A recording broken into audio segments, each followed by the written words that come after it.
Good afternoon, good evening, everyone. Thank you so much, and welcome back to another live session on Declassified Caribbean News and Commentary Network.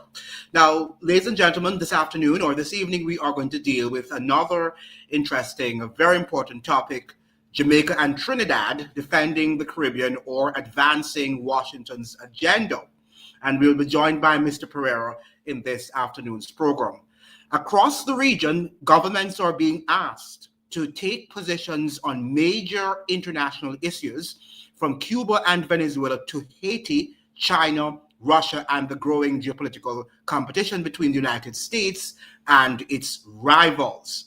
Caribbean leaders often insist that their decisions are guided by national interests and regional security concerns. Critics, however, argue that many of these policies increasingly align with Washington's strategic objectives.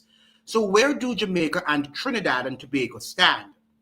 Are these nations acting independently to protect Caribbean stability, sovereignty, and economic development? Or are they becoming instruments of a broader foreign policy agenda designed in Washington rather than in Kingston or Port of Spain? This evening, we examine the evidence, the politics, the diplomatic choices, and the implications for the future of Caribbean sovereignty. We'll explore whether regional governments are exercising genuine leadership and whether the Caribbean is once again being drawn into the orbit of great power politics. As always, the discussion is not about blind loyalty to any government, political party, or foreign power. It is about asking difficult questions, examining facts, challenging assumptions, and encouraging critical thinking. Join the conversation in the live chat. Let us know where you're watching from, and most importantly, tell us what you think. Are Jamaica and Trinidad and Tobago defending the Caribbean's interest or advancing Washington's agenda? And this afternoon, we're going to be joined by Mr. Pereira, so I'm going to get him into the studios right away. We're going to be live with Mr. Pereira. Let me get him here. And is he there? I'm here, brother. Okay, good, Yeah. good evening, Mr. Pereira. Good evening, brother. Yeah, thank you so much for joining the program. And while before Mr. Yeah. Pereira speaks, we're going to look at some very important issues here as history. We talk about Edward Seaga positioned Jamaica firmly within the Yeah. Western Bloc during the Cold War. Michael Manley's government, particularly in the 1970s, pursued closer relations with Cuba and non-aligned movement. Jamaica became a major ideological battleground between competing visions of development and foreign policy. The debate was often framed as capitalism versus socialism, East versus West. The geopolitical landscape is different today, but major power competition remains. Instead of the Soviet Union, the United States is increasingly focused on rivals such as China and, to a lesser extent, and Russia. So we have Caribbean governments face pressure to position themselves on issues involving Cuba, Venezuela, China, sanctions, security cooperation, and investment. The question that we need to ask ourselves this afternoon, and Mr. Pereira is going to help us: are we really independent, or are we aligned with Washington's policies? Let me hear from you, Mr. Pereira. Good evening, my brother. How are Good you? It's evening, good Mr. to be on Pereira. your program. Yeah. Yes. Uh, you know, I heard you and you mentioned you spoke about us in the region, the Caribbean region, and big power rivalry. I think Can you turn? what Okay. Oh, go ahead, Mr. Pereira. Go ahead. Are we hearing well? Can we hear Mr. Pereira well? Go really ahead, Mr. Pereira. good. Yes. I think the reality that we're faced with is we've seen a new world that has emerged. You will recall the collapse of the Eastern Bloc, or what was referred to as actually existing socialism, or what some people call the communist bloc. Mhm. And Francis Fukuyama wrote a book called The End of History, The Last Man Standing, which is a neo-Hegelian concept that the end of history, that the liberal democratic arrangement and the so-called free market with neoliberalism is the highest. It's the highest point of political evolution, nothing beyond that. But I think before the ink could dry properly on what he wrote, that is not the reality today.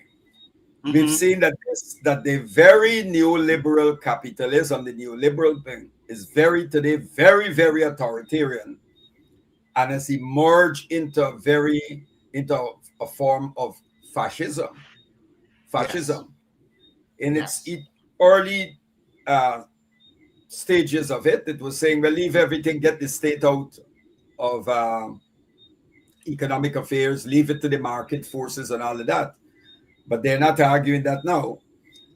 And I think what we need to realize is that there's been a resurgence. If you look at what throughout the world, after more than 40 years, I think 40 years of neoliberal economics, the world, with countries that have implemented that, you've seen there's a concentration of wealth in a few hands. Basic fundamental human rights, like the right to decent housing, medical care, education, all of these things are treated as commodities to be bought and sold and regulated by market forces. You have students coming out, graduating, who had student loans in Western countries, like people who did PhDs or masters. And imagine, long after the graduation, 25, some of them 25 years after. I know one person who completed a PhD, got his PhD in 2000. Yes. In the year, I think it was 2000, and is still paying off the student loan in 2026. Because remember, they have to pay money for their mortgage, they have to buy food, all of these, they have a family.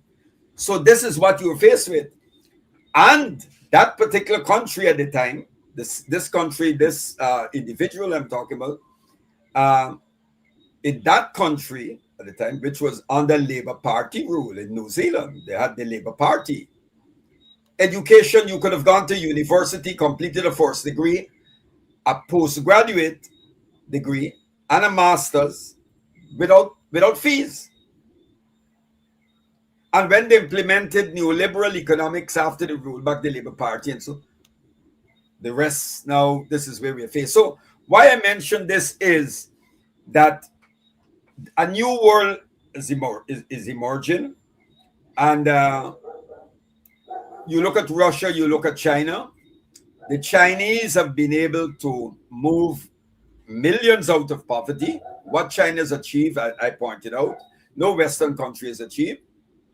The Chinese have learned how to use the market, the mechanism, and the market forces, and how to let it operate within a national framework, a framework that is guided by state policies and by policies implemented by the Communist Party, and it works.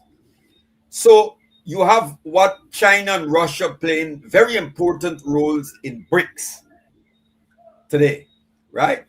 And as we pay attention to BRICS and the countries that are joining BRICS, Brazil, South Africa, and all these countries, and Iran, and all these countries in BRICS, India, and all of them. The US is in trouble. The US empire is in trouble, and the US realized that, well, their approach is to go on the offensive, not to bully countries. We're seeing it because, as I mentioned, Trump is not an aberration. When you look at where the United States was heading, Trump was sort of inevitable. You had to end up with someone like Trump, because there's a crisis. There's a crisis of global capitalism. It's not responding to the needs. It cannot respond no longer to the needs of the masses of people. we have about 300 and something billionaires who have more wealth than how many millions of people from the global south at it. And you're seeing what is going on in Britain, in those countries. The standard of living, you only have to travel on a British Airways flight and you will see the condition of the aircraft. British Airways flights leaving Barbados off in UK, Kentucky chicken. Mhm. You look at the plane seats and everything. So it's telling you what's happening. So the United States now, Trump started off, well, no more wars and all of that. But Obama, when these guys are outside, when before they enter office, they say all sorts of things. They make promises, they take positions, but the minute they enter that Oval Office, you get something different coming out from their mouths. And we see that in Yes. Trump. And Yes. Now, now, what we would yeah, like. Okay, go ahead, Mr. Pure. Mm-hmm. yeah, so I am careful in terms of the use of superpower rivalry because I mean we live in a world where everything is interconnected and interrelated, and Correct. globalization has brought us this Correct. back. And you have You're to know right. to navigate it. Yeah. So the And United States now is the United States we're seeing, especially on the Trump, the United States has no respect for the so-called rules, base order, international law, and anything. Both we've seen how the United States and Israel, what they're doing. Uh, the United States could extend more sanctions, tighten the embargo on Cuba, prevent fuel from going, food, medicine, and the world. We can't. There's nothing. I mean, other than demonstrations and protests and letters of condemnation, but it shows when we look at the United States and we look at other countries, and this is what people need to understand is that we look at the history of the United States, even before the so-called Second World War and the First World War, with American intervention around the globe. The way when the United States invaded Tahiti and seized uh, Hawaii and so on, seized that country, annexation. Remember, we have to go back into our history, the 13 colonies, and they start annexing and taking over territory, expanding and expanding. Today, now you have so many, where the United States is with 52 states. That's where it is. So, and the United States position towards us in the Caribbean and South America is that we are part of their backyard. That is how they've always seen us. And as I mentioned on your program before, the United States, when you look at the Monroe Doctrine, you carefully examine it in America's policy towards us in the so-called backyard. They never took our sovereignty and independence seriously. They never did. And look how they treated Haiti. And when did they look how many years it took them to recognize Haiti, and it was just a formal sort of recognition, and they invaded Haiti on a number of occasions. You know that. So today, Trump has taken the Monroe Doctrine to the level of what he refers to as the Monroe Doctrine. Not just about their backyard now, but threatening countries all over the world. Trump saying we have our eyes on Greenland. Now his son-in-law and his wife, they just went off, saw an island which in the Adriatic coast, which is part of Albania, and she said they discovered it. They discovered it. Eureka, Eureka. Christopher Columbus, Ivanka Trump. And they decide that they want to build some resort and all of it. You see what's happening. The Albanians are up in arms and they attack the property of Kushner and Trump's son-in-law and smash it. And I wish them well, the resistance. So, coming back to us in the Caribbean, Trump has imposed Trump and Rubio and they've imposed their agenda. They've bullied the Caribbean. and they have those who are willing to who have already prostrate, kneel before them. Jamaica, Trinidad, and Guyana. And Trinidad and Guyana broke with CARICOM and have taken a different position, that is a position that is completely different from the other countries within CARICOM in relation to Cuba.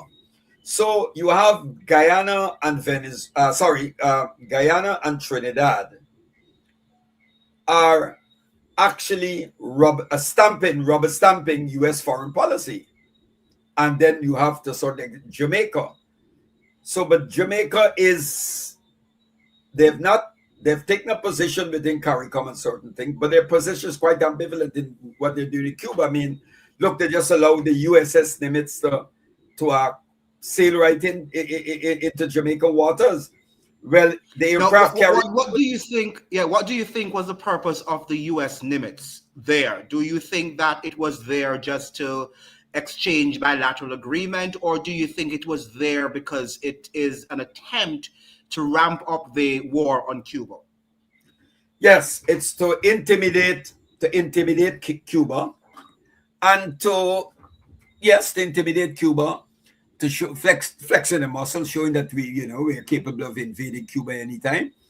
And not only Cuba, but by extension, we have to be careful because you're picking off countries one by one. They haven't been able to do that to Iran. God bless Iran, and I hope Iran is shown. The news is just a lot is coming out that more than 500 and something U.S. soldiers have been killed in the war with Iran, and it is covered up. Their military, police, and intelligence services are going around to family and telling them do not speak to press and hush it up and all of that. But it has come out. I've sent you something on it, because there's investigation going on. When we look, yes.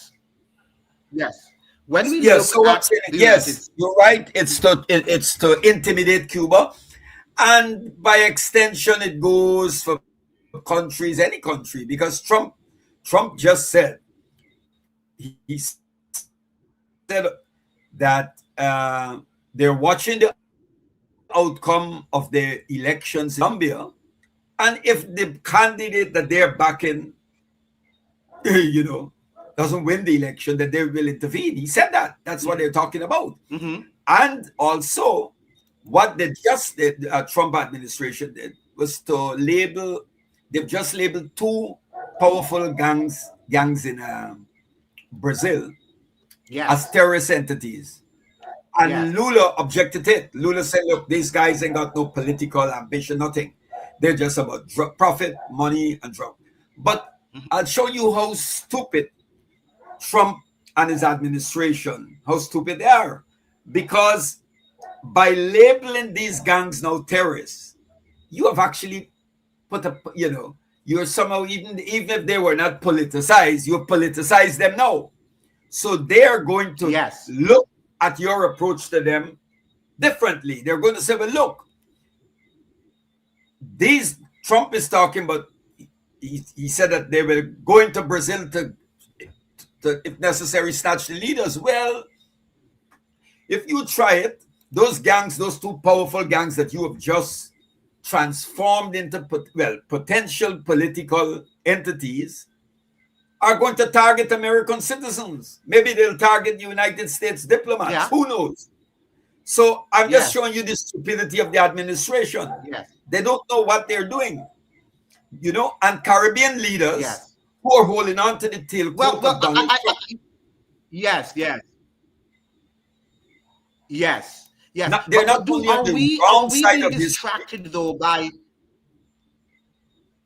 Yes. But are we being distracted, Mr. Pereira, by Washington's shenanigans? A lot of what they do sometimes is just for posturing, but behind the scenes they're doing something else. We know that the United States is not about Trinidad. Cuba is no threat to the region. We know all of that, right? We know but that. They're giving us these sort of pretext that they have to go there because it's a threat. we know that they have further agenda. Oh, So we yeah, have to look beyond what they say in the media versus what they exactly. are really doing behind the scenes. And what Yes. would you think would be the purpose of, trying to arrest these gangs in Brazil? To arrest the Can you hear gang me? leaders. Yes. Can you hear me? Well, yeah. Well, Yeah. that's a good. It's a good question because I'll tell you what. Of course, there are things that we might not be privy to. We don't know. We are not aware of. But I think uh, drugs drugs from Brazil, right? Brazil is not known. Drugs from Brazil doesn't end up in the United States. Most of the drugs that end up in the United States come from an ally of the United States, the present government in in Bolivia, Yes. Ecuador, and you have, of course, there's some that come, of course, from Mexico, of course, and so on. Yes. But I believe what is you see in Brazil, there've been a tremendous. I'm not talking about Lula now and the Workers' Party. There is a strong. And this is what I want to point out because I'm getting back to you on the gang. I think, and I've said this before, an attack on Cuba is not going to be. It's going to be met with a lot of hostility towards the United States. You, in Yes. South America, I think I don't know if you looked at that. If you had a look at that huge No, I wasn't able. demonstration in Hmm. support of Cuba in Argentina, Hmm. I think it was about a week ago. But Hmm. I don't know exactly why anything. I don't know about the gangs, these gangs and drugs. But what I do know is that they have been a lot of those what they refer to as gangs in Brazil have moved to a level of politicization like what you have you know the gangs what they refer to as the gangs in Haiti. Of course they have gangs in Haiti that are involved in crime and are being used by the Haitian bourgeoisie and external forces to destabilize uh, Haiti. But Yes. there's another group under the umbrella of Jimmy Cherizet that has a different approach. And they went in there with the intention. They got Ruto, the Kenyans to go in, Kenyan soldiers, police, and others. And look, they've been in there for a good time now, and you cannot dislodge Cherizet. You can't capture him. You've not been able to suppress uh, this particular entity that you keep the entity that Cherizet is the leader of. You haven't been able to capture them. Why?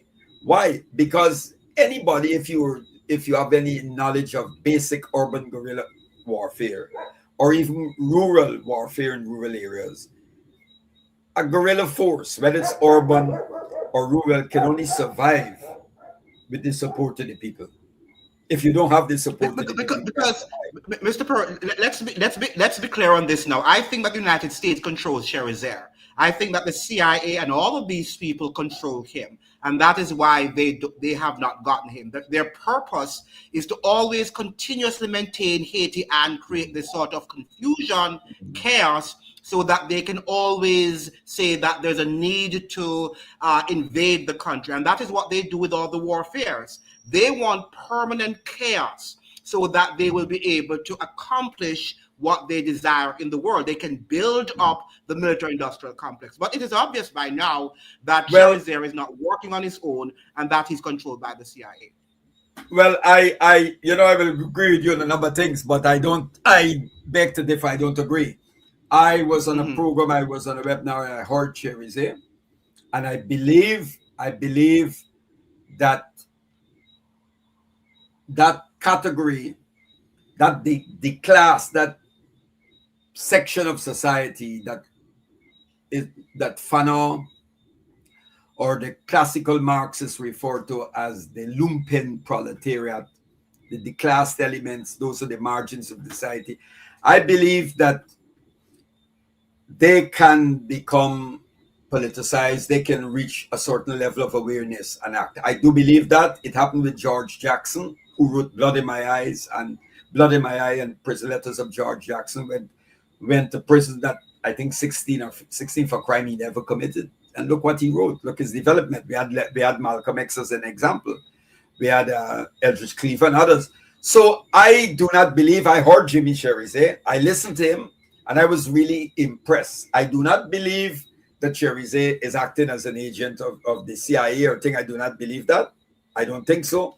I know there are other groups. Many Haitian scholars believe that he is, and Well, not only Haitian scholars, but the people who live in Haiti think the ordinary man on the street do not believe Cherizer.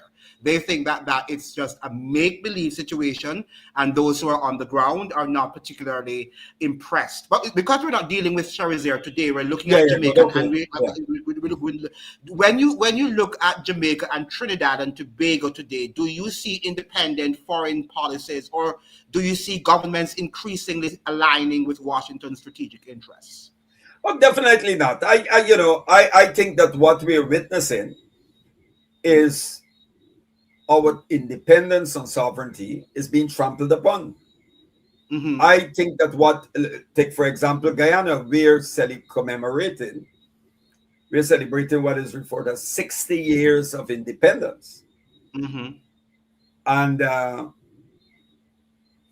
celebrating 60 years independence, and the president of Guyana decided to go on the USS Nimitz. This is a aircraft carrier that was used to launch fighter planes to bomb Iran. While Israel was bombing the hell out of Gaza and Lebanon. And we have the latest statistics is that 60,000 babies alone have been killed. Never in the history of contemporary war that we have lost so many journalists killed. The Israelis are deliberately targeted journalists. And the president of Guyana went on board that battleship. What's the message he's sending? Is that he is in the camp of United States imperialism. He's happy to us, our country, to be, we're a vassal state. And then you're talking about 6 years independence. There's no independence. There's no, right. Look, independence and sovereignty could be staring people like the Ali, President Ali, and Kamla Persad-Bissessar in Trinidad. And they won't know what the hell it is. Our ancestors did not fight. We did not fight against slavery, enslavement. They didn't fight against indentureship and colonialism against the British. Then to bring the Americans in now to recolonize. And I don't think they're paying attention to what is happening. Listen to the words of Rubio. When Rubio went to Munich, you remember we spoke about that? He said that this resurgence, what America is trying to do, we need Europe on board. We need you on board. He told the Western European leaders that the biggest mistake you made was to decolonize. Yes, but our political class. So what I'm saying is there's no respect. It's a process. We are being recolonized. We are being recolonized. Yes. And some of us, we're being recolonized. We're being dictated to. And I'm going to use the word bullyism. Some of us, our leaders, are being bullied. There are those who are standing up, and then there are those who are a bunch of cowards, and they're just going along with Trump because they're hoping that, look, if we don't go along and get the blessings of the imperial master, and there is any sort of right. What I think that colonization comes in various forms, and I think that politically we have long been colonized. I think that educationally we have long been colonized. I think economically we have long been colonized, but there's another stage now that we're resisting, and that's military colonization. So they're now colonizing us militarily, and we are now responding to that because we are fearful that this final stage could send us back on the plantation. But when we were being colonized by the World Bank and the IMF and the educational system, many of us did not really speak out. We just sat there, and now we think when the highest level of colonization is now encamping us, we are screaming. What do you have to say about that? I totally agree with you, my brother. Let me tell you something. During in the early 70s, the 60s and the 60s, at the time of the Black Power uprising, you remember the rebellion, the Black Power in Trinidad. There were different organizations, Pan-Africanist, Black nationalist, socialist, anti-imperialist group. And there was one formation by the name of the National Movement for True Independence, NMOTI. This was in the late 60s, early 70s. NMOTI, National Movement for True Independence in Trinidad. What were they talking about? And a group of us in Guyana, we formed a National Movement for True Independence in Guyana. And this was in the 80s.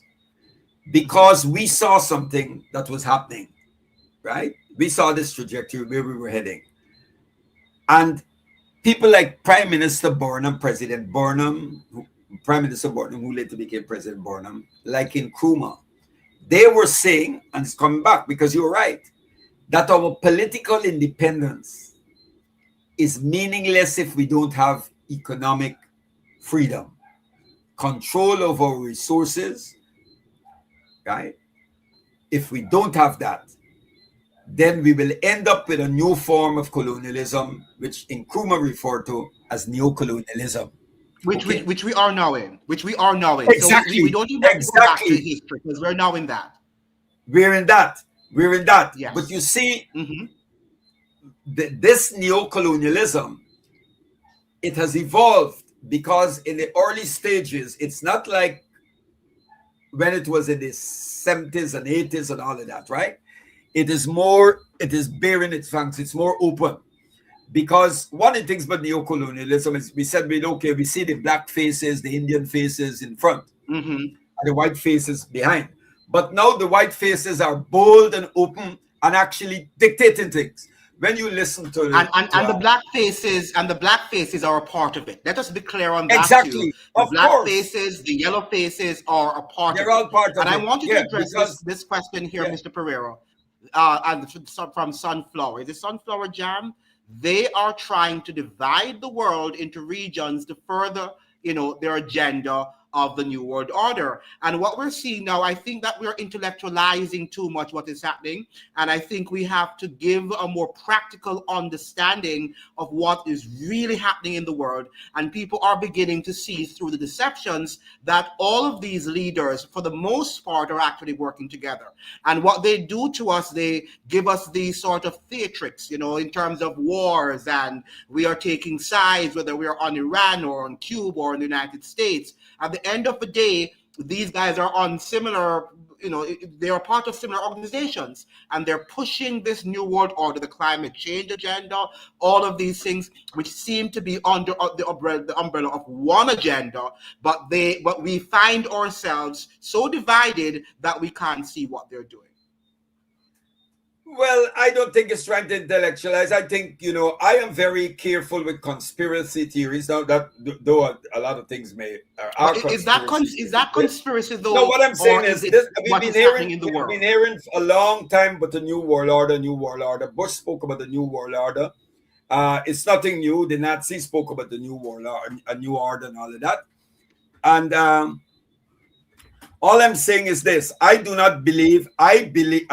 agree that there are powerful forces, plutocratic forces, people with a lot of money, billionaires, people who have their own agenda, like Bill Gates and all of them, whose interests transcend the nation state, national boundaries, and stretch their tentacles all over with the objective. But at the same time, that cabal is backed up by imperial power, by the United States and all that. Cuba fighting for its survival. I do not believe, no one can tell me, right, that the Cuban revolution that is fighting for its survival, or Iran that is fighting for its survival, or Hezbollah who's trying to save Lebanon from total destruction, are part of some Masonic secret society of people that their agenda, and Bill Gates is the same, to establish a new world order with a, with a Okay, group so of people. they're No, I don't part. believe that. I don't believe that. That Right, doesn't make it. okay. It doesn't. I don't buy that. Well, let us look at what is happening in Iran. Okay, Yeah. ever so often we're seeing strikes. Okay, so Israel is striking Iran, then United States strikes them, then they both are engaged in strike action, then they stop again, then Trump just said stop and they stop. And then afterwards they go into negotiations, and while they go into negotiations, they are, oh, we're going to get some peace. And afterwards they go right back, and the process repeats itself over and over again. That to me does not make any sense. No, And I don't agree. I think that no. Yeah, go on. So I think that people are not necessarily buying these things in terms of that this is just a war between the United States and Iran. They are seeing other forces that they're pushing us to an agenda that the people probably would not accept had they not been plunged into this confusion. And this is what we're saying. We're not saying everything is conspiracy. The only but people, we're saying that they are trying to hide the agenda. And we are distracted that we are not seeing the ultimate real agenda of these people. I do not agree with that position. I don't support that. Iran, Okay. the United States, if you listen what's coming out carefully, people need to understand, Trump is a liar. Trump is a deceiver. Trump lies. They're all liars. He's a bare-faced They're all liar. liars. When Trump, Yes. when the CNN and these mouthpieces for the empire keep saying certain things, you listen to what the Iranians are saying. The Iranians are not warlike. The Iranians are not. Iran was negotiating in good faith with the United States. While Iran was negotiating, the United States was preparing to attack Iran. Right? Even when the Iranian delegation was in Pakistan, Pakistani fighter planes had to escort those planes out. Some of the Iranian delegation had to travel back on land. You don't tell me that you killed the spiritual leader. You killed the spiritual leader of Iran. You killed top leaders and all of that. And you're telling me that it's just both sides playing? No.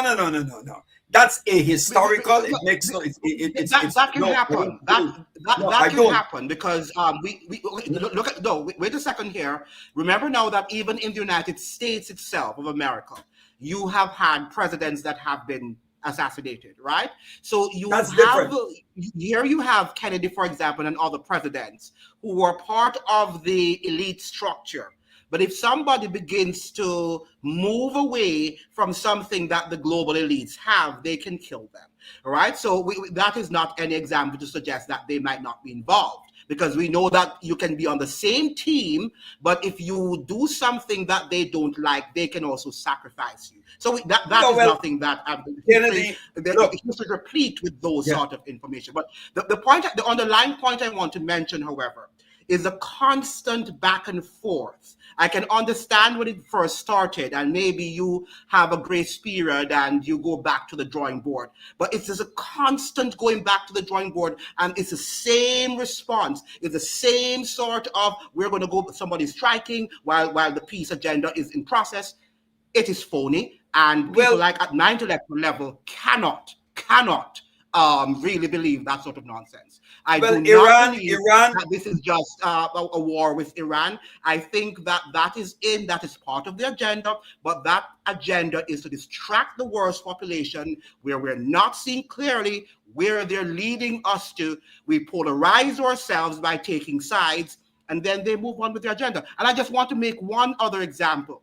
During the pandemic, okay, the United States and China were constantly at it in terms of who, caused it, and one is blaming the other. At the end of the day, they were both involved. And that is what we want to unmask in these programs, and not just to look at the superficial things that they're showing. I am not talking about China here with this. I'm talking about Iran. Yeah, I'm just giving an example. I'm not talking about China. I'm just giving an example. I'm talking about a revolution that is guided by this. I'm talking about a revolution Yes. that is guided by Islamic principles. Iran, if you look at what has been happening, Iran said that we are negotiating. But Iran, every time Iran sits at the table, the Americans are doing something. Iran said that if Yes. Israel bombs Lebanon, we're going to bomb. And if you stop, we will Yes. stop. We will stop. Yes. Good. Yes. So you, that is nothing to say that Iran is paying. No. What we have is, in this world, we have forces that are committed to destroying life. That's what they are. Yes. They are committed to Yes. destroying life, and there are those who may not be perfect but are committed to the preservation of life. Okay? Correct. And that Let is me true. give But you let me give you an example, concrete example. Yes. The United States can spend billions on one weapon that a cheap Iranian drone can, when it can destroy in it, trying to intercept what the drone that is going in, a missile that is worth hundreds of millions is used to take down a drone that costs a couple thousands. Now, at that same time, hundreds of thousands of Americans are losing their homes because of the insurance, the big insurance companies that have made billions while people are dying. Good. Right. Now, And that's Cuba. okay. No. Right. And Because this, we have and to I'm happy. be practical. It's not practical. Cuba, Yeah, with all but that the is embargo and strangulation, have just right. developed drugs that can reverse Alzheimer's, slow it, prevent amputation of our diabetic feet, Yes. etc. So But that is Cuba's right. contributing to life, and yet the forces, what they're trying to do, you are trying to destroy them. And what is there? What is the empire offering? Death and destruction. Yes. Death and Yeah, destruction. and we're not So I don't care that we're not these are suggesting. these elites planning. The elites that are planning it are plutocratic capitalist elites who want to treat Okay. I okay. humanity like Right. I don't slaves, buy and every country right. like a piece of their real estate. And you see that with Trump. Right. Trump said, I don't I'll buy have the pleasure of taking Cuba. He see Cuba's yes. real estate. He doesn't see it as a country with a history, a culture of a history and of resistance, of people with dignity. It's real estate to be grabbed in the same way he wants to grab. Absolutely. But And I he see doesn't have to grab it. Guyana and Trinidad because we have handed our countries over to him. Right. But Mr. Pereira, we have to, what we're seeing in the world today is that when we talk about country, and we've made this very clear on this platform, that oftentimes we get confused, or leaders don't see us as belonging to their class. Okay. So when we talk about Iran, or we talk about Jamaica or Guyana, we tend to just because Irfan, is the government of Guyana. We think that whatever he's doing on behalf of Guyanese people. He's not. He's not. And that is what we have to understand. Even Iran, let's look at Iran.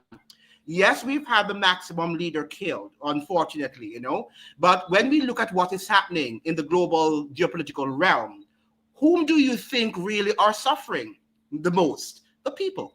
And that is what we have to understand. The United States, as you've mentioned, they don't care about healthcare. The people, they don't care about people not being able to own homes. They care about, as you have rightly said, the amount of money that can be infused into the military-industrial complex. So as far as they're concerned, they're winning the war. The people of the United States are losing. And if I should say also, the Iranians, even if they should, kill some US soldiers, at the end of the day, the suffering is going to be rested on the people, right? And the leaders are not going to be the ones suffering and having to take up the pieces as we, the ordinary people, have to do. And that is what I'm suggesting here, that this New World Order, we are the ones, the people, just like Toussaint did in Haiti, that have to take up the pieces, or governments, be they the Castros or the Miguel Diaz, whatever his name, Canel, whatever his name is. These people are not working for the most part on our behalf. I'm sorry. And that is the real realities. And I think we have just too much evidence to suggest otherwise. Well, I beg to differ, but I just want to tell you something. Let's take, for Yes. example, let's compare you. Let's take a look at the United States. In all these wars that America are involved in, you examine the wars for over a number of years or decades, all the invasions, whether it's Panama, Grenada, Haiti, wherever they invaded, Iraq, the destruction of Libya, you name it. Name one son or daughter of the billionaire class, or the political elites who went on the front line as an officer leading troops in battle. Now, Right. That's the point I'm making. That's the point okay, I'm you making. can't name none. You can't name. Okay, not one. Now let's look at Libya. Mm-hmm. Yes. Gaddafi's son, Kamis Gaddafi, was the head of the Kamis Brigade. It wasn't named after him. Kamis was a Libyan pharaoh who ruled in Egypt, a black pharaoh, Yes. and he named the son after Kamis. The Kamis battalion was an elite force. Who was leading the force when they fighting against the Rat Bells and NATO? Gaddafi's son. He lost his life. He was they couldn't find him. He was killed. Yes. Mutassim Gaddafi, another son who was in the military, captured in battle, killed. 3 sons killed. One died. I love that. Difference. Right, There was a leader who sent. No. But this leader, his sons went to the front line and fought and died. Who wasn't captured was killed, and then eventually. Now Gaddafi was offered a safe passage out by Robert Mugabe and some African leaders, a safe haven to go into exile. He said, "No, I'm not going. I was born. I'll die in Libya," and he died in Sirte, fighting. So this is a qualitative difference. We Very can't good, be cynical. and we can concede. Because if we're cynical, then let's surrender to the empire. Don't fight. Don't resist. Because if it's a case of we are just mere pawns by people playing with us, I don't buy that. Yes, there are dark wicked forces, and as we fight on this material plane, we are fighting I can wicked concede forces. with you, Mr. Pereira, that about Gaddafi. I think that's a very good example that you've brought up. Where we disagree, however, that these people don't exist in the majority; they're in the minority, and that's why I don't like to say, and I have said on this program, that all our leaders are like that.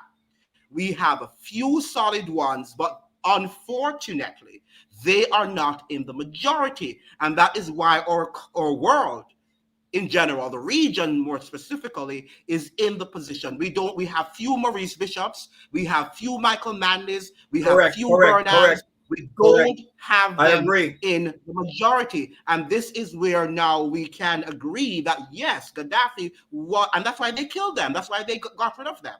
Because these guys were too strong. They couldn't deal with them. And they're trying to do the same thing to Ibrahim Traore. Yes. Yeah. But we cannot deny, though, that the majority of our leaders have been sold out. And whether they are socialists or they are communists or capitalists, they some of them have been sold out. Because we can't think that an ideology, even the Christian religion or whatever religion you're a part of, make the person. If you don't live up to the realization and the morals that whatever ideology you cling to, you can be an evil person too. So I can't agree that all socialists or all capitalists are bad or all socialists are good. I don't think that way. I think that we have to judge people individually and see what they come up with. I'm sure they're good capitalists and they're good communists and they're good and they're also bad communists and bad capitalists, and so this is what I look at. But sometimes when we talk, not you I'm talking to, but in general about ideologies, people the world is good and bad and this ideology is good or it's bad. I don't really subscribe to that. What would you say about that? Well, I agree. People can describe themselves as anything. They can put labels on themselves and say they're this and that. But at the end of the day, is that the fruit you bear, we will judge you by. Right. I mean, take for example, you have these contradictions. You can remember the Khmer Rouge in Cambodia. The Yes. Khmer Rouge. The Khmer Rouge was a guerrilla force that fought at the time. They emerged out just sometime at the end of the Vietnam War and so on. They were in Cambodia, Prince Mm-hmm. Norodom Sihanouk and so. And the Khmer Rouge were very much influenced by Maoist ideology, right? Yes. I've got to say Maoist, especially during the period of the Cultural Revolution in China, during Mao Zedong period.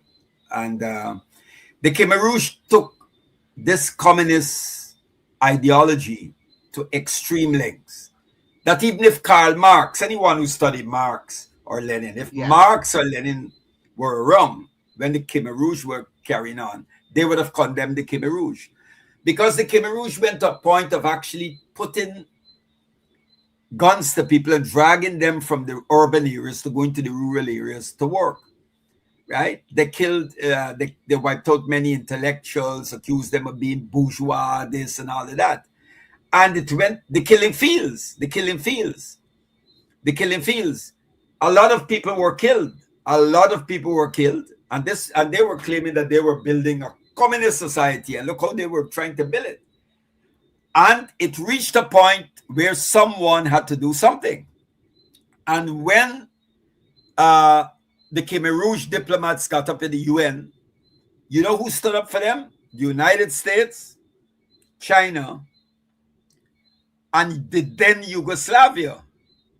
So you had a capitalist imperialist country, the United States, and here you had communist China, communist in orientation, and Yugoslavia that was meant to be socialist under Tito. The two of them and the United States were in the same camp defending the Khmer Rouge at the UN. And what happened? Hundreds of thousands, almost a million Cambodians were killed. And you know who stopped it? Vietnam invaded Cambodia. Yeah. Vietnam invaded it and defeated the Khmer Rouge on the battlefield. And when the Vietnamese were pulling out, people lined the roadside to beg the Vietnamese to stay. But Vietnam went in, dislodged them. And Vietnam was meant to be communist, right? Communist Yes. Vietnam sent in their forces to defeat the Khmer. So it reinforces what you said, They might have good communists and bad communists if you look at it that way. But what the Khmer Rouge were doing, you can't build a communist society by putting guns to people and dragging them. It doesn't operate like that. It doesn't work like that. Yes, and we want, as I'm saying to you, I think that we are in the midst, particularly those of us of African descent and those of us who want freedom. We have the education system has paralyzed our thinking, and we find ourselves aligned with ideologies that we think one is better than the other. When I believe in the eclectic approach, in a practical approach that you take from the best of each of every ideology so that you can be able to live the way. I think that we have attached ourselves to just one single ideology and we fight over it because we have been conditioned to doing that. And as a result of that, our leaders control our intellect, and that is what we're facing in the world today. And people take stance on this one in this country. I have no favorite leader. I can look at leaders that I can say they have stood up, like the Toussaint, the Gaddafi. I can give them their credit for standing up, and I will. Were they flawed? I'm sure they were flawed, and they had. And it's for us to look at their flaws and make ourselves and learn from them. Now, look at this comment, Mr. Pereira. The components come from China, but are put together in Canada.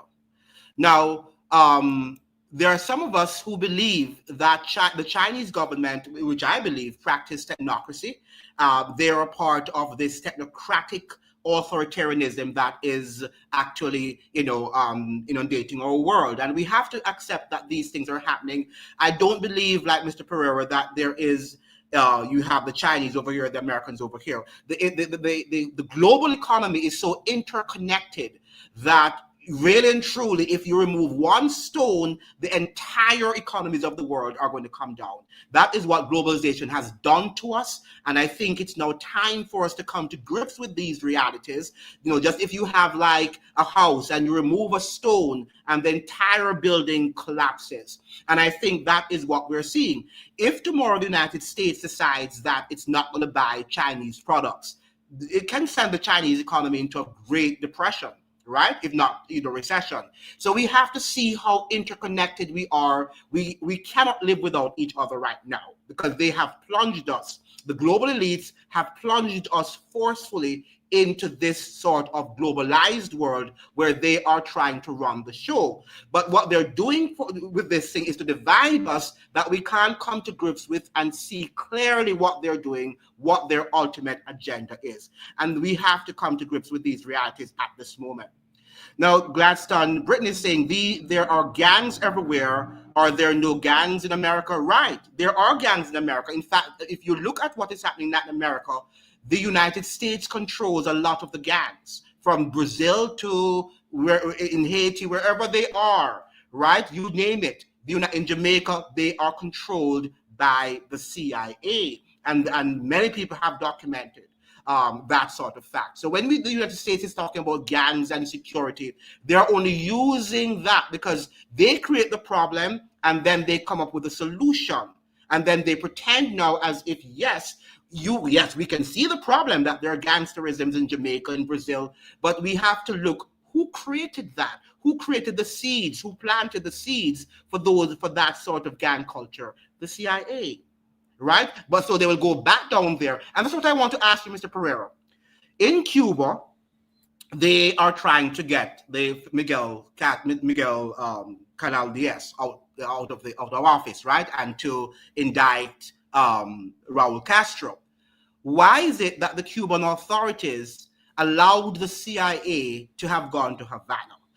Don't they know the whole significance of the CIA, what the CIA does, that the CIA is not there to negotiate. CIA does not negotiate. The CIA actually works secretively to dethrone and to depose governments. What is in the heads and the minds of the Cuban authorities? I don't think the Cubans, I think you need to, there's a number of things which the Americans could send anybody to negotiate or talk. And the Cubans have a very good intelligence service. The Cubans know when to pick up a CIA agent, who's CIA operative or not. I can assure you that. But this is what is important. A number of years ago, some Cuban intelligence officers went to the United States. It was part of an agreement arrangement to identify Cubans, who were part of the Miami Mafia that were involved in drugs and acts of terrorism, like those who orchestrated the blowing up of the Air Cubana plane on the 6th of October, 1976. So yes. I met one of the Cuban five. The five who were detained, locked up for years in Cuba. Sorry, in the United States. And they went to the United States and were showing the FBI these terrorist cells and who were involved in. So the Americans turned around and jailed the Cuban intelligence, the Cuban intelligence officers. Yeah, you're talking about fighting terrorism, and the thing is that this Brothers to the Rescue was involved in espionage and terrorist activities. And they were cautioned, they were warned, and the plane was shut down. Right. And now Trump... So that's the point. They have the history of U.S. hypocrisy, and they know that U.S. is not there to negotiate. U.S. is there to depose. They know that. They saw because remember too, Mr. Pereira, that the CIA was also in Venezuela. Right? When all of this, conflict between Washington and Caracas was happening, the CIA was there. And then eventually Maduro was actually sacked from office. Mm-hmm. Hello? With Maduro, Cubans were killed. Yes, I'm Cubans were hearing. killed. Go ahead, Mr. Pereira.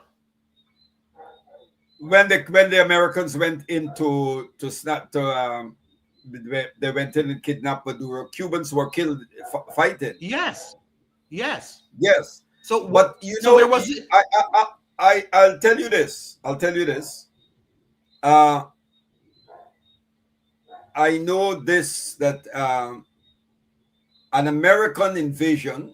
I read recently where a body that brings together retired intelligence officers from the National Security Agency, the CIA, and so they've warned the Trump administration not to invade Cuba, that it would be a huge mistake because it will either be what are you going to preside over? Dead bodies? You will have to Cuba, as many Cubans say, you will either pull out of Cuba or you will wipe out every Cuban. And I think it's important why as someone I defend Cuba. Why? Because I remember, and the young generation need to understand this. And you made a point earlier when you were talking about independence. Yes, We never decolonized our curriculum and our education system. right, We did not. right, We did right. not. The way we produce knowledge, the way we look at knowledge, the way our curriculum is very Eurocentric. It is very Yes. Eurocentric, and Hmm. it is not. Our education system does not fit in with a model of development that we would like to pursue, which is people-centered and sustainable development. We are not taught. Our children take many subjects at the CXC 22, 23, and they're coming out with 20 A's and all of that. But there is no emphasis on the development of critical thinking, right? We do not use our teachers. Our teachers' whole approach to education, to learning, to teaching is backward. We don't use the Freirean concept. The teacher goes in, the student is seen like a blank slate, an object to deposit everything into them, but nothing is coming out. It's not a dialogical process. We don't have that, right? Our curriculum doesn't is grounded in producing a nation that is capable of being self-reliant, charting its own course, and building a sovereign nation. We don't. There's no emphasis. We don't talk about patriotism and nation building anymore. We don't do that. All that is Well, gone. So you're right. our education system is not practical, and it does not give us an understanding of the real world in which we live. I'm also Exactly. particularly interested, Mr. Pereira, that I agree. black scholars tend to talk about all the conspiracies surrounding white people against black people. We know all those conspiracies, and we talk again about conspiracies. But when it comes on to conspiracies of government and global conspiracies, oh, I don't believe in conspiracy theories.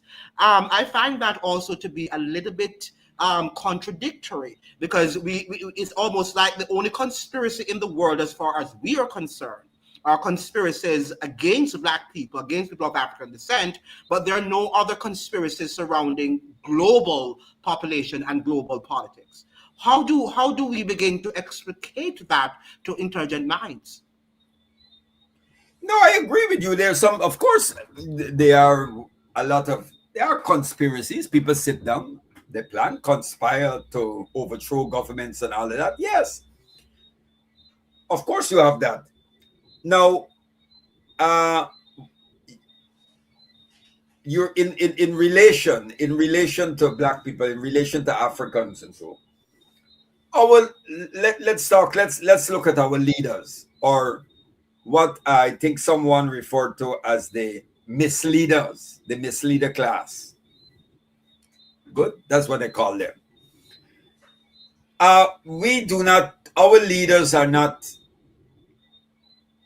really committed to seeing the what is called the total emancipation of our people. You remember I mentioned, I can't recall it, I can't remember if I did mention to you. You know, we commemorate the on August the 1st, African Emancipation Day. Emancipation Day. They have it in Trinidad and part of the Caribbean, in Guyana too. And it's a big thing here, right? They have in the national park big booths and all of that and music. But if you were to gather about 100 young persons and ask them about emancipation history, they don't know anything about it. They don't know anything. And I did mention some time ago, there was a great Anglican theologian, Dr. Cartwright Davis. I think he's at the Divinity School. I don't know, you might have come across the name. He's at Howard University School of Divinity. He wrote a book a number of years ago called Emancipation Still Coming. Yes. And the point he made in that book, he's arguing, is that we took emancipation, our leaders believed, they looked at emancipation like it was a single act when our ancestors walked off the plantation without chains, and that was the end. No. So we still have to fight for total emancipation in the same way we have to fight for true independence. They go together, they're connected. Good? Because we're still mentally, as Wade Noble said, we are mentally incarcerated, conceptually incarcerated. We look at the world, our leaders, our misleaders, our planners, those who are involved in economic planning, our teachers, our principals. We look, our judges, our magistrates, they look at the world through the eyes of the European. And that is why after 60 years and 55 years of independence, we still have judges and retired judges and magistrates from Canada and Britain coming to lecture our magistrates and judges on things like legal drafting and all of this. So we might have, some of us may not be wearing the wig and gown, but we haven't gone beyond that. You're still seeing it, you know? Yes. I mean, somebody's saying independence does not mean sovereignty, and I think that's a very important correct. That's why I said independence and sovereignty. I treated it separately. They're related, but they're not the same. Yes. Could you explain what the difference is? Well, independence. Just a minute.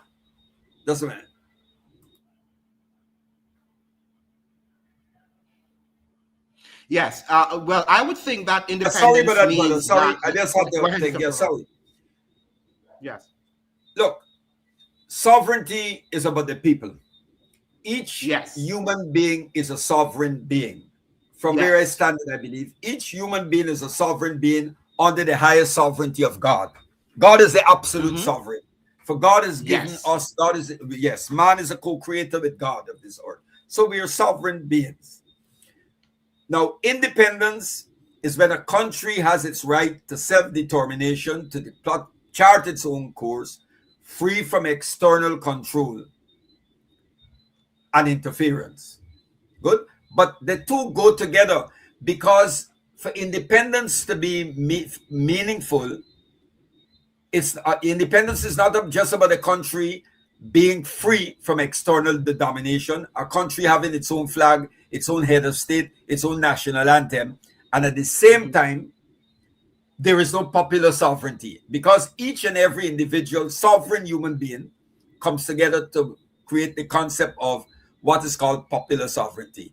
And that type of sovereignty can only be exercised by the people. It's the will of the people.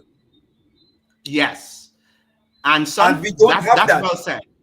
Yeah, we don't have popular sovereignty. We don't have that because the liberal democratic arrangement doesn't cater for that. It doesn't allow for that. And that, yes, and that's well said. This, as Sunflower is saying here, they give us privileges, not rights. We pay them to enslave us, not right at all. Need to take our power back because we are funding our demise. By the way, before Mr. Pereira responds to that, no government can give you rights. As Mr. Pereira said, that rights should be natural. And so Correct. if you are thinking that government is going to give you rights, it means that it can take them away from you. And That's that is right. what Mr. Perry was saying, that our sovereignty is within us, and every individual should be sovereign. So when you're seeing the governments talking about your rights and they're going to give us rights, that is what should tell them, that we are the ones who should determine our rights. Go ahead, Mr. Pereira. Correct. Correct. No, you're right. You're Yes. absolutely Let's right. go on. Yeah. Yes. Yeah. Let us look at another comment here. Mark Carney here in Canada said, New World Order. It was all over the media. It's not a conspiracy. I never, I listened to Carney. It was, two things I want to say here. The Canadian, he said that, a lot of, he said there were things that we went along with, that we just we accepted it, we went along with it. Yes. Now Yes. it has turned on us. We'll say something. Well, we've been talking about it. A lot of us in the global south been talking about that. I never Yes. said that the new world order, they, that the new world order is a conspiracy. I'm not denying that. I'm saying that the if you go back to the days of Mussolini in Italy, Adolf Hitler, and George Bush and all of them, they talk about a new order, new world order. Now, many of us who are progressive people, we are very careful, because a lot of global south people speak of it, put it different. They spoke of a just world order. We've had that. The spirit of Bandung, 52, 52, 53, the spirit of Bandung, which, if we are going to talk about bricks, lay the foundation. Bricks in this drop out of the sky. We can go right back to Bandung, with the leaders like Nasser, Ahmed Sukarno, and those people, So when today you're talking about those leaders, I prefer to speak of a just world order, because a new Yeah. world order says nothing. A new world order says nothing.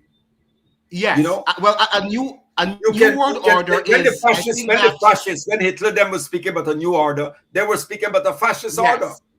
Yes, but I think Mr. Pereira, that yes, even though I agree with you that the old order is really the new world order, but we must say that in all of the history of humankind, of human beings, we have never been in this position where the world is in like a global community where you can connect with Africa easily, you can connect vis-a-vis the internet with Europe, with wherever you want to connect with. There is a new form of technocracy that no human being has ever seen. Right now, you and I we can work online, we can do classes online, and anywhere in the world, and it can be happening in real time. You're looking at me from your country, I am looking from you from another country. That is something that human beings would have found radical, and probably would have said you're talking nonsense if we're talking in the 1970s. So we can see that there is a sort of the humans are now together, and they can control us even more so than they could have controlled us in the 1970s and 80s. Well, you're right, but you have to remember. You remember Marshall McLuhan, who wrote that. Uh, he wrote that the world. He said that the world is a global village, and he said that long before you had smartphones. You know. So look where we are today. Yes, but But but he himself would never have imagined. And some of them were also given insights, just 1984 by George Orwell, right? Some of them were given insights into where we were going, right? Some of them exactly, were part of an elite group. Some of these writers were not just ordinary writers. And I think George Orwell I is glad a prime one, that I glad he you had raised that. inner knowledge of what was happening or what was going to happen. Yeah, but McLuhan, because he was talking about the role of the media and the Hmm. electronic media and all of that. But the thing is this: I'm glad you raised that, because uh, you mentioned the 1984, which was written Hmm. George by Orwell. Orwell, who that was Hmm. his pen name. Eric Blair was his right name. But before we get to 1984, he wrote that Animal Farm. You Yes. had Animal Farm.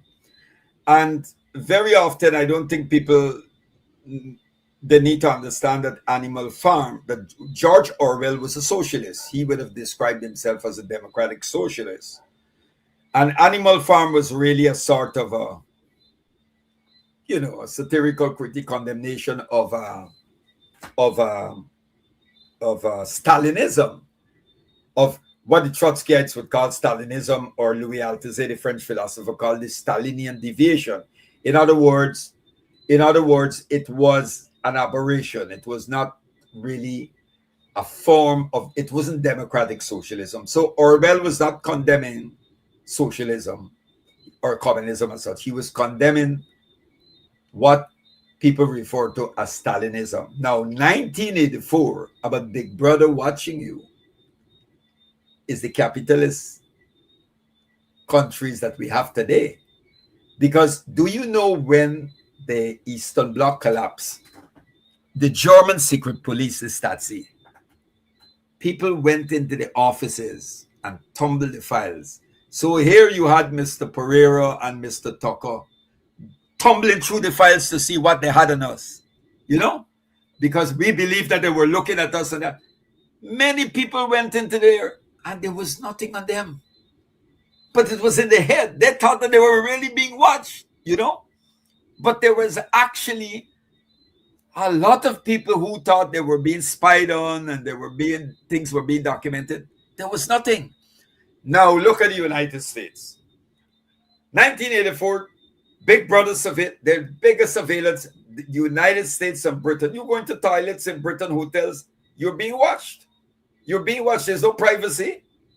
You can't see it, but they're watching you. Now, there is no country on this planet, on planet Earth, with more police agencies and intelligence services than the United States. US has more intelligence agencies and security services than any country on planet Earth. And Yeah, also, but we can say more. right. But we can also say that there's no surveillance state perhaps in the world like China. I think that the Chinese people have more surveil their people. The U.S. is building towards that too, right? But I think I would give the surveillance situation to China in terms of monitoring everything that their citizens do. Well, Are you hearing? Can you hear me? Let me put it this way. Yes, this every state, and we have to agree with Marx. You don't have to be a Marxist to admit this. It's only the bourgeois social political theorists and bogus will deny that. Every state, one of the functions of a state is to act as an instrument of repression. We know that. That's why the state has its arms. It has the judiciary, the courts, the army, the police. Good.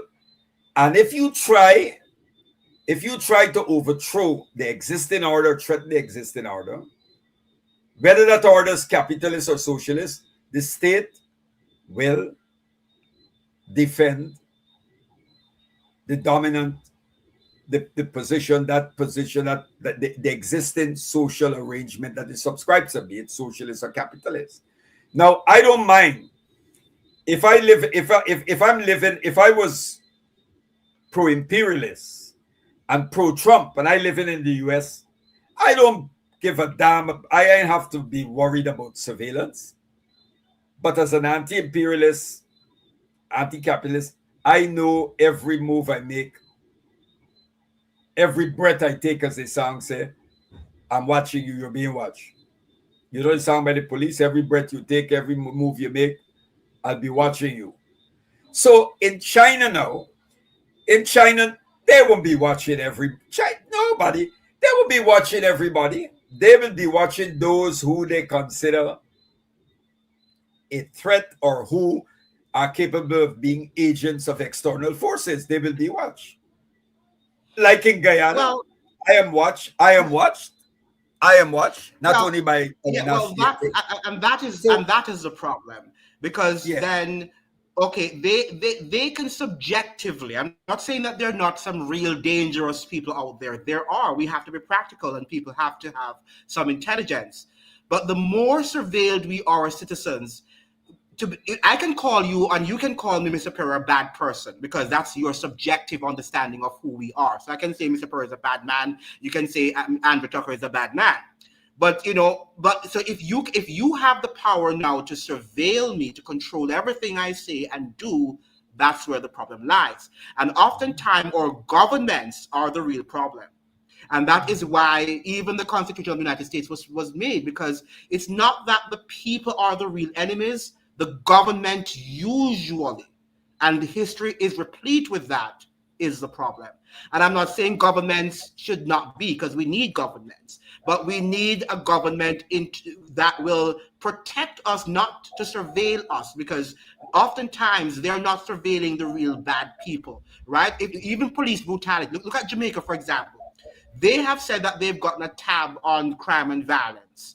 But guess what is happening to replace that? Police brutality. And the people that they're killing are not the real criminals.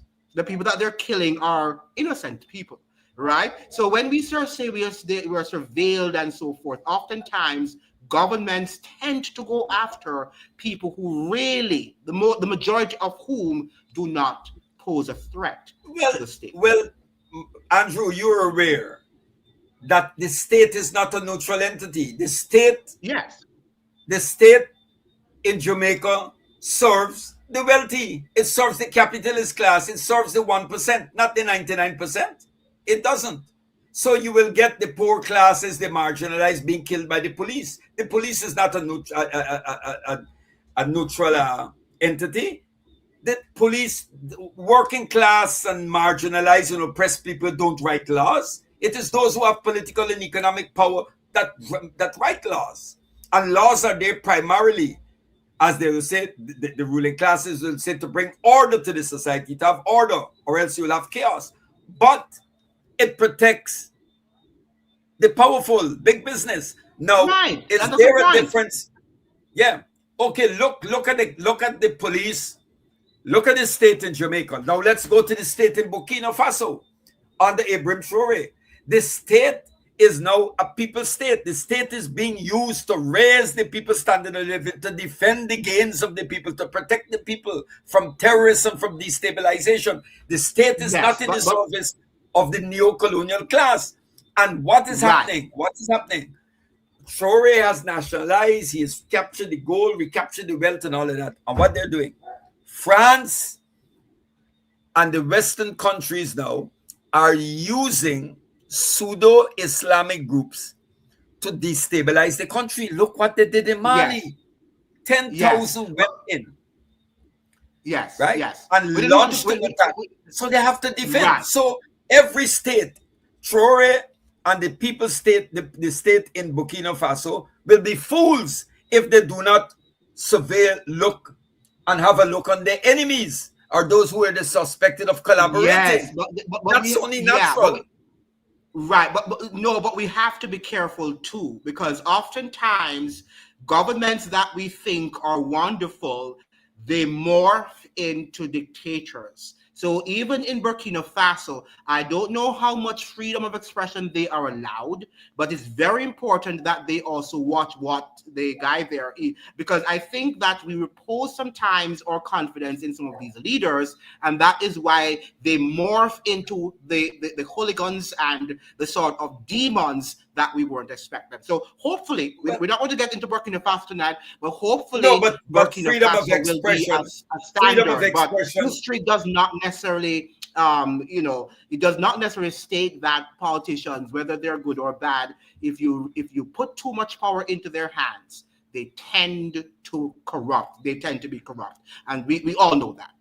The Strait of Hormuz, somebody's saying agenda is as much about Iran as much as it is about disrupting East Asian oil markets. What do you have to say about that? Well, the Strait of Hormuz, look at where it's located. And the people who got the right to administer it is Iran and Oman. The United States, if you want to pass through the Panama Canal, you pay. Don't you? When ships going through the Panama Canal, they don't pay at all. They do. You look at where the United States is located. Can Iran come down to the Gulf somewhere around in that area and say that they can control or put an embargo on the United States? That is just irrational. It is illogical. It's downright imperial bullyism. And when you're talking about freedom of expression, that is it. What do we mean by freedom of expression? Freedom of expression is not an absolute. You can't be free to express anything that views that could be harmful or detrimental to people. I can't go wrong in like what happened in Rwanda. Hutus going wrong saying Tutsis are cockroaches and they should be killed. That's freedom of expression. And then the next thing almost it is freedom of expression. Yes, freedom of expression must come with responsibility and respect. And that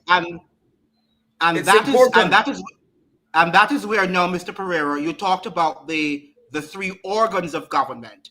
Yes, people should be free to say what they want, but as you're saying, it should come with consequences. So if I say Mr. Pereira is a thief, right? You can say, Andrew, I'm going to sue you. And you get to your lawyer and you begin to whatever and bring me through that legal process and say, show me the evidence, Andrew Tucker. Show me the evidence. And that is where now people's behavior will be controlled. When they see that the state and its institutions are functioning in the way it should function, but they should have a right to say that I'm a monkey or I'm ugly or I'm whatever. Yes, I think that people should have that right. But at the end of the day, they must understand that consequences follow. Right? And that is a difference. I agree with you that if someone says something that I find that is offensive or I can take them to court, yes, you can go. Yes. Those are civil issues that any society, whether communist, socialist, will have. Yes. But let's take it not to that level. Let's go a little higher. This is where it becomes problematic. Let's go a little higher. When you start to express your views on the way an existing order is structured, you start to question, you start to identify the racism, the systemic racism, the imbalance in power and wealth, and you start to challenge what is seen as a given, right? Yes. Then you will see how much freedom of expression you will have. Well, that's a different question. But we should have it. That's but we should, and that's a problem. That is. So let's take the lower level. Let's go. There's limits to that because we don't have to go to the Black Panthers. You have many people. You taught at university in the United States. I know of many outstanding American thinkers, writers, who, because of the views they express, were denied tenure at universities, because in the United States there is no absolute. Not get jobs, were surveilled, tapped, harassed by the FBI and everything. Yes. Right? So you and I are agreeing, are agreeing that freedom of expression should be absolute, where the racist and the non-racist should be free. But as you're suggesting, in the United States, the racists are the ones who are allowed absolute, freedom of expression, while the non-racists are the ones who are not persecuted. And we don't agree with that. You and I don't agree with that. Correct. Right. Because if we are going to have a debate, a serious debate, right? Let us look at racism and the Civil War. When you look at the Douglas guy, what's his name again, Mr. Perry? The Douglas and the one that was involved in the civil rights, and Abraham Lincoln. That debate. Frederick Douglass. Frederick Douglass. That was the debate that we need now. These men stood up hours and they were able to express themselves about, one was for slavery, the other was anti-slavery, and they're giving their pros and their cons. These are the debates that we should be having now in Congress or in parliaments, right? Where even if you disagree, even right now on the platform here, you and I agree on some things and we disagree on other things, but we are respectful in terms of saying, this is how I see it, Andrew, and I'm saying, Mr. Perro, this is how I see it. And that is what we mean by freedom of expression.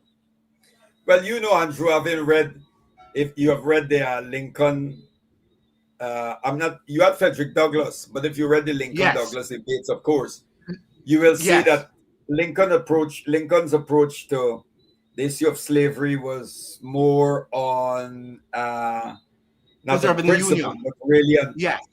Yes. tactics and expedience. Yes. Yeah. Yes. Yes.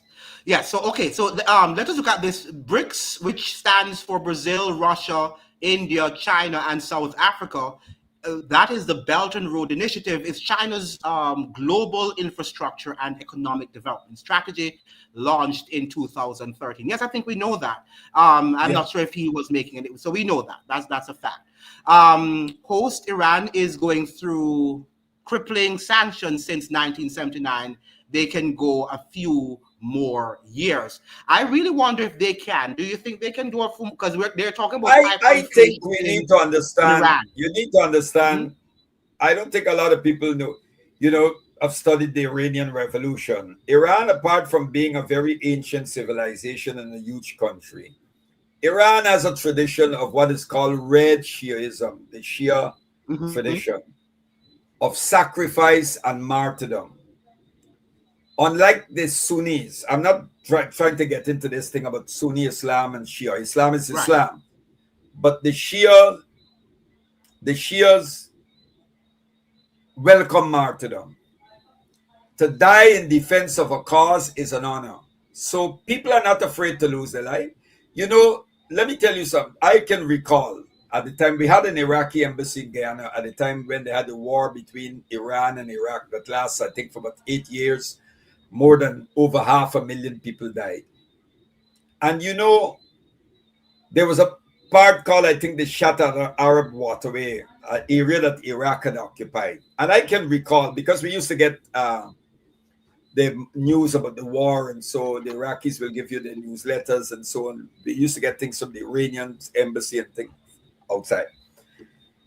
And you know, there were Iranian guards, Iranians who volunteered to cross the Shatt al Arab, knowing that it was mined. And they went, waves of them. The Iraqis could not believe that people were crossing the mine. Some were exploding, killing them, and they were coming towards the Iraqi tanks. Iraqi soldiers jumped out of the tanks and fled. But at the end of the day, Iran had the upper hand, and the West had sold chemical weapons at the time Saddam Hussein was their ally, and they used chemical weapons against Iran. And Iran said, "Look, we are going to stop the war." And Ayatollah Khomeini, the founder of the Islamic Republic, he said that it was like taking a cup of poison. So what I'm saying is, you have thousands. The Iranians can fight. The Iranians can go on and fight. Look at Hezbollah. Look at Hezbollah. Look at Hezbollah. The Shia tradition. You know, the mainstream, Yes. the Western media is hiding what's going on. Hezbollah is using drones that they've adapted, night fighting vision, and they're pursuing Israeli soldiers. Many Israeli soldiers have been killed. The IDF cannot stand face to face and confront Hezbollah.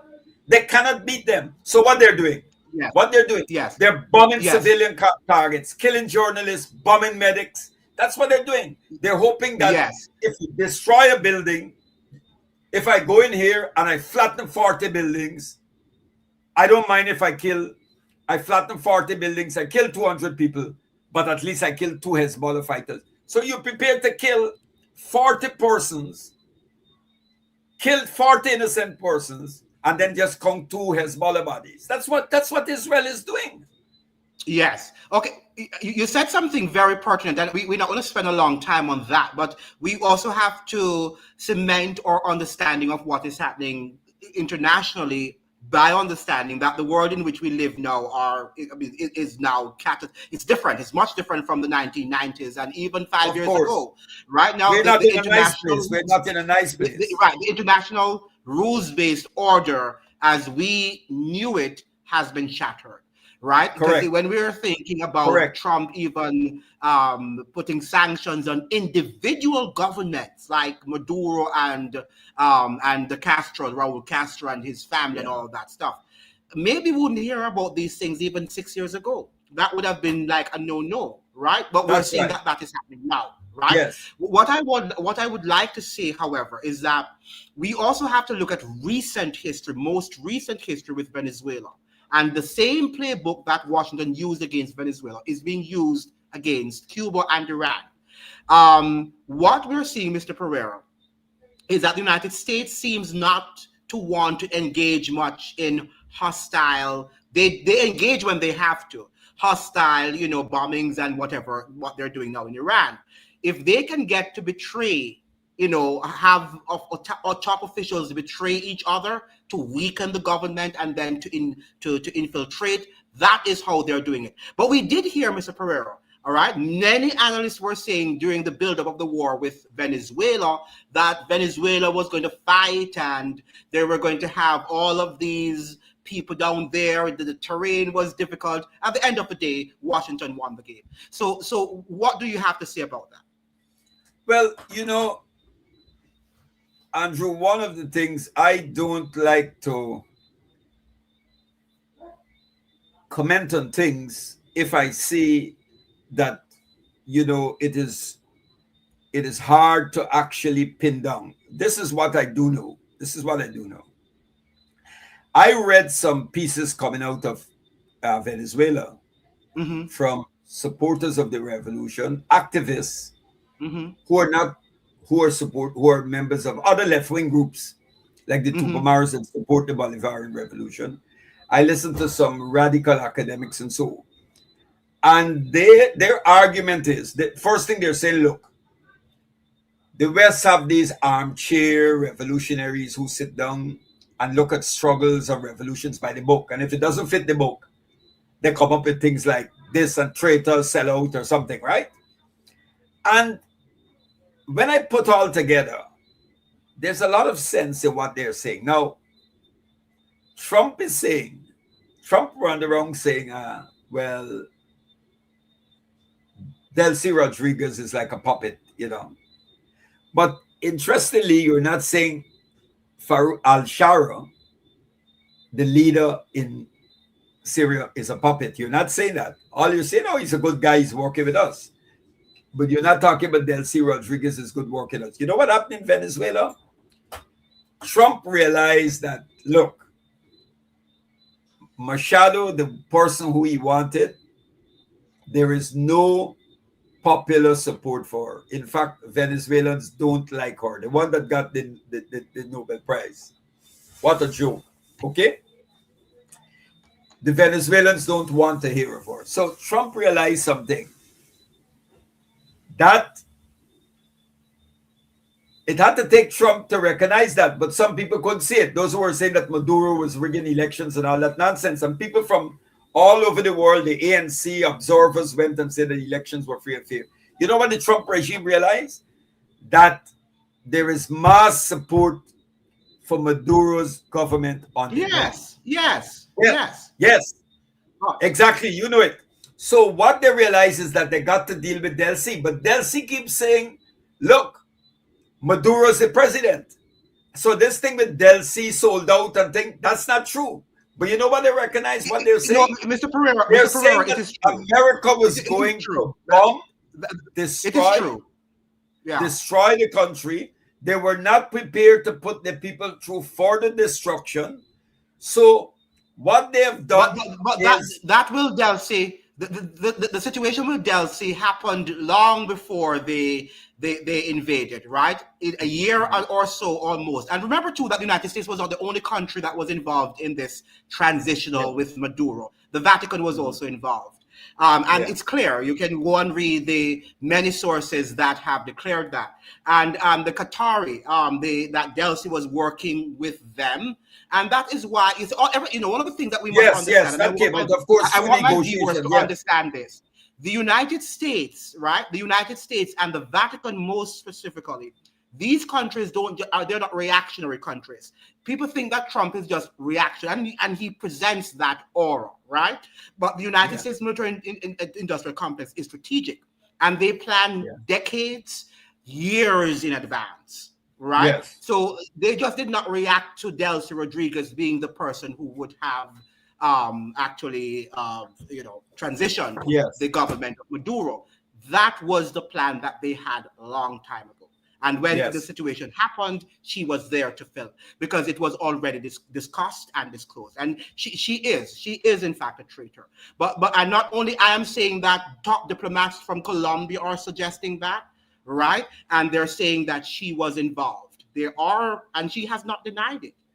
She has not denied any sort of interaction with the Qatar Those who government. are She wasn't closest, working directly with Trump, those who are but she very was working close are saying with that third parties against Maduro. she's not. I think that, I don't know, but they're saying that she had to make that decision to spare because the U.S., the destruction, all that. I think at the end of the day, let's wait. I think there are those who are saying that they've made concessions, but those concessions are tactical and temporary, and they're playing Trump. Let's wait and see. I think Guyana thought that after Delcy Maduro was kidnapped, Guyana was shocked to see Delcy Rodriguez wearing a brooch showing Venezuela, Guyana's Essequibo was part of Venezuela, turning up in Grenada. So Guyana was saying, "Oh, CARICOM should stand up." Yes. Grenada, you allow her to wear a brooch. Well, you can't tell a person what to wear with the brooch. That's not it. So don't focus on the brooch, as I said. I thought that America had our back. If America got your back, why are you worried about what she's wearing on her dress? Right. You know what I mean? In fact, Mr. Yes, I think you were the one who told us that, and it seemed apparently so, that even Maduro did not trust his own Venezuelan security forces. Yeah. He was more, he had the Cubans more close to him. And notice the Cubans, as you are saying too, that the Cubans believe in loyalty and they'll fight to death. Yes. And notice that they were the 35 of them who fought for Maduro, right, to death. So obviously Maduro sensed that something was happening. He probably could not put his hands on what really was happening, and eventually it happened. Yeah. It happened. Yeah, Brother Andrew, that's a good point you made. Take for example, loyalty. I don't know. I think it has something. It's a cultural. It has to do with culture too, and all of that. You can't. If you look, that's why the Western countries and these Western talkheads, they can never understand Africa and the so-called Middle East. A former Minister of Defense of Ghana, he told me, we were very close and we were chatting in South Africa, the World Conference Against Racism. You know what he said to me? He said, my brother, he said, I grew up in Africa. I worked in Africa. He was in the military too. He fought in Angola. He became the defense minister, Kojo Chekata. He was well known during the Jerry Rawlings regime. He said his wife was from South Africa. He said he spent his whole life in Africa. And he said he said Africa, every day you're learning something about Africa. Mm-hmm. Right? That he didn't even know that there was a particular group, I don't want to use the word tribe, ethnic group, that don't work on a particular day because that day has a particular meaning, symbolic. And he didn't even know about that. So you have these, the point is, you have these white talkheads, these little boys who barely lost their parent, their mother's features, sit down calling themselves export, talking the Middle East, and they don't know it. Now, the tribe is a very, very powerful entity.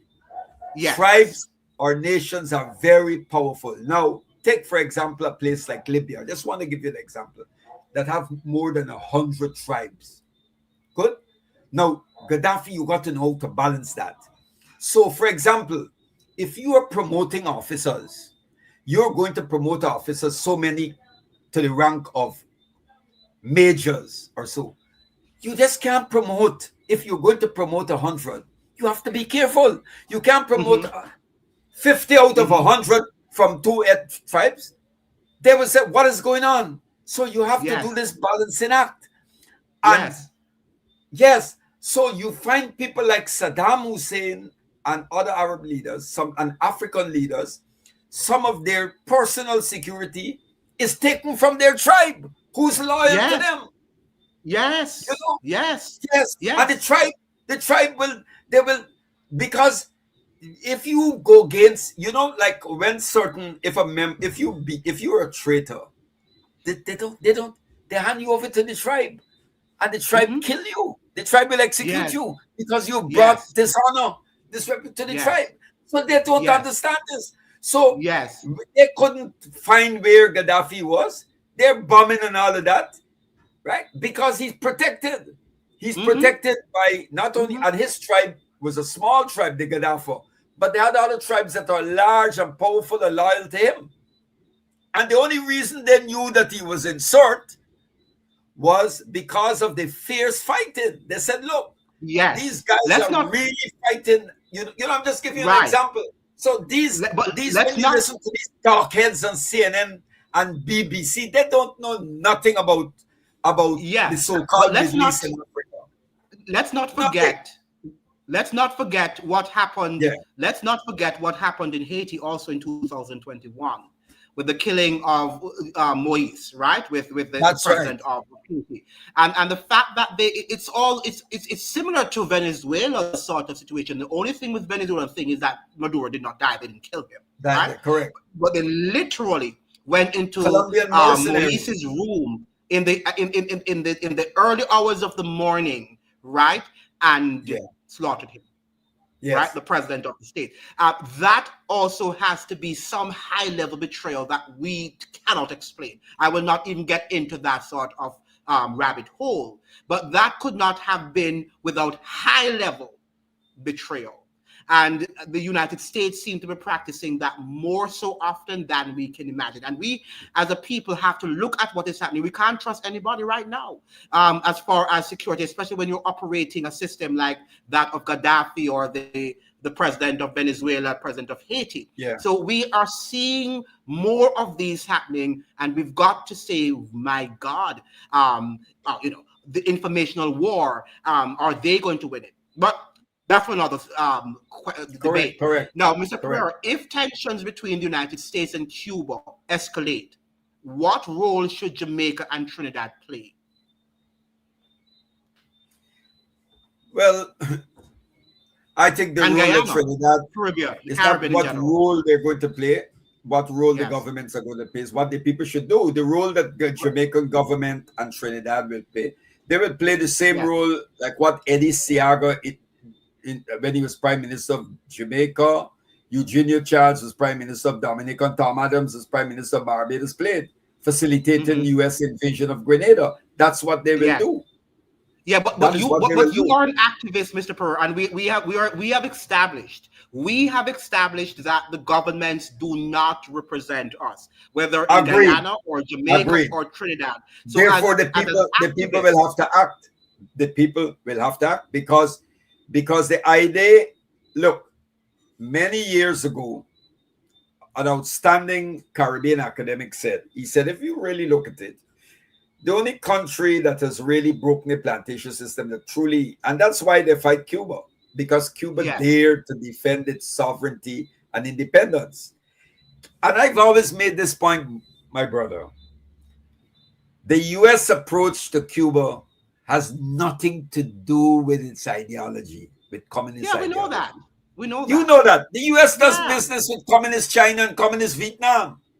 Yeah. Right? That's what we're saying. It has nothing to do with ideology. Yeah.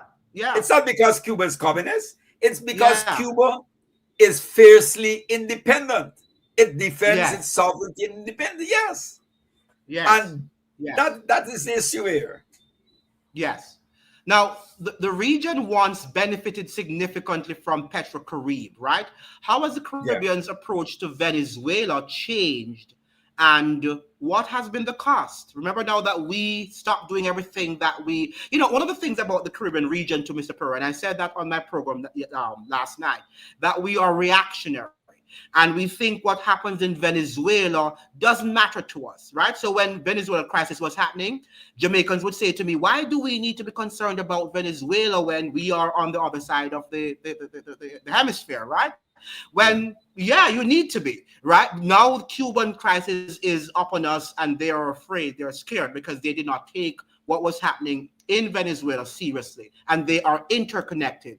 How has the Caribbean region, well, maybe not so much your country because you have a lot of oil in Guyana, but how has the Caribbean region changed since that agreement stopped, the Petro-Caribbean agreement stopped?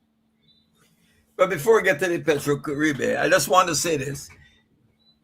You know, in the African tradition, uh, African freedom fighters during the period of the trade when Africans were being the war captured, the trading captured Africans, capture and enslavement of Africans.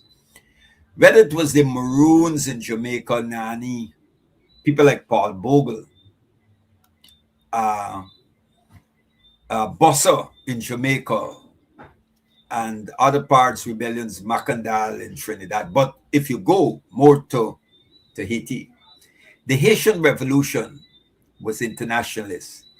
Africans had this in African culture and society that solidarity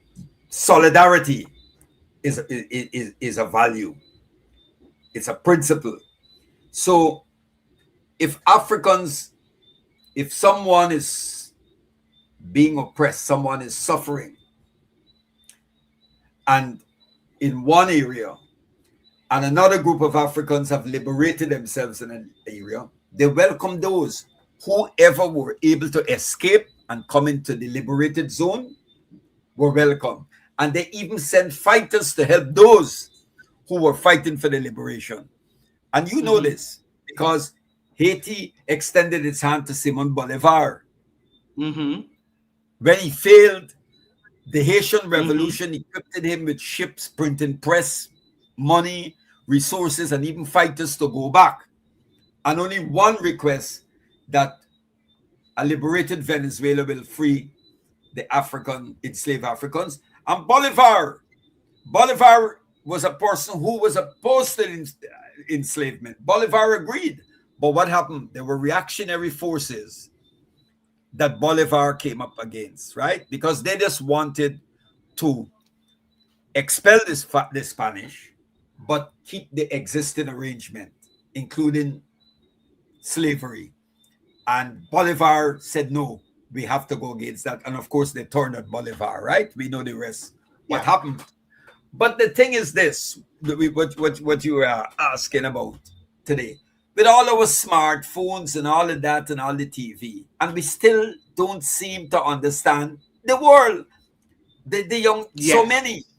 And Yes. people who, yes, and in those days, with no smartphone, no television, we knew, and I keep making this point, we knew more about the world than those today with all the smartphone and laptops, smartphone and television. So the point is, if you can sit down in Jamaica and say that what happened in Venezuela is not of your concern, well then you are not living on this planet.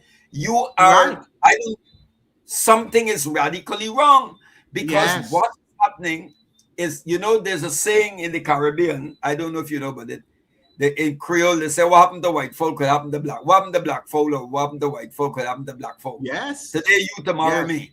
So what we are seeing is naked recolonization, open Mm-hmm. recolonization. You either submit voluntary submission, or you will feel the hard way, or else Trump will say, we're going to get you. And we have those who are happy to go along with them, who are happy to go Yes. along with it. And as you Very good. said, leaders, Mhm. not the leaders we have. These are misleaders. They are Yeah. just happy. They're cowards. They're cowards. They're traitors, right? And when Yes. you look at all that the struggle of those names that I've mentioned, whether you're going back to the days of all who fought the struggle against slavery, the great Jamaican Maroon freedom fighters, Paul Bogle, Nani, Sam Sharp, all those people, cross Barbados and Trinidad, Butler, all the anti-colonial freedom fighters, our national, those who fought slavery, Kofi, Bossa, Macadal. And then today, Yes. the Yeah, but descendants remember of now, these great freedom fighters, yes, right. Remember now that these freedom we fighters are that just prepared. right. Remember now that these freedom fighters that you're talking about did it free of cost. They did it for the love of freedom, right? We must That's understand that right. our leaders today are bought and sold, and that is how they're Yeah, making huge sums of money, right, from what they're doing. So that's nobody right. incentivized to Toussaint Louverture or Gaddafi That's or right. many of these great men. They weren't getting lots of things. They were just doing that. They were fighting because they believed in freedom, in full freedom. Our politicians, on the other hand, are receiving large sums of money for supporting US imperialism. And that is why Yeah, you're seeing them leaving office, going into office with barely any money, right? And they come out multimillionaires, right? Because they are yeah, incentivized to yeah, enslave us and to enslave the world's population. So this yeah. is the difference that we have to now begin to understand. Another thing too, Mr. Pereira, are we as Caribbean citizens living in this sort of delusional world, believing that we're just Africans? When the fact of the matter is that we are also a multinational, multi ethnic, and whatever, and we have different interest groups colliding. And that is why I like what Professor Rex Netterford of Jamaica, the late Rex Netterford, said Great, that the typical a great mind, Caribbean a great mind. right is part African, part Asian, part European, and part indigenous, but fully Caribbean. And this is where we have to understand that, yes, we are, most of us, like in Jamaica, are coming from Africa, and that is the over 98% of us are, in fact. But we are the ones who are not controlling. We don't control the destiny of the nation, really. The people, the colonial class, the spillover, they are the ones who control where we are. Yet still we believe in this romanticized understanding that they want to free us when they don't. And this is the start of the delusion that we're living. I agree. I read Rex Nettleford, a great mind. And Yes, we speak of some great Caribbean freedom fighters like the late Tim Hector of yes, Antigua and Barbuda. yes, yes, Even I know Ralph him too. Gonzalez speaks of it and Mm-hmm. others. We speak Mm-hmm. of a Caribbean civilization. Mm-hmm. And while I do agree, yes, that the Caribbean is indigenous, it's African, it's Asian, yes, no one can deny that because we are they we came some were deceived into coming, others had no the others were brought without having a say, those who were captured and brought. And we recognize the contribution of all of those peoples and cultures to what is called the Caribbean civilization. But to be honest, to history, to scholarship, and as an African, as a descendant of enslaved Africans, I am not going to marginalize the role of Africans and their contribution to the Caribbean. Yes, No, we're that's African, what we're we're Asian, saying. Mm-hmm. but Yeah. but at the end of the day, no one can take away from when you look at the history of resistance against enslavement, against colonialism, you will see that most of that firepower, that militancy, whatever you want to call it, it came from the descendants of captured Africans.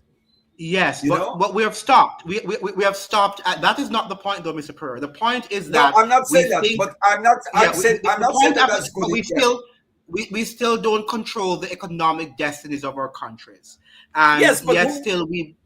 yet still we believe that we do, and that's illusion. That's where the delusion lies. That because we see a predominant people of African descent living, residing in our countries, maybe our government looks like us and all of that thing, we think we are free.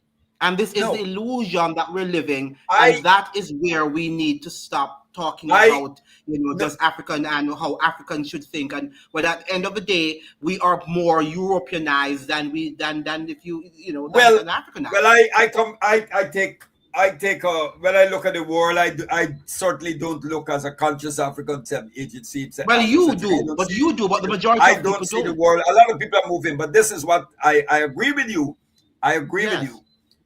You know, Kwame Ture, formerly Stokely Carmichael, always he kept making a point that black faces in high places don't translate to black empowerment, black power. Yes, you're right.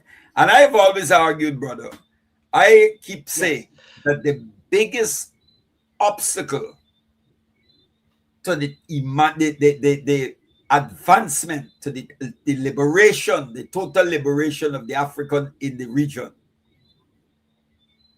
You know who's the biggest obstacle has been? That Who same is it? group of people that you have identified. That group of black I skin white think that black skin white mass, the Holness, they and all of those who went to European institutions of higher learning, came back, inculcated European values and the way of seeing the world, and believe that they have the right to lead. And they're the misleader class because it's the Anglo-Saxonized, to use James CLR James Hall. right, It's the right, Anglo-Saxonized Africans who have been the biggest obstacles to African advancement in right. the region. That's the point. That's the point. They are, That's the I've point. always said it. I am not, Yes. look, we have flag and anthem independence. We have a black prime minister in what we call black prime minister in Jamaica. You In have a Jamaica, black prime right. minister in all across the Caribbean. Good. Mm-hmm. But Jamaica, the majority of people are descendants of Africans, captured Africans. But who Mm-hmm. controls Jamaica's economy? Not Yes. Africans. Yes. Who control the Yes. economy of Barbados, the Godars and all of them? Who control it? Who control the economy in Trinidad? Who controls the Mm-hmm. economy in Guyana? Who controls the Yes. economy in Barbados? Yes. Sorry, I call Barbados in Bahamas. You have Yes. black faces, but Yeah. it's white. What I Yes, think what I think Mr. What I think Mr. Well, Dr. Rex Netterford, Professor Rex Netterford was alluding to is that this understanding that you're black, as these Europeans and Americans like to think, is too simplistic, and that's what he's saying, and I I agree with agree. him. I agree. That no man, it can be described by just the sum total of his color, the color of his skin, Color, because you can absolutely. look at somebody in the Caribbean, including in Jamaica, who could be as dark as whatever, but if you Yeah, look at his family tree, his grandmother I might be agree with you. white, might be Indian, might I have agree. some Chinese, just in the same Yeah, way you have in Trinidad and Guyana. So and our culture, because the mixture, the integration of different cultures that came together, that is what gave us the Caribbean mix. Not just this, you're black and you're Indian or you're whatever, right? It's that we are a mixture. And what Rex Rutherford went on to say, Mr. Pereira, is that the white man, the European in America and in Europe, but particularly in America, they also have to understand that they also have been negrified as much as the black people have been Europeanized, right? Because it's the coming together of different cultures being merged together that have created what we call the American or the Jamaican or the Trinidadian or the that's right. Guyanese. You see what That's I'm right. saying? And that is what we have to. But I think that the education system has also taken from US sort of narrative of how to describe ourselves. And I think that in many cases, we don't really understand right now who we really are as a people. We've lost our identity as Caribbean people. And Yeah. as a result of that, we're just merely following what the people in the colonial world, how US describes us, and in these simplistic terms. Yeah, well, I agree with you because I have always I have a problem with those some some of those people who just see this about race, Mm-hmm. black and black, but they don't see others because, as you pointed out, and you're right, and what next Rex Netterford dealt with is that you ignore the role of consciousness, Yes. right? Because I know, Kwame Ture said he once referred to Fidel Castro as the blackest man in the Americas in this Yes. part of the world. Yes. You know what he was talking about, because The when fact that, Castro, yeah, yeah, right. when he sent the fighters, when Cuba decided, it was a big decision. They spent hours. Manmeet Yes. spoke about it in his book, Jamaica Struggling the Periphery.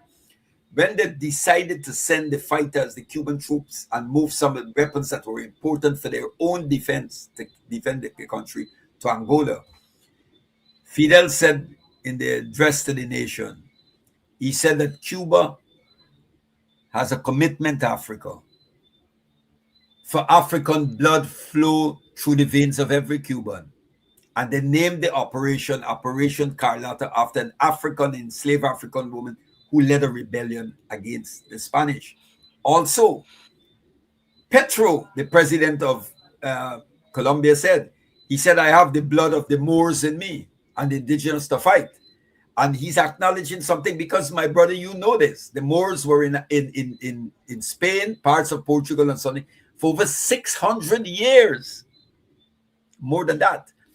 So obviously they weren't keeping to themselves. So you're right. When you go back and you check, right? I know some people who are very fair skinned if you look at them. But if you see a picture of their grandmother or grandfather, you will see a dark person. Mm-hmm. Right? And And it's not about the color of the skin, but it's the culture that yeah, we have that's right. formed. That's right. Yes, That's it's right. the culture And the that we Spanish, have been this able. culture, that Latin American culture is that Yes, fusion, yes, you're right, of African, yes, of indigenous, of all that came. Because you yes, notice yes, something carefully. Look at the culture, look at it. Now you look at certain things. Look at the way you got what's called the foxtrot. Look at the way Anglo-Saxons, the North, the Europeans, the Germans, the English, the way they dance. I'm just giving you an example. And then you look at the way someone from Venezuela, Colombia, or Cuba, the way they dance, right? And when the drums, you see it, I see it, and they knock the drum. That you look at the dance, exactly you can see the African origins of yes, it. yes. And Mr. Pereira, our mindset. When I was at Howard University, they were sort of mystified by who I was. Yeah. So they were saying, where, we know he's black, but where does he come from? Why does he behave the way he does? And Yeah. somebody responded by saying, oh, he's British. He has that British retention. Because we come with a different perspective. We are confident. We know what we're about, right? Yeah. But when they give us this sort of little thing, oh, he's black, and you know what they mean when they say we're black. Yeah. It's a way also of categorizing us and putting us into a box, and we must remain in that sort of box, and that is how they view us. And yes, we should be the ones who should define who we are, but most people don't. The That's longer right. you spend in the United States, and I've seen Caribbean people, their minds become damaged. Right, they become damaged goods because of this constant being informed that you're black and what blackness and all of the things that blackness is associated with. And if you don't move away from that culture, you find yourself that you think in that simplistic understanding of the world. Yes. Yes. Agreed. You know. Yeah. Yes. Let's go back to some of the comments. There's nothing superficial about the Iran and the USA and settlers Zionist colony. Can you explicate on that? I'm trying to pick up what they're really talking about. Yeah, I think what they were saying is that they are agreeing with you, right? I think this person is I agreeing with picked up. you Yeah, that yes, I see. Yeah, yeah, the correct. war on Iran is real. It Yes. is the Yeah, yes, Iranians I are got it. fighting for Yeah, their right. liberty. Yeah. Can you hear me? Can you hear me, Yes, I Mr. can hear Carr? you. Hello? Yes, I Okay, do. okay. All right. So you agree with that. You agree with that. Okay. Yes. No black leadership is willing to fight. What would you say about no black leader is willing to fight? Well, I don't know what you mean. Black leaders in the region, black leaders in Well, in any. Africa too. In Africa, Africa is going through the same crisis for the most part that the Caribbean is going through right now. In fact, it was Yeah, Patrice Lumumba, one of those YouTubers, right? I think Patrice was it is an intellectual in Africa. yeah, He was talking the other day about the fact that Africa is being recolonized right as we speak without any shots, without any guns. yeah. So Africa is in the same position for the most part, except for Burkina Faso and and Yes, the Niger and Sahel these state. countries. Right, the Yes, second, and right, right, as well as right. a country which they don't. But I just got this book on my fight for Eritrea. Yes, yes, Eritrea. Yeah, yes. but you agree. But Ruto. Yes, I mean, imagine Macron saying that we are the real Pan Africanists. He's a Pan Africanist. Mm-hmm. Macron said that. What a joke! I mean, that's Yeah, anyhow. But it's you an know insult. something? Yeah, Yes. brother. This just a minute. Okay, we'll come to that. I agree with that. Let me tell you something. You know what is shocking? President John Mahama of Ghana Mm-hmm. took resolution that they took to the UN on the issue of slavery. Yes. That the trade in captured Africans as the greatest crime against humanity in terms of as a Holocaust, right? And it went to the United Nations. Ghana took it to the UN, and the UN voted and approved it, agreed. All the countries, China, Russia, all those countries voted in favor of what Ghana brought the resolution, right? The countries that built their societies and economy on this trade and captured Africans, they abstain, Mm-hmm. right? The ones who don't want to address the issue of reparations, they abstain. Only 3 countries voted against the resolution brought by Ghana. That was the United States, Trump's sidekick in Argentina, and Israel. The 3 of Yes. them. Yeah. Yeah. Good. Yeah. But here is the president of Ghana, the US voted against it, Mm-hmm. And in less than 1 week, the president of Ghana had US military forces carrying out military exercise with the Ghanaian military in Ghana. Right. But I mean, Kenya is the isn't that same thing. it tells you that Kenya. something is wrong? Yes. Yes. Yes. Yes. Yes. And Kenya sent its forces to occupy Yeah, Haiti also. So we're messed up. Okay, we're messed up. And whether you are African or Caribbean or black or yeah, whatever, for the most part, the world is messed up, and that's what we have to understand. yeah. Tiny. Tim Tom is saying disrupting Libya was as much about destabilizing the region as it was about toppling Gaddafi. That is so-called Islamic extremists moving through Libya and Algeria down to West Africa, hence Mali and Nigeria. Absolutely. I've written on Yes. this. I've written pieces as early as 2011 and it absolutely correct. Yes, yes. Sunflower is saying it has to go back to the people, only way to save us on what's ahead. And that is what we're saying, that the governments Correct. are not going to help us to do. And Tiny, Tim Tom is saying through color revolutions, right? So that is what we have to do for ourselves. Sunflower is saying, thanks, host, for speaking the truth. Yeah, we that's what we're doing. Both of us are doing. And Sunflower is saying they divide by color, race, religion, well planned. How would you agree with that? That they're dividing us? I do. And Yes. my brother, they the in the Islamic tradition, the Islamic resistance, if you look at the Yes. Iranian Revolution, Hezbollah, the Houthis, and I think I've mentioned this on your show many times. The Yes. fundamental contradiction in this world is between truth and falsehood, Yes. Yes. between the forces of what they call the party of God. Hezbollah means the party of God, and the opposite is the Yes. party of Shaitan or the devil. That's the fundamental contradiction. And why we Yes. say that is because the battle is between truth and falsehood. Oppression, Yes. racism, injustice, exploitation, all these are products of falsehood.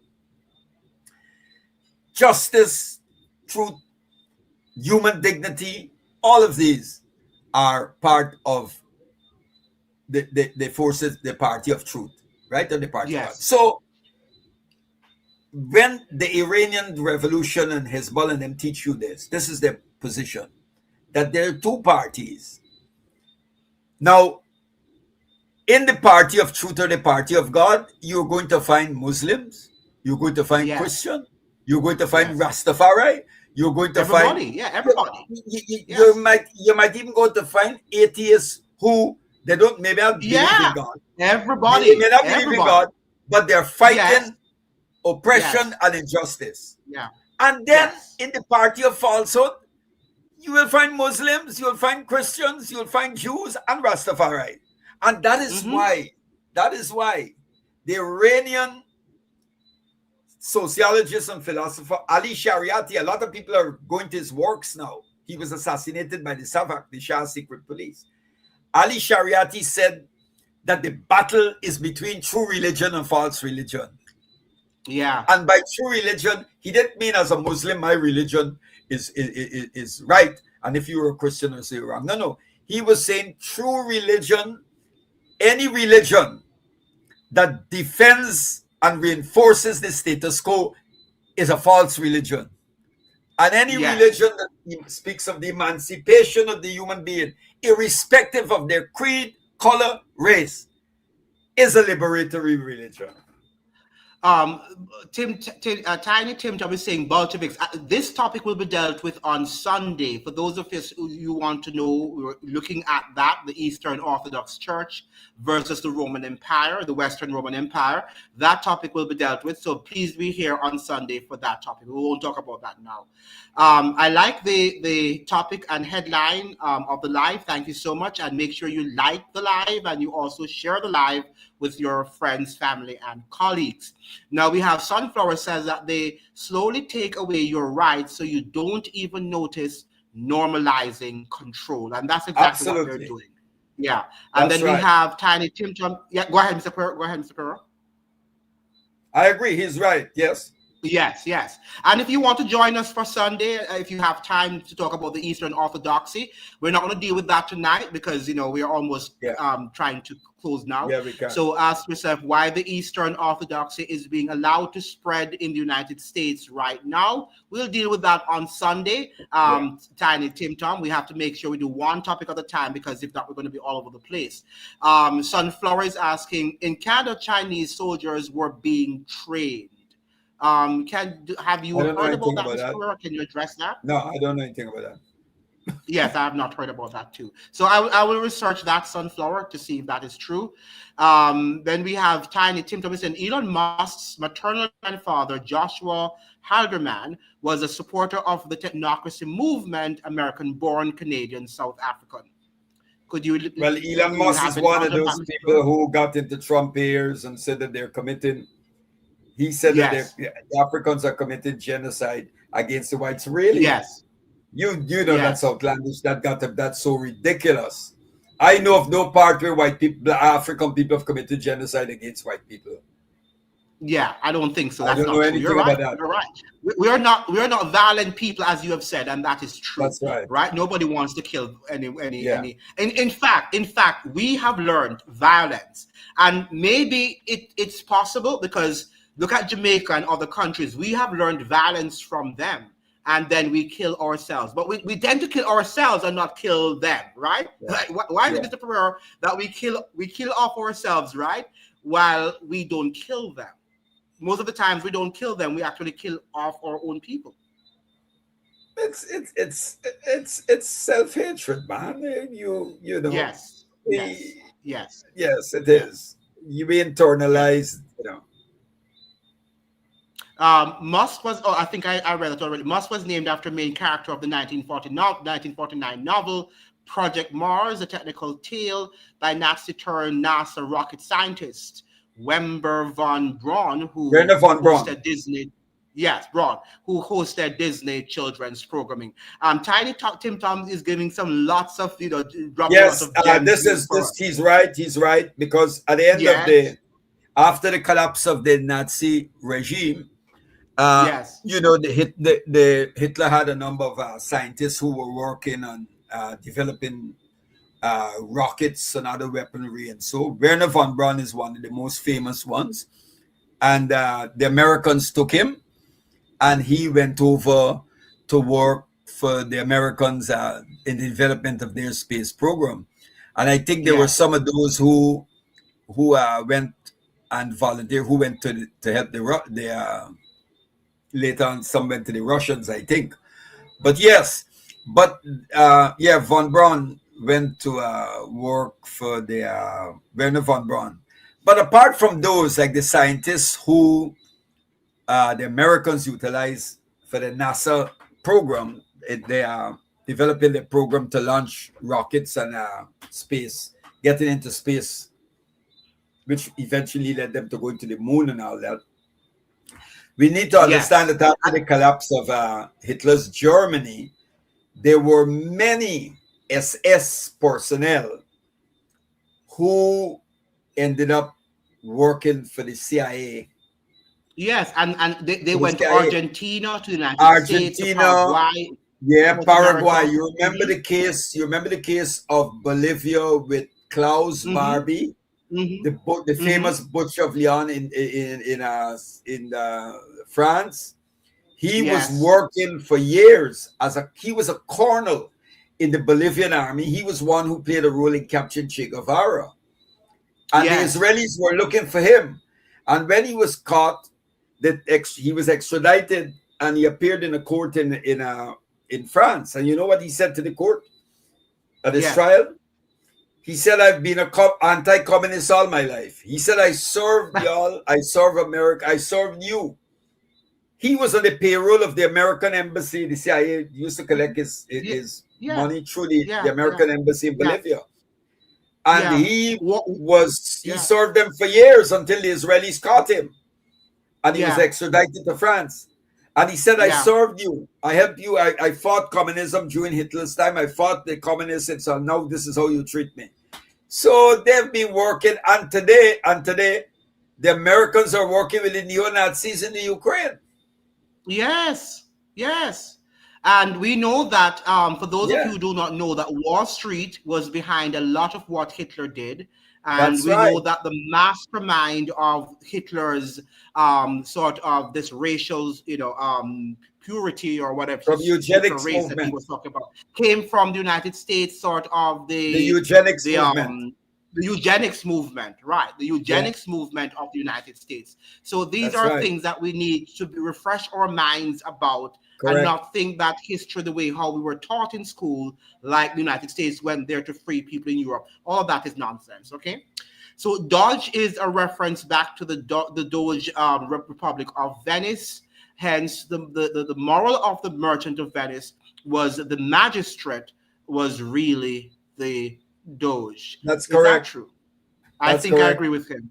Yes. Yeah, he's Education right. is equal to indoctrination. And by the way, those of like Tiny Tim Tom, if you want to join us on the live, you want to help us to host the program on Sunday, that would be nice. And any of you who have expert knowledge on any of the topics we're talking about, and you want to join us, no problem. Just let me know before the program starts. There's one there that education equals indoctrination. That's the one before we get to this one here. Yes. Where somebody said education equals indoctrination. Is indoctrination. Let me get that there. Yes. Yeah, Kenneth Kahunda, the first president of independent Zambia, said no education is ideologically free or neutral. Mm-hmm. So all education, to a certain extent, is a form of indoctrination. We were indoctrinated to believe that Christopher Columbus discovered the world. We were indoctrinated to believe that I read when we were a colony, we had a book called The Royal Reader, and it had different stories. And one of the stories that we read was about George Washington. When he was very young, I can't recall, maybe 10, 11, somewhere around that, 11, 12. And his father bought an axe and gave it to him as a gift. Now, you are not going to buy an axe and give a 12-year-old as a gift. We certainly will not do that, right? But the story goes that George Washington's father gave him an axe. And one day when his father was out, he chopped the cherry tree down. And when the father came back, he said, "Who chopped down the cherry tree?" And he said, "Me, father, I did it." And the story was that George Washington never told a lie. So here we are reading about George Washington, never told a lie. And we knew as youngsters that we were little liars when we get ready. So when you were reading that, this young white boy, he never told a lie. He got to be superior. You see how you internalize that? How that gets to you get to the unconscious. You see how you get it there? So you internalize that. White people, you notice it. And I mean, you look at it. If Robert Mugabe says something, he has to be lying. If Gaddafi says something, he has to be lying. If Saddam Hussein says, "I have no weapons of mass destruction," he's lying. But Tony Blair took Britain, dragged Britain into war on the basis of a lie, and he said Saddam has weapons of mass destruction, and we believe him. We believe him. Right. When I said we, I'm not talking about me, you. But non-white, black, we believe him. Why? Because white is right. White don't lie. Right. So if white is right and white don't lie, automatically black lies and black is wrong. I just want to add to the discussion as an educator that indoctrination is a very important. It can be good and it can be bad. There are some things that we need to be indoctrinated into. A man needs to be indoctrinated in how to be a man, right? In terms of what the role of manhood is all about. Respect for women. A girl needs to be indoctrinated in terms of what the role. Where now we need to separate it is when we can't think, like there are some things, let us say I am Jamaican, right? And there's some cultural aspects of my culture that I've been indoctrinated into, which are not healthy. Right. So correct. I have to now be able to read around those unhealthy practices and habits and say, I have to alter my way of behavior because those are not. But some of the indoctrination that we get in society, it's important that we are indoctrinated into that, because if not, the society cannot really be an orderly society. What do you have to say about that, Mr. Pereira? No, you're right. I agree. Yes. I agree. Yes. Nothing is wrong with being indoctrinated to indoctrinate is to accept you embody certain doctrines. You acquire them and you live them. So good values of respect for human beings. And even language is also, when we learn a language, is that we're indoctrinated into that language, all of the sounds and pronunciation and all of that stuff. We can also be indoctrinated there. Yeah. Yes. Okay. Let's look at this, Mr. Pereira. The most important thing, I think I read this already. What would you say about that comment on the screen? Yes, that is right. Well, the West African kingdoms were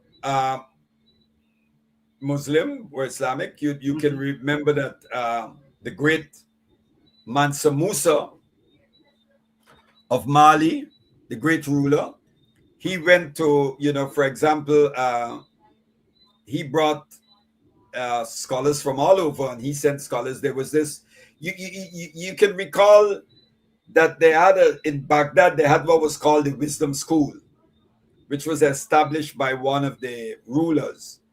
And one of the things that they don't tell you, a lot of the early caliphs or rulers in many parts of that world, even in what is known as that area around Iraq and all that,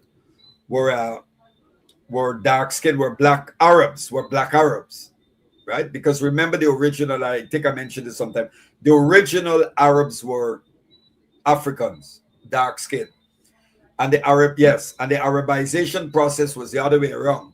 Because when the other peoples from other areas came into what was known as Arabia, I'm not talking about Saudi Arabia, that's the British creation, Arabia, they met these Africans who, you see, all the original Arabs were Africans, but not all Africans are Arabs. So there were people who came from other places, and they started settling in those areas, and they started mingling, integrating with each other, intermarriage and all of that. And what you get was the Arabization of those who came. It was not blacks who were Arabized by other people. They were Arabized by the original Arabs. And there's a lot of books written on that is coming out. Black Arabia by Dr. Wesley Muhammad and so. But getting back to what the brother said with the Moors, the Mansa Musa and the Great Library, the University of Sankore, Timbuktu, the library, the books they had. Do you know that the price books on the Mansa Musa and the West African civilization, African Moor civilization, more value was placed on books than gold? Mm-hmm. This is documented. They place more value on books than gold. And to give you an example, when Mansa Musa was going to the pilgrimage to Hajj, he had so many camels, so many thousands of camels, and people who were going. And as he passed, going through up to Egypt, all the way down to head to Mecca, they were handing out gold and gold. And the gold price went down. There was a slump. It went right down, and for a very long time, because the poor was given gold. Right. Now, and when he came back, he brought back scholars from all over the lands that he brought. So what I'm showing you is that the African civilization placed tremendous knowledge on the acquisition of knowledge of learning. But we no longer do that. And that is what we have to understand, that we no longer do that. We no longer. Then we did that, but in today's world, we have become so Europeanized, and this is what we want to do now. We want to make the connection with what is happening now, because lest we forget now that we have so adapted ourselves, we have evolved essentially, and we are behaving right now just as the typical European, because of, as you're saying, Mr. Pereira, Western imperialism, European imperialism have caused most of our people to be acting. They value you based on your material wealth and what you possess. Yes. Man's worth is measured by his material possession. And yes. Now, the doctrine of discovery, the 15th century, in the Common Era, the papal bulls, the people do not understand. And that's the other day the Pope actually, divided the world between Spain and Portugal. Yes. But he was also somewhere in Africa. Yeah, he where did he ask for the forgiveness? In Spain, right? He asked for the forgiveness in Spain. Yes. And that was actually strategic, because the Treaty of Tordesillas was actually done in Spain when the world was in Spain. The Treaty of Tordesillas, yes, that's right. It was actually there that he should have. I think when he went to Africa, although also he sort of was trying to find some way of talking about. Yeah, because you had Vasco da Gama. Vasco da Gama went around. Vasco da Gama went and found the lands of Portugal, and then and then Spain, and both of them were Catholics. you know, Yes, yes, yes, predominantly yes, dominated by Catholic. yes, Because remember the Protestant Reformation. The yes. Protestant Reformation never made any real impact. It didn't impact on Spain and Portugal. You know, Because they were they remained Catholics. true to the yeah, they Because they remained were true to the Catholics. Roman. Yeah, Yeah, because of the Inquisition. The Inquisition that they had was so much that the Roman Catholic Church had domination over those regions. And that's right. in fact, the whole matter of the Franco, when Franco came back to Spain in 1936, because there was a sort of, in 1880s and 1880s, there was some sort of reformation in terms of the politics in Spain. And they had a little element of the reformed elements of, the reformed countries. But no sooner had they done that that is why the Vatican sent Franco to sort of end that sort of republicanism and place back the Spain under Catholic sort of hegemonic power. Now, leaders aren't committed because they are all puppets. Let's now be clear that all Do of our you know? leaders. Mhm. Brother Andrew? Yes, Something that is not properly researched. Of course, you can go into it. Is fascism, and yes, I'm not comparing. I'm not fascism. Separating this fascism from Nazi, from Hitler's Nazism, from what Hitler had, because fascism.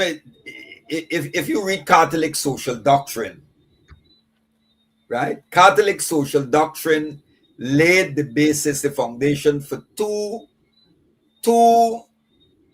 political philosophies. One, Christian democracy, and two, Italian fascism. And that is why you found in South America a lot of the big Catholics were fascists, because they spoke about fascist doctrine doesn't recognize and speak about class. Instead of seeing classes as something like the Marxist class struggle and all of that, they saw classes as part of a natural order, and they had a Thomistic based on the theology and philosophy of Aquinas. Thomas Aquinas. Aquinas. Yes, Hmm. that you have a corporate body, an organic, looking at it as that the society, like the human body, the way the hands function and the feet has its role and the eyes and all that, society is like that. And that is what Mussolini, in fact, if you read the writings, selected writings of Mussolini, you see it. And that's why the Catholic Church and then back Mussolini. Because Mussolini, as much, he started off as a socialist, and then he ended up, and he took pieces from there and he developed what's called fascism. And that's why you found that in Portugal, you had the fascist leader by the name of Antonio Salazar, who was Salazar. a staunch Yes. Catholic, yeah, right? And you had most of these Latin dictators, Stroessner and all of them. They were staunch Catholics and fascists. So I'm showing you the root, the origin, the Catholic roots of fascism. Yeah, the Catholic Church has influenced Western thought in more ways than we can imagine. Even in the Reformed churches, the Protestant Reformation, they still continue to have some impact on some of even the theological belief system of some of the Protestant churches. So we know that, yes, that in terms of Well, like Western The thought Dutch and Reformed philosophy, Church, the they Dutch were Reformed instrumental. Church, the Yes, Dutch yes, Reformed Church that is rooted in Calvinist theology, the teachings yes, of John yes, Calvin. yes. They provided biblical and theological justification for the apartheid in South Africa. Yeah, yeah, yeah, yeah. Leaders aren't committed because they're all puppets. No, we have to be careful, Sunflower, by saying all leaders are. Some of our leaders, yes, but you have a few in the Not all. minority who stand up for what is right. That's why we have some element of good still going on in the world. But for the most part, I agree with you that they are not Those who committed to refuse to be standing up for puppets will be killed or sanctioned. right, right. European Renaissance began in Al-Andalus during Islamic Golden Age. That is true, where the Muslims preserved the Greek canons and liberal arts, and yeah, all these things are true. Well, we need That's to, true. and those are separate That topics is true. All for of that is separate. right. Yes, yes. Now, this many of us have been brainwashed into thinking leaders are above us. We pay them. Yeah, could you address that, Mr.? That's a very good point that this person is making. Yeah, uh, Brother Andrew, I believe, and in the African tradition, it existed. Julius Nyerere operated like that. Gaddafi did it. There's a tradition. Many of the early Islamic leaders did it. The Holy Prophet did it, peace be upon him. And Jesus, the Messiah, did the same. I always tell people, do you know the purpose? Jesus in his majestic glory, in all his readers, he washed the feet of the disciples. He didn't tell the disciples to wash his feet. That is a symbolic act. What was the reason for that? Right? Humility. Here is him, as they say, empty himself of all the logos. In all, this is if you accept the Christian teachings or the Christian, this is the word became flesh and dwelt among us. This is God, Emmanuel, God among us. God is among us. And Right. he washed the feet of the disciples. Right. Servant leadership. But it's bigger Servant than that. leadership. Correct. Yes. Correct. So the Correct. leader must serve the people. The Yes. role of the leader is to articulate. The leader must embody the will of the people. Embody Yes. the But will. our leaders Yes, are now sports. Our leaders are now yes, sports and entertainment personalities. They are yes, celebrities, and we treat yes, them as such, right? Because that yes, is what you run after these sports personalities. They have brainwashed you into want to run for the World Cup and soccer and everything, and then these yes, people are important. So yes, they are on that sort in that sort of class, and then you worship them, and that is what it's all about. Worshiping of your leaders. Sovereignty comes from being recognized by other sovereigns. Example, Morocco was first sovereign to recognize U.S. sovereignty, the Treaty of Peace and Friendship, 1786, in the Common Era. Correct. All right. So yeah, we yes. agree with all of that. Agreed. Rights are inherent and inalienable. Correct.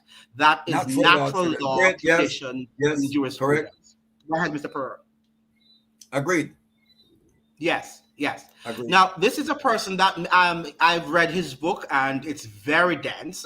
Professor Carol Quigley. So, Professor Yeah. Carol Quigley, Tragedy and Hope: A History of the World in Our Time, and he was extremely transparent with what the whole agenda and the interconnectedness of the world, more than we Yeah. think it is. And he really Yeah. helped me a lot, even though the book is dense and very difficult Yeah, to I read. remember Carl Quigley. Yes, But I know. I recall reading not the entire book, but I read a lot of it years yes, ago. and in fact, he was professor of Bill Clinton, and Bill Yeah. Clinton recognized the integral role he played in his scholarship. So people will look at Yes. it and say all of these are conspiracies, but at the end of the No. No. day, Yeah. Yeah. He helped to fashion the intellect of people like Bill Clinton and a lot of other Yeah. intellectuals and politicians of Yeah. the Yeah. United States. He was actually a professor of Georgetown University, for those people who don't University. know. That's Go ahead, right. Mr. Pearl.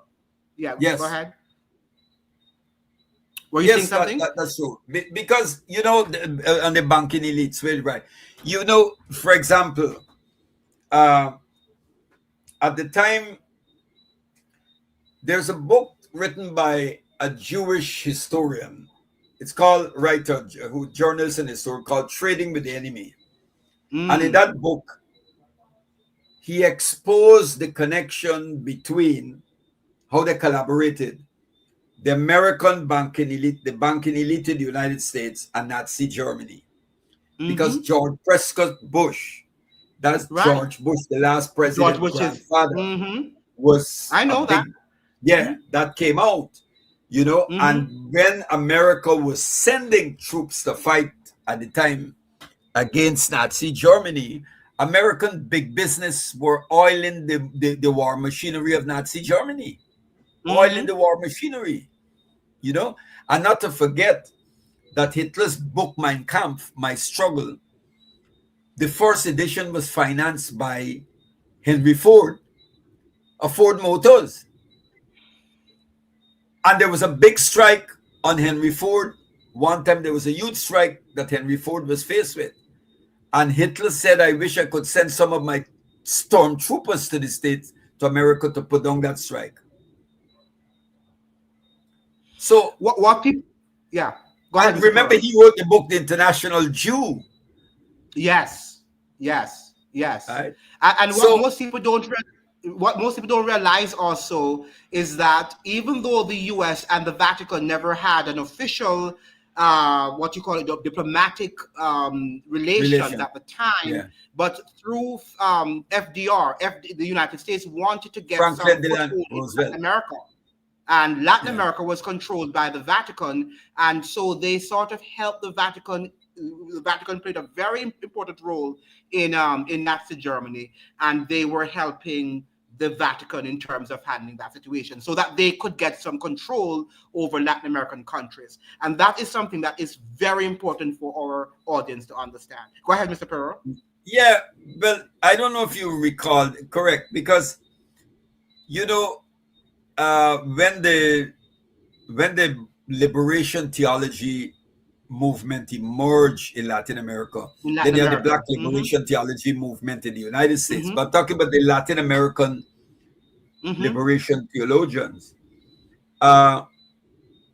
They utilize Marxism as a tool for social analysis and to address the economy. So they ignore the dialectical, the materialist philosophy, and so, but they utilize the sociological aspects of it, the way to look at society, class, food struggle, and all of those things. And the Vatican, I think, the Pope would resigned, Cardinal Ratzinger, who became Pope. He was then the head for the church body, which is a very powerful entity called the Society for the Defense and Propagation of the Faith. And which was the Office of Inquisition, by the way. They changed that was just a rechange of the name. That's right. Originally,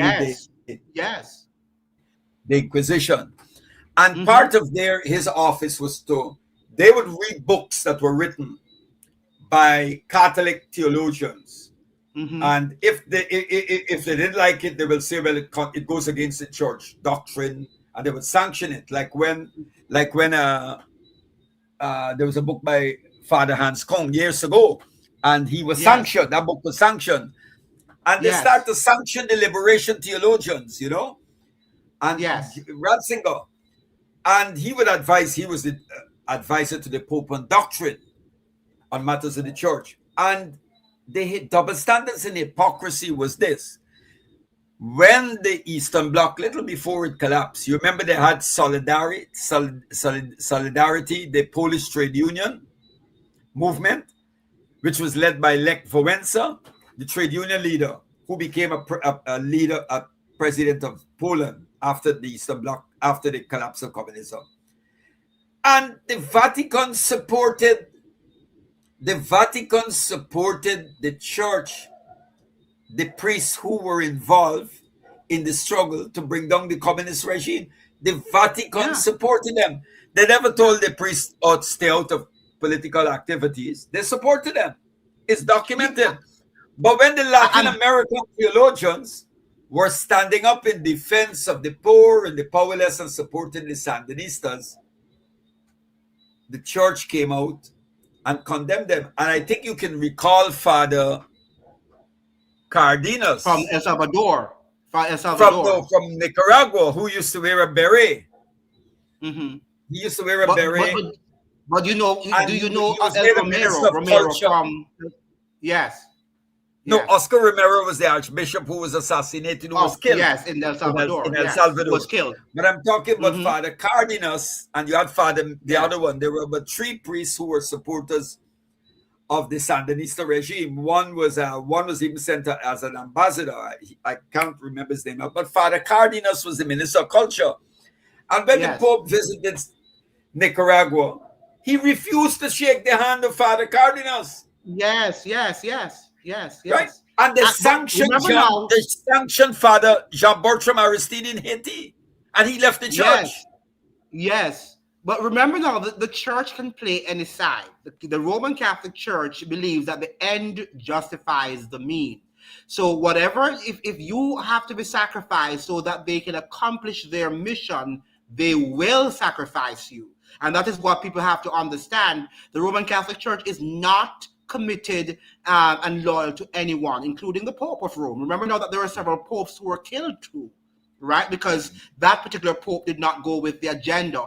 So we have to understand that these are the way how the end justifies the means. So they can, just like how, an American president can be killed or can kill their own citizens, right? We must understand that if it's going to justify, the end will justify the means, then that is what they do. Well, And that, you're right. You know yeah, about the Borgia family, yes, Caesar and Lucretia Borgia. They yes, they were the children of a pope, yes, right? yes, And yes, the politics of the Vatican. You had popes who were married, and some who had also. I think it was the Vatican was extremely corrupt. At one time, you had two popes. There was a fight between who should be the right pope. You had the pope, the ones that they recognized as the pope, and then they had the anti-pope who had taken up right, a different seat. So you had this. This is history of the Catholic Church. yes, So and Borgia, Caesar Borgia, the book The Prince by Machiavelli, because Machiavelli was a public servant and he saw how unscrupulous Caesar Borgia was. And that was really, the prince was really a sort of a dedication, a thing of the politics of Caesar Borgia, what was happening. hmm You hmm know, This Machiavelli person is was saying the that prince. This is what he tragedy and saw, hope this is by, what he observed. yes, by Professor Carol Quigley. He states that an Anglo-American banking elite have worked together for centuries to spread certain values globally, and that is true, right? And we Yeah, can see that they're still working, and that's why they're making money from war. Right? War is profitable, is lucrative. And when we think that they are winning or they're losing, that is not how they view it. They look at who is winning from who is getting the most money in terms of arms deals and or arms sale. They're not looking at how many people are dying. They don't care if thousands of US soldiers want to die, right? Once they are gaining lots of money and people are dying, they yeah. don't care. And that is what we have to understand here. Now, the New World Order, one world government, yes, and we know that that is what they're trying to That is what, create. well, you see, that's what they want to do. That's what the empire is about. Yes, Trump that's the ultimate agenda. tear down sovereignty and Every then, U.S. state house, Congress, and courts display the fascia, right? The fasciae, yeah, right? yeah, Symbols.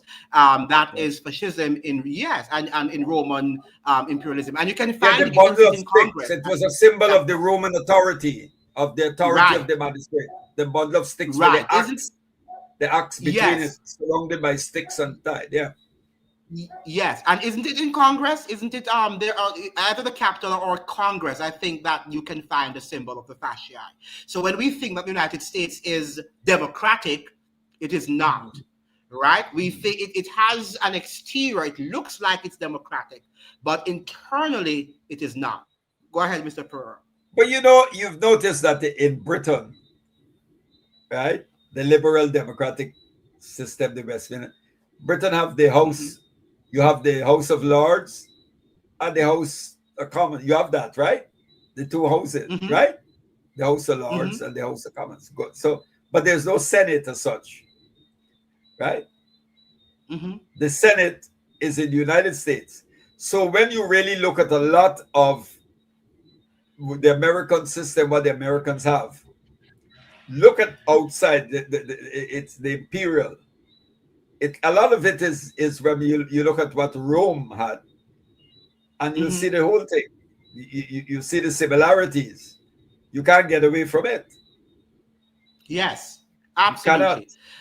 Originating, and so the fascia originated from Rome, from ancient Rome, as a bundle of rods bound around an axe. And you're correct about that.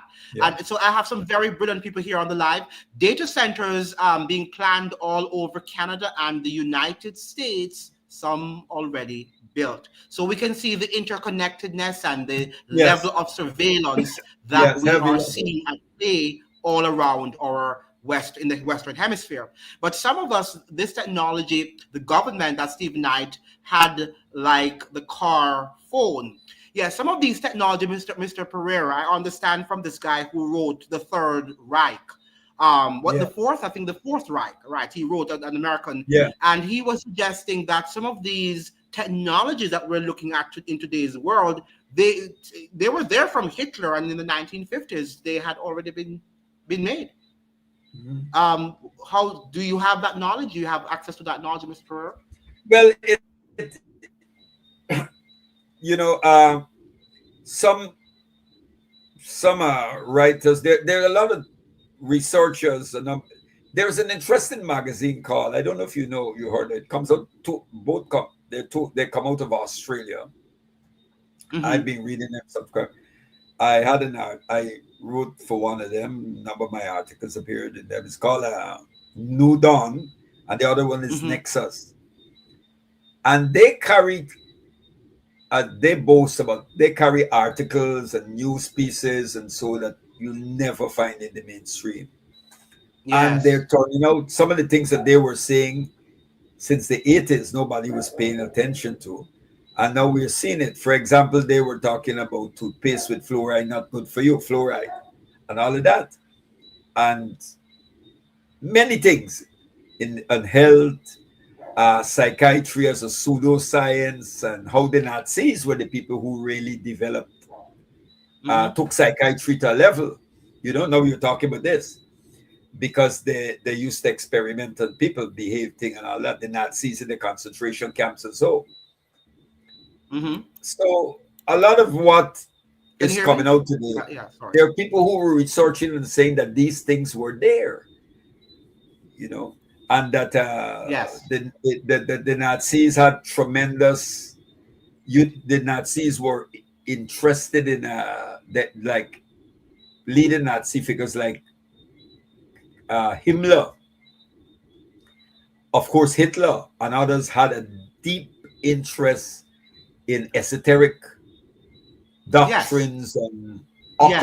occult issues. Yes. Yes. Yeah. The British. You have heard of the infamous magician, what people might call black magician, but of course we will call it black. But he was into, if you wanted, satanic Magic. black Occult. magic. Yeah. They call it black magic. Mm-hmm. I don't like, they call it black magic.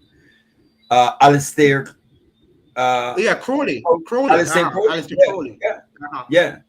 And Uh-huh. that they utilize the British intelligence used to utilize him for Mm-hmm. getting information. Mm-hmm. So they were doing Mm-hmm. all of these, they were experimenting with all of these things. Mm-hmm. Well, So Mr. Pereira, I think that it is now coming to light, even with the Epstein files, right? yes, That our politicians are involved in the occult for the most part. yes, And that's why we're seeing they're only showing us Epstein, but Epstein is way down the line. And they yeah, sacrifice the ones that they can get rid of. But the people at the highest level are the ones that they want the system to remain intact. And we hear of children being sacrificed and lots of ugly things happening because they have to make sacrifices to the occult world. So we know yeah, that that is true, and that the U.S. politicians and many of our politicians in the Caribbean are involved in those occultic practices yeah. as well. Yeah. You know, Now, my brother, go ahead. like Go ahead. when we talk, for example, when we speak about revolution, uh, secular, if you want to use that term, secular political activists or people who see revolution as purely as a political project, right? To dismantle obsolete, old, or oppressive political and economic arrangement. They like to trace, they go back to the days of the French Revolution. When you study revolutions, you know what I'm talking about. Mm-hmm, But mm-hmm. but I don't, for people like like myself, I see revolution as a totality. It's something total. And I always like to speak about a spiritual revolution because I believe that while we are changing the world, we have to change ourselves. Good. And that the human being, we are primarily spirit. And we cannot carry out meaning to understand to get real social change. You have to understand the human being as more than a social being. We Yes, are social yes, beings, but we're also spiritual beings. yes. And when we don't Well, understand the things of the spirit and the human being as the human person as a spirit, then we make yes. we encounter tremendous problems in carrying out social transformation. Good. Well, that is, And and that is the point, Mr. Pereira. The point is yeah. that our politicians are involved in the dark spiritual realm. At the same Mhm. time, they want to tell us that religion is not necessarily our spirituality is not an important element of our And human they're wrong. existence. They're wrong. But that's the point. But that's the point. That is why they're Yeah. doing it. They want Yeah. to use the evil spirits to control us. So if we Yeah. do not have the good spirits, in quote unquote, then we will not be able to defeat them. And that is Yeah. what they're doing. So they are spiritual while we are empty, and they're filling us up with sports and music that's coming from their cult, and people are filled up with that and think that that is giving them some sort of satisfaction. And when Yeah. they are empty, and that is what they're doing. It's an agenda, and they know what they're doing. So we are the ones who have to understand the agenda and begin to unmask it. You remember when the French Revolution came? Burke in England wrote this book on and did an attack on the French Revolution. Now, in my early days reading about the French Revolution and Burke, who is considered a father of what is called conservative ideology or Yes. conservatism, you said, "Oh, well, the French Revolution, though Burke was a reactionary. Burke was defending an old order. The French Revolution was bringing." Many of them But are reactionaries. Yeah. yeah, but as you go on and you acquire more knowledge and wisdom and you can reflect, I can see the positive side of the French Revolution as well as where it went, of course, went wrong. And I can see things that were positive about Burke and things that were wrong. Okay. Because I believe it's not about radical and conservative. Nothing is wrong with conserving what was tested, conserving certain values. Nothing is Yes. wrong with that. Good. And all radical means is to get to the root. Radix, the Latin word to get to the root. It means root. So you get to the root Yes. rather than addressing things superficially to understand the problem, you get to the root of it. So there are things that for example, I am conservative when it comes to many Yes. socialists. Yes. You can Yes. consider me. I believe, and I Yes. make no Yes. apology for that. I'm not going around persecuting any person for their Right. sexual orientation, but I Right. believe that Right. marriage is between a man and a woman. Right. I believe that, Right. and I will defend Right. that. Good. Right. The family is the bedrock of society and the community. Right. Good. I believe all of that. I Yes. believe Let's that let's there's a transcendental side to all civilizations, right. that there is That something yes. beyond this. Let's yeah. Good. Yes. So Let's that because is we if have that a is conservative. But when it comes to my economics, in the way that an economy should be ordered and the politics, I'm radical. you know. right. So Mr. Pearl, these we have a lot of binaries of questions. left, right, Let's to me, left and right, they're obsolete right. today. Right. Absolutely. Tiny Tim Tom, yeah, we have a lot of questions, so we have to be very brief in our comments. Tiny Tim Tom is saying 20th century merchant robber barons are being surpassed by tech oligarchs, hence CBDC and cryptocurrency. Example, the Afrikaner and the PayPal mafia. Yeah, I think that that Correct, is where we correct. are moving to. Go Yes, ahead, Mr. yes. Farah. I Yes, agree go with ahead, that. Mr. Farah. The merchant by the baron merchant robber barons have given way to the new type like the Elon Musk and them. Yes, yes. Yes, yes. This person is asking Mr. Pereira. Sorry, we have to just harsh because we are coming down to an end. What does the guest which is you, Mr. Pereira? What do you think about 15-minute cities? Tell me, what was the? I'm lost there. 50-minute cities. Okay, so you are not are you following that, or you're saying that you're No, lost I'm not about it? up on that. I Oh, he's must not following that. concede. Okay, so let's move on. Tiny Tim Thomas asks, corporations have larger security budgets than any country, hence outsourced to military contractors. I think Of we can course, all agree on that's that. true. Yes, That's true because yes, corporations now, the transnational corporations are like countries. They're like yes, sovereign entities. yes. They are very powerful. They go into they dictate. Yes, I mean I listen to. We have ExxonMobil in Guyana, and if you listen to the CEO of ExxonMobil, you'll believe he's the president of Guyana. Right. And that is The way why he they don't speaks. want the wars to end, because the wars are Yeah. profitable, lucrative for them, while they are Mm. actually killing the economies of people and impoverishing us. So that is what we have to separate who is winning from who is losing, because at the end of the days they win. Some of them might Yeah. lose, but it's not our war. It's definitely their war to amass as much wealth as they can for themselves and their families. Mhm. Medieval feudalism functioned by decentralization. We can agree with That's that, true. Mr. Pearl. That's true Yes, because you had it. It was decentralized. yes, It was decentralized, and the state became more centralized with the rise of the. Of course, you had in Britain. You had you remember the enclosure movement, and you had the movement of people from uh, the rural areas into the city, the industrial revolution, and then you had hmm the state becoming more centralized and stronger. And right. of course, you had people like Charles Dickens who wrote the tale of two. Charles Dickens The wrote best of about the times and the plight worst of times.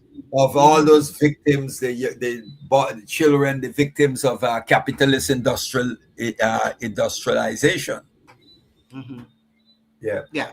So Okay. yeah, and that broke up the feudal system and the feudal relations, hmm feudal Yes. So what? social and So what we're production relations. seeing what we're seeing now is neo-feudalism. So we are seeing now an emergence of neo-feudalism in our Well, society at this moment. interestingly, yes, the neoliberalism has taken us to a point where it's neo feudalism. Right. Yeah. Okay. Tim Tom is saying here, I think this is connected. The oligarchs are funding Christian nationalism, where extremist groups are loading up in box trucks to show up in neighborhoods to march with flags and masks and escorted by police when people respond. Yeah, we're Well, seeing that, right? I've seen. I Mm-hmm. participated in Nazi far right marches in Britain, and I saw the way the police protected the Nazis. I could remember I was in England when the British National Front won seats in Tower Hamlets, and there was a huge protest, massive hundreds of thousands march, and the police viciously attacked the crowds. We had to run. I saw it. They protect them, but apart from Mm-hmm. that, what is called Christian nationalism Mm-hmm. is it's nothing Christian about it. Christian nationalism is just it's KKK, white supremacy wrapped up in Christian, the same old thing. Negroes are blacks are African, black people are inferior, whites are superior, Jews are this and all of that. It's there. So they call it I, Christian.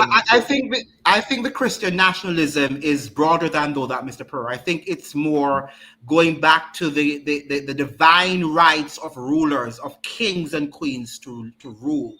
So whether you're white or you're black or you're Asian, or leaders are now telling us that God has given them the divine right to rule. So whatever they say to us, we have to heed that. It's much bigger than what the US media is suggesting about racism. It's a part, that too is a part of it. Don't get me wrong, because we live in a world that is real and we have to be real in the world. But the big picture, No, the broader picture, is divine rule of our leaders, which is wrong, which is a false religion, which is a false religion. no. I don't agree. I'll tell you why. If you read, there's an excellent book on the far right with different tendencies. The far right, there are different tendencies in the far right. There is a group called White Racial War or something like that. You have the KKK, you have the Aryan Nations. There are many, many groups, different tendencies that some of them are, all of them are not Christian. Some of them, there's some far right groups who are preaching what they call Odinism, a return to Nordic religion, right? Because the Nazis, Hitler tried to revive Nordic religion, the worship of Odin, and so they were doing that. The Nazis were doing that, and many of the Nazis were even critical of the Protestant church, especially the Lutheran church and so on. But the Christian nationalists are racial supremacists. They're white supremacists who believe that the Bible is essentially, that the Bible is about white people. They believe that. They do not believe that that African people or black people were part of, as such, that came out of what they refer to as Adam and Eve. That we're not from that same family with them. There are different tendencies, there are different groups that preach this. There are churches that preach it.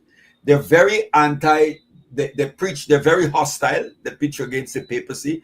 They're very hostile to the Roman Catholic Church, very hostile to Jews, very hostile against black people and others, and interracial marriages and all of that. So Yeah, but I think though but it that you doesn't said go about back. the Jews, the It Catholics, doesn't go back. the Catholic The Church. white Christian nationalist has its roots in the Protestant, came out of the Protestant tradition. And that's why you'll find that the Christian nationalists, you don't find Catholics in the Christian nationalist tradition. In fact, the Christian You nationalists are very do, hostile you to do, the you Catholics. do, you do, and that's the whole, and that's what I'm saying. That if you look at No. Trump and go and take up any Go of the on. papers there in the United States, they will and look at who is in Trump's administration.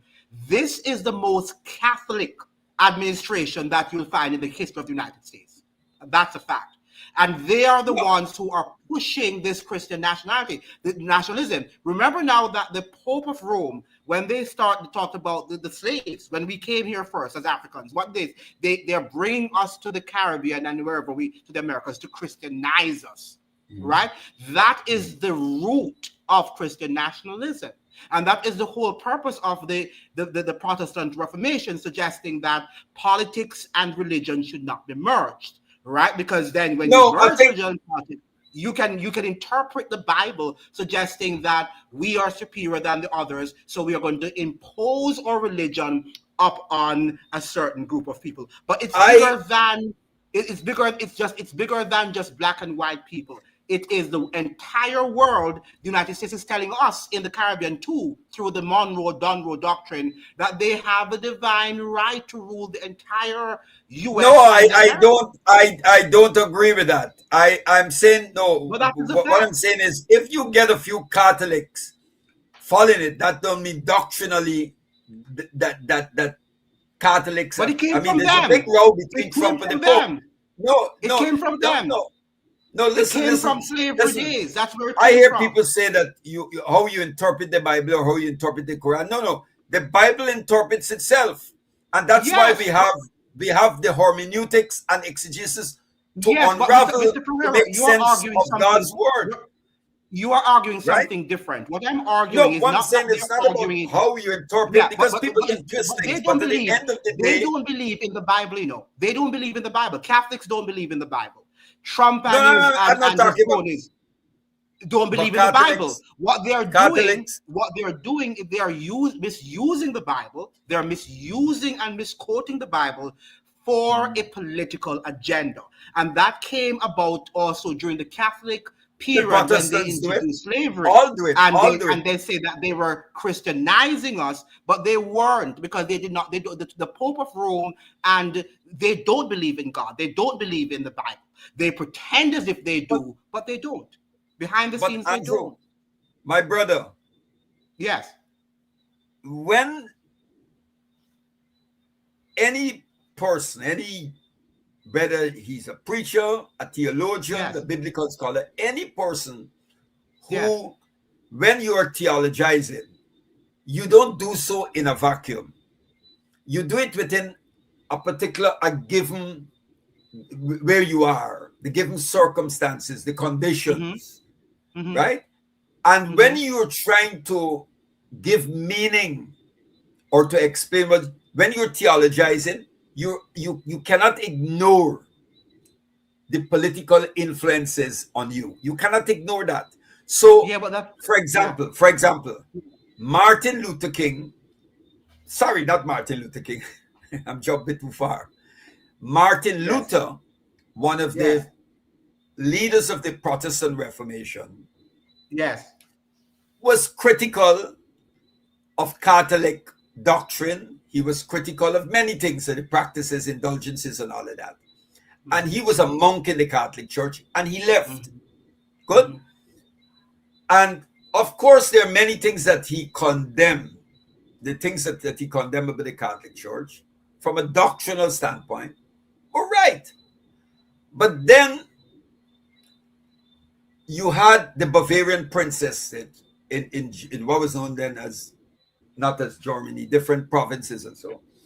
And Martin Luther, with this row he had with the Catholic Church, the potentates, the various decided that, look, we are wary of the Vatican interfering in our affairs. And here is a former top theologian and man challenging the Catholic Church. Let us rally behind him. And they Mm-hmm. supported him. And that's how the Lutheran Church ended up being one of the top, the official church in Germany as such in those days. Germany. Good. And they supported him against the Catholic Church. But then the same Martin Luther, when they had the peasant wars in Germany that Marx wrote about, Thomas Munzer and others who were influenced, what you call Christian communists, Martin Luther, there was a peasant rebellion, the peasant wars, because the peasants were suffering exploitation, appropriation of wealth, everything that was going on. And Martin Luther came out and stood in defense. He stood and defended the prince and princesses against Yeah. the peasants. Yeah. He said the peasants should know their station in life. My point Yeah, is, my point. because Martin Luther, just like Andrew Tucker, just like Mr. Pereira, and all human beings are flawed creatures, right? And that is why we also have to understand that we cannot look at any man as our example. That is what the Bible teaches. I Now, I what am not saying that, the, but all I Protestant, was the Protestant Reformation, however, was not a religious political reformation. It was a religious reformation. What we are looking at as Christian nationalism, the nationalism that we're looking at in the United States, this is a religio-political system that is going to end up in the wrong place, because that is the whole mission of the United States, that we do not want to merge, to fuse religion with politics. I'm saying to you, the root of that is coming from the Roman Catholic papacy, no, but when Andrew, I they don't know were why the you say ones that who the told us, Protestant one, Reformation was that more than a the church religious. has the divine right to rule kings, right? And whatever the Church of Rome tells the church tells the state to do, they have to do it. Trump administration, right? This is the most Catholic administration in the history of the United States. And they are the ones who are pushing that sort of religion, fusing it with the state so that they can control our lives. And that's what I'm saying. And whether you're black or white or Asian, you are going to be controlled. The mark of the beast is not going to be about black people. The mark of the beast is going to be about all humans who do not listen to what the state says. Right? But and that's what we have to understand. You cannot say, I don't agree that the Protestant Reformation was more, yes, it was a religious movement, but it also had accompanying political factors with it. No one can deny that. Because the principles impacted. Yes, it did. It did. Yeah. The principles. Okay, let me tell you something. Thomas. Okay, I'm a Christian, right? I don't believe, but my principles, everything I do, God expects that everything I do, whether in economics or in politics or in my social interaction with people, that my Christian principles, that I'm imposing upon them, but I will execute my Christian principles in doing everything. So yes, from that perspective, that the principles, the religious principles that emanated from the Reformation impacted productivity in terms of economics and politics, yes, but it was not that they were merging religion with politics.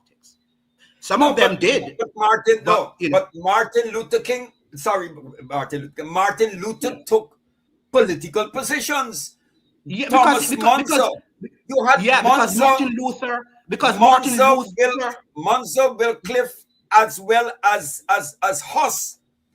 Right. People speak of Hussarian communism. Right. They took and that's why the positions, and they were using religious texts to reinforce their political positions against the ruling class. Right. Why? Because of the impact of the Roman Catholic Church on their philosophy. Yes. Because you have to understand that this church was there for thousands of years and had formed their philosophy. So even though they were trying to evolve and to move away from it, they were not 100% understanding what they were even doing. Look at what happened in the US too. The pilgrims moved to the US because they were trying to flee from the persecution of this church state thing in Europe, and they wound up doing the same thing that was practiced in Europe. In the United States. But it's not that they had the intentions. They understood that something was wrong, but when they got themselves in a position where they could control and they had power, they end up doing the same thing.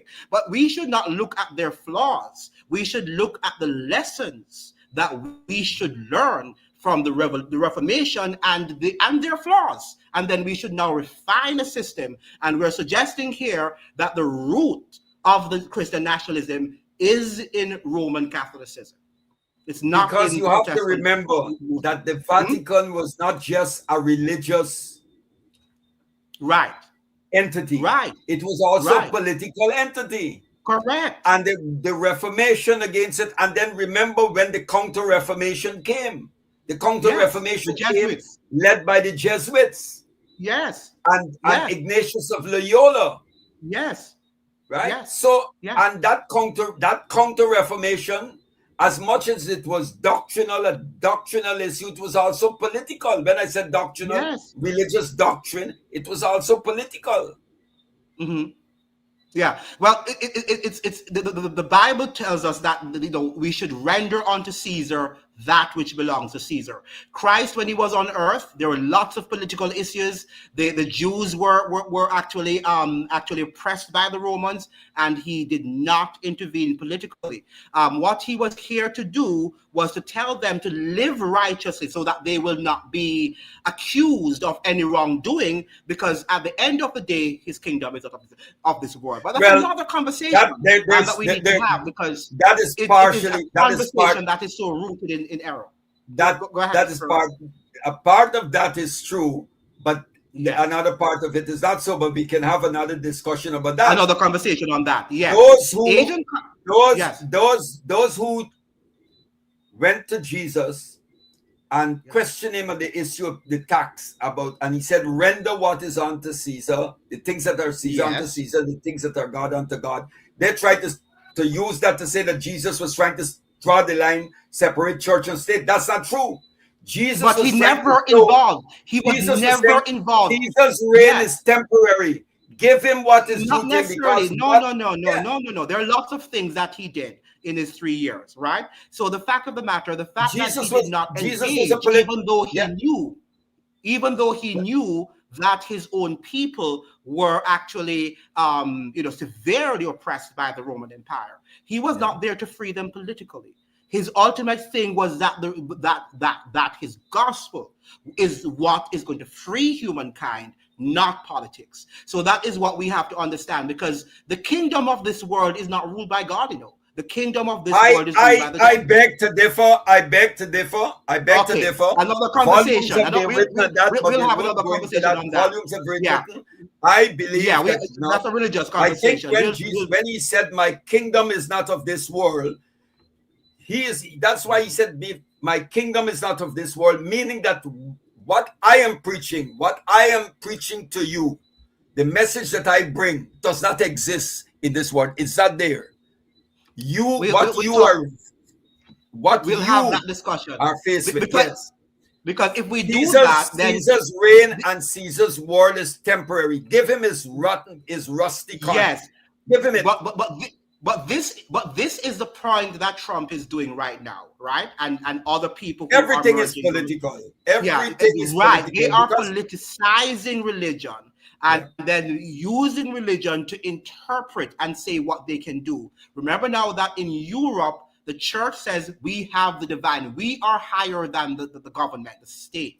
And then when we do that now, then they can come in and say we can do whatever we want to do. And that's what Trump is doing now, saying God has given him the right, the divine right to control the world, and that is not true. It's false Christianity, right? Asian countries together receive 89.2% of the Straits crude oil and condensate condensate flow. China is the single largest recipient, taking 37.7% of all oil exports through the Strait of Hormuz. What would you say about that? Yeah, that's coming out. That's the fact. That's facts. Yeah. Yes. So, so can we say that they're all benefiting? Well, Andrew, no country is totally self-sufficient. Right. I mean, we trade. Right. What is wrong with China? China is going to almost take over America. China is an economic powerhouse. China is a manufacturing power. To do that, you need. So if they have to kill, they will kill too, right? But I don't know. I won't get into that. I don't see them. Who are they killing? Let me focus on who are killing. Look, Chinese. How many? Listen. Since the founding of, let's look at the history. Let's use history as the yardstick, as the judge. But we have to connect the history to what is happening now. How many countries have China invaded? History to what is happening now. No, but how many countries have China invaded? Could you count them? No, they have killed a lot of their citizens in China. That's not. No, forget about everybody. We now behave as if China is this very innocent. They have killed hundreds of thousands of their people. No, listen. Let's look at it. Let's look at it. King Leopold of Belgium, King Leopold killed an estimated 8 million Africans in the Congo, in that part that was called the in the Congo, and that was treated. We never heard about him. We don't hear about him. You hear about Stalin and Hitler, but no one tell you about King Leopold. Right. Good. Apart from that, all societies we had in Rwanda, where the Houthis killed almost 800,000 Tutsis. 800,000 Tutsis with the full backing and knowledge of France. Good. So I am not making, what I'm saying is this. This is my argument. No civilization is perfect. But let's look at, make a comparative analysis. I am asking a simple question. How many countries did China invade? The Europeans kill a lot of their own people. you said that the Chinese killed a lot of their people. Okay, the Europeans had the 100 Years' War, 100 Years' War. Then they had the 35 Years' War. Good. Involving shifting these countries against others, then shifting alliances, another battle, they changed. Then you had the First World War, the so-called First World War, basically European tribal wars, and they dragged us in because we were the colonies. Then you had the Second World War. So you count between this 100 Years' War, and we can go back before, but let's start from the medieval period. The 100 Years' War, the 30 years, 35, the 30 Years' War, World War I and II. And Europe bled. Millions died. And then they came out of Europe. They came out of Europe to slaughter. They invaded the Americas, the Caribbean, and all of that, and they killed. Now, if the Chinese kill among themselves, but then the Chinese invade Africa and kill Africans, how many countries? How many wars of China? No, let the culprit. No, Andrew, we need to point. Let's don't. Yeah, but no, because what we're doing. Let's deal with who.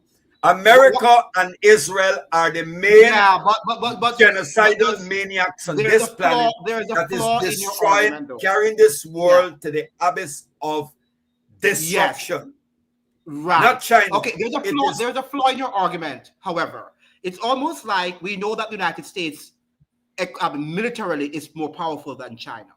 So, and it's the most powerful country militarily. So it's going to create more, just like when it was weak, Britain was creating more damage than the United States. So we let's stop now saying which one is better and which one is more evil than the other. Evil I am not talking about who's killing is killing.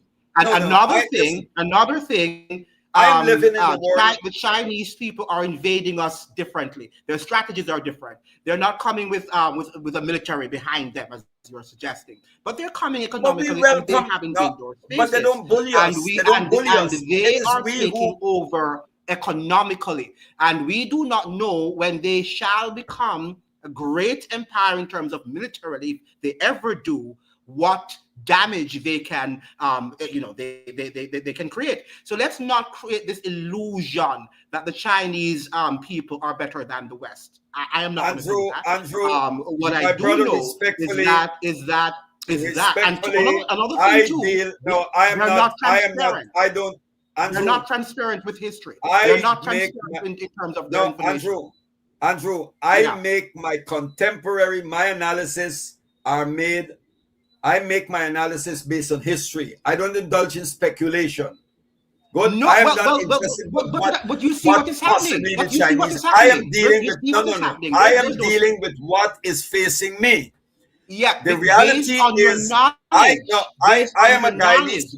Listen, Andrew, I'm a Guyanese citizen, and I am prevented. My movement is narrow. I am prevented, and I'm bullied by the United States authorities from where I can travel and where I can go. The Chinese don't do it. I don't want to hear what they will do. When the time comes, we'll deal with that. I'm dealing with now. Yeah, but we know. My energy is on now. Don't let us indulge in speculation. Don't let us take our focus off of the genociders and the bullies. Right. And the bully is the United States. China doesn't bully us. If any Caribbean government tomorrow wake up and say they do not want the Chinese, they can put them out, and the Chinese will go. Right. They will go. Right. But you cannot put the Americans out. The Americans put down a military base in Iraq after they removed Saddam Hussein. And the Iraqi parliament passed 3 movements to tell them to leave. They will not leave. The Iraqi militias are throwing missiles at them and they will not leave. Yeah, I don't want to hear about what the Chinese will do in the future. When the time comes in the future, we'll deal with that. Let's deal with what we have now on the front burner. Right. I find that argument to be a little bit simplistic. I'm sorry, Mr. Pereira. It's not. It's more nuanced. It is not. It's a realistic. It's much more realistic than we are. It's a pragmatic approach. Andrew, let me tell you something. Let's say tomorrow. Our speculation. You're speculating now. Yeah. Okay. Yeah. We want to. I'm just speculating now. Mm-hmm. No. It's a hypothetical. I'm saying, let's say that we're in office tomorrow, and we believe that we have to bring to ensure, to complete, to make our independence meaningful, we want to take control of it. I'll give you an example. Yes. One of the wealthy families in Guyana just handed 600 kilometers of gold mining land, which is 1.5 times the size of Barbados, to Canadian company. The Canadian company estimate that it will mine 5 million ounces of gold within the year. And this gold, at the current market value, the price of gold works out to how much billions and so much billion and millions of US. Okay? Now, in a country like this, and 16 families control a lot of it. Another family owns 80,000 the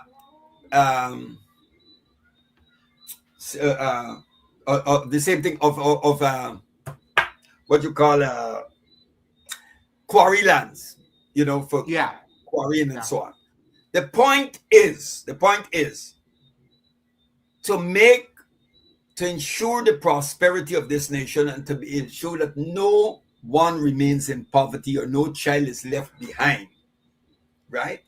We have to make sure that we take control of the resources. Let's say that we start tomorrow to address that imbalance, to break up that imbalance in power wealth.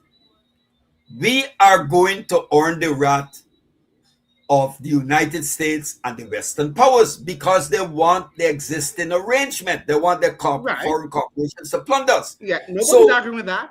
Yes. But hear this. Then we will have to diversify. We'll have to look at other ways. And the only people we can sit down with and have a proper negotiation with and get something is the Chinese. Yeah. The Chinese. We have had this conversation what the Chinese give them, they could never get from the West. So we're not going to agree with on this, because I am seeing the Chinese have been here a long time in the Caribbean, and we are not seeing much development. What we're seeing is much more exploitation, but that's for another conversation. We don't want, we can't, we're not going to agree on this. So we have to move on to another. We will not. And then Stephen Knight, and it's good to disagree. It's good to disagree. Yeah, yes. Well, we are seeing the evidence that they're exploiting just as the West is exploiting, but in different way. And they broke the ceasefire this weekend. So so that the United States, they always going back, breaking, then they go fire, then we're going to have peace, and it's just back and forth, and we are just in a state of confusion. Nobody really knows what's happening, and that's the whole point. We just don't know what is happening in the world, and that's why we can't afford to suggest that there is one good power and that there's a bad power here and there, because we don't really know. That is not what we're saying, Andrew. That's simplistic. That is not what we're saying. We're saying that at the end of the day, you have to look at and wait. And I am saying, based on history, I'm using history to inform my analysis. When I look at my history, I know that the West European is a plunderer, and he's not one to be trusted. Cannot be trusted. Let me ask you a question. You did say early on, Mr. Pereira, that you believe in a one world government. What is your understanding of a one? No, I never said I believe in it. I said there are people who you don't believe in it. You don't believe. You don't believe in it. I say I don't believe in it, I don't want a one world government. You don't want it, but what I'm saying is that what you want.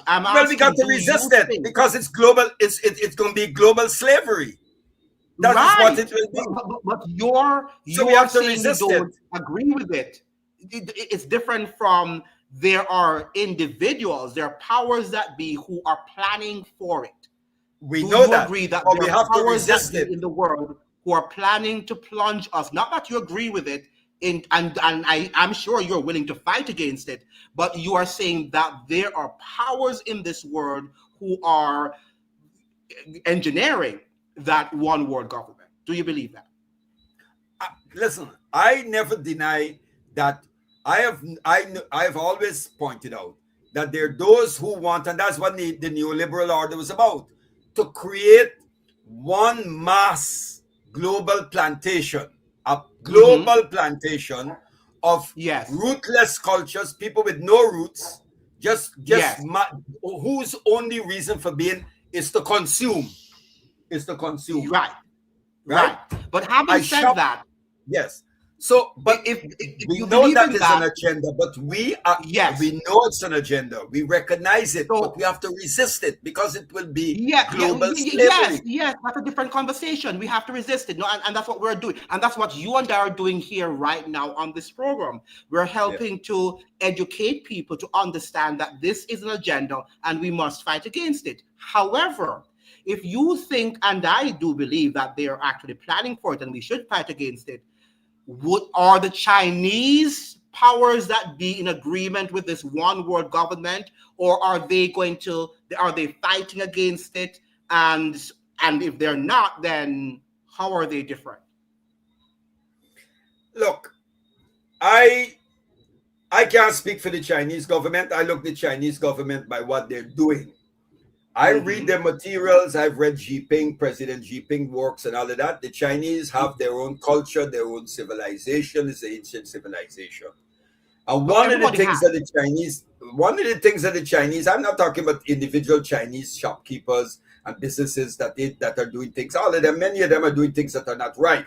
We agree. Mm-hmm. But I'm talking about China now, the country. Mm-hmm. China treats every country, irrespective of your size and wealth, respectfully. You can be Tonga, you can be Fiji. They talk to you, they treat you in a respectful, they respect the sovereignty of your country. The Chinese Yeah. diplomats in Guyana, they do not interfere, they don't meddle, they don't tell us what to do. I don't hear the Chinese ambassador to Guyana telling Guyana, the people, the government, that you Right. should convene the parliament So and do China so this. China is The not US, so China is not a part of the one world government, because as you mentioned, the one world government is trying to put us into global slavery. So the it one means world, therefore that those who are you are moving for saying one that world China is government not are the involved in that Anglo-Saxon process. nations. The Hmm? Anglo-Saxon nations are pushing for the one world government. Right. So You you're heard saying Marco that Rubio. Chinese are not involved.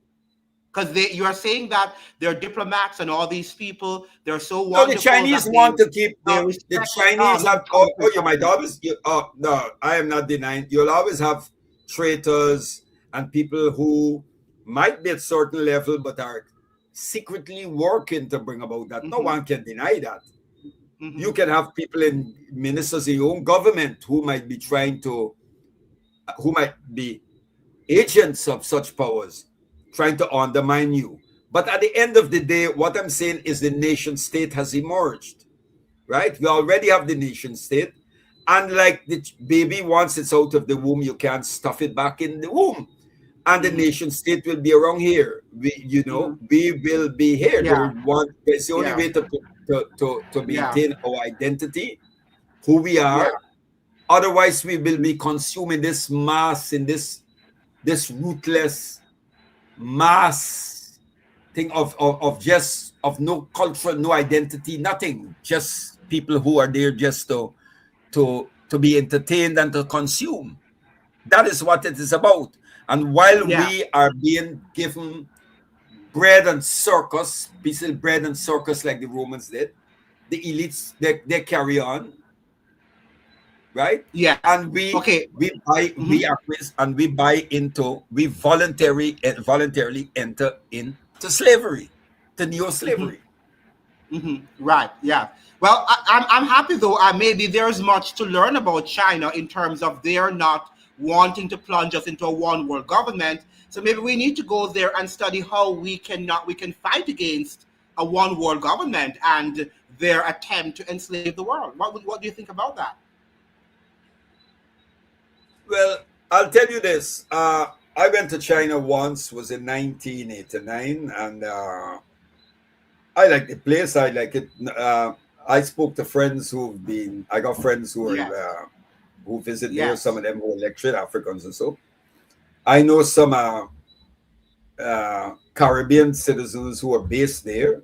They have businesses in the Caribbean and they reside in China. They, instead of traveling from the Caribbean to China, they take up residence there, they do the business, they send things to the Caribbean and so.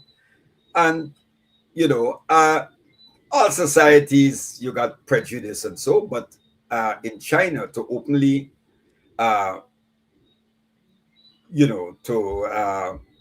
openly attack anyone or practice racism openly against anyone, you can find yourself in deep trouble. They have laws about that. But people, China is not, I mean, and you understand this, Andrew, history. China has not been exposed. Chinese is now, I mean, there's certain, China never encountered or had to deal with exposed to Africans, people in Africa, the way the West. Remember, the West were in Africa, invaded Africa, captured Africans, and took them all over the Caribbean and the Americas, and as chattel, slave, as property. Good. The Chinese started dealing with Africa actually openly during the struggle for the Bandung Conference, the struggle for anti-colonial struggles of the African liberation, the struggle for independence, and the anti-apartheid struggles. So China's relationship with us is not the way. It has always been, we have benefited the Chinese supported liberation struggles in Africa. The Chinese built the Tanzania's. The Africans, there are lots of Africans who would not agree with you, though, Mr. Pereira, and that's good that you have that. But there are lots of Africans who don't agree with you that the Africans are supporting their liberation struggle. The ones in Africa now, they believe that they're colonizing them. They're actually colonizing them in a different way than the Western people do. So these are just there are lots of different perspectives. And okay, I think let me fix that for you. Let me fix that. Yes. Hillary Clinton, when she was Secretary of State, Hillary Clinton paid a visit to Africa. She went to Africa to get the support of African leaders to downsize their relations with China. Hillary Clinton. And she met with leaders from Angola, from Mozambique, all across Africa. And you know what African leaders said? This is not Gerald Pereira. I didn't say this. African leaders said, they had to laugh at her. They said, you are here to tell us how to deal with China? When China, this is what African leaders said. Go and research it. Foreign ministers, presidents. When China was supporting us in our struggle against apartheid, Samora Machel, the president of Eritrea, his first military training was in Algeria, and then he went to China. Samora Machel received military training in Algeria, China, and Russia. So the African leaders said to Hillary Clinton, they had a laugh. They said, you are here to tell us to downsize our relations with China. When you were supporting apartheid, your government, the United States, was supporting apartheid and supporting the Portuguese and supporting Ian Smith in Rhodesia. And you are here to tell us about the Chinese who were offering our people scholarships and supported us. You are here to tell us that. And that was the end of them with Hillary Clinton. Right. So it's not Gerald Pereira said that. These are African freedom fighters who fought and who became ministers. They said that, not me. Yes. It doesn't mean though freedom fighters don't necessarily mean that you are not bought and sold too. That is one of the things, that the first thing that I want to plant, that you're calling your name a freedom fighter. It does not necessarily mean that you are fighting on behalf of the common man. You know, Chinese relations. I don't know whether the Chinese people might have bribed them to have done that. I don't know. I'm just saying that. I'm just putting that out there. I'm not impressed by names. Well, that's speculation. However, the Chinese, no one can deny. You cannot say that the Chinese relations with Africa is the same as with Europe. And that the Chinese not saying that. No, what I'm saying to you, Mr. Pereira, that's spitting in the face of history. That's spitting in the face of history. But you are totally distorting what I'm saying.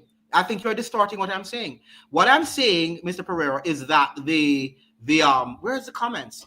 The that each power has a different methodology, has a different strategy, but the agenda is the same.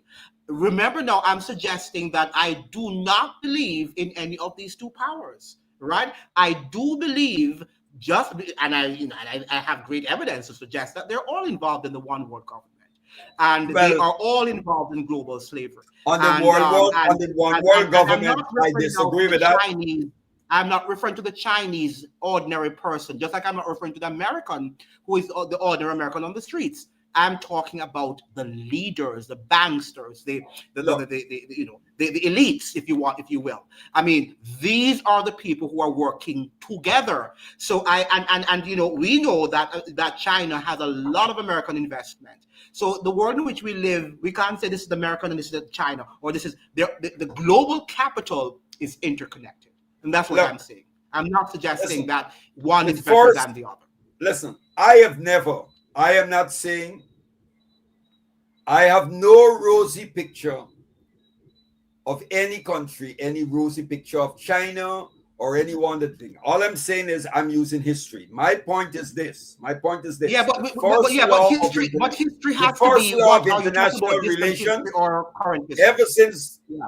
ever since they going back to the days of Sparta and Athens, of Thucydides and so, the law of all countries, the first law in international is to look out for themselves and their national interests. We know that. Good, We know that. good. But having Yeah, said that, but we're living in a global society, a global village right now. good. But having said that, They're not looking out for the best interest of any country. having They're said looking that, out for the global interest of their economic class, and that is yes, what they're doing. And I think okay. we've agreed on that, But Mr. Peru, Andrew, that they're not having representing us, applied that, and neither China nor America are looking out for the best interest of their citizens. They're looking but out for Andrew, the best interest we just of look at that at the macro their level. economic class.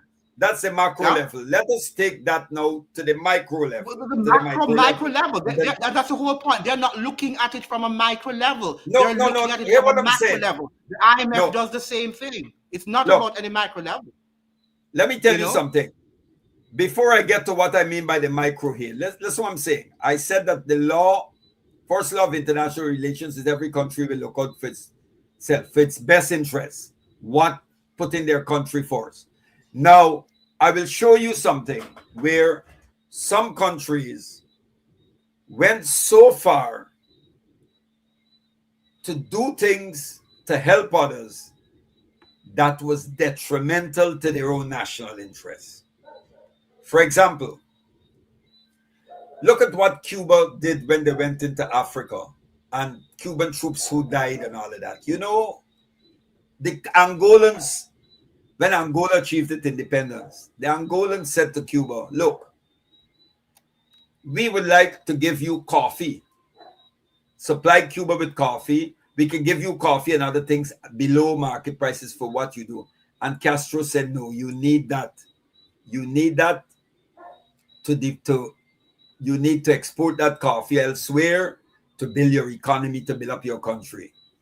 And when you look at where Cuba is today, Cuba has given so much. Cuba has paid a price. And I am really hurt when I see what is happening to Cuba and what Cuba is going through.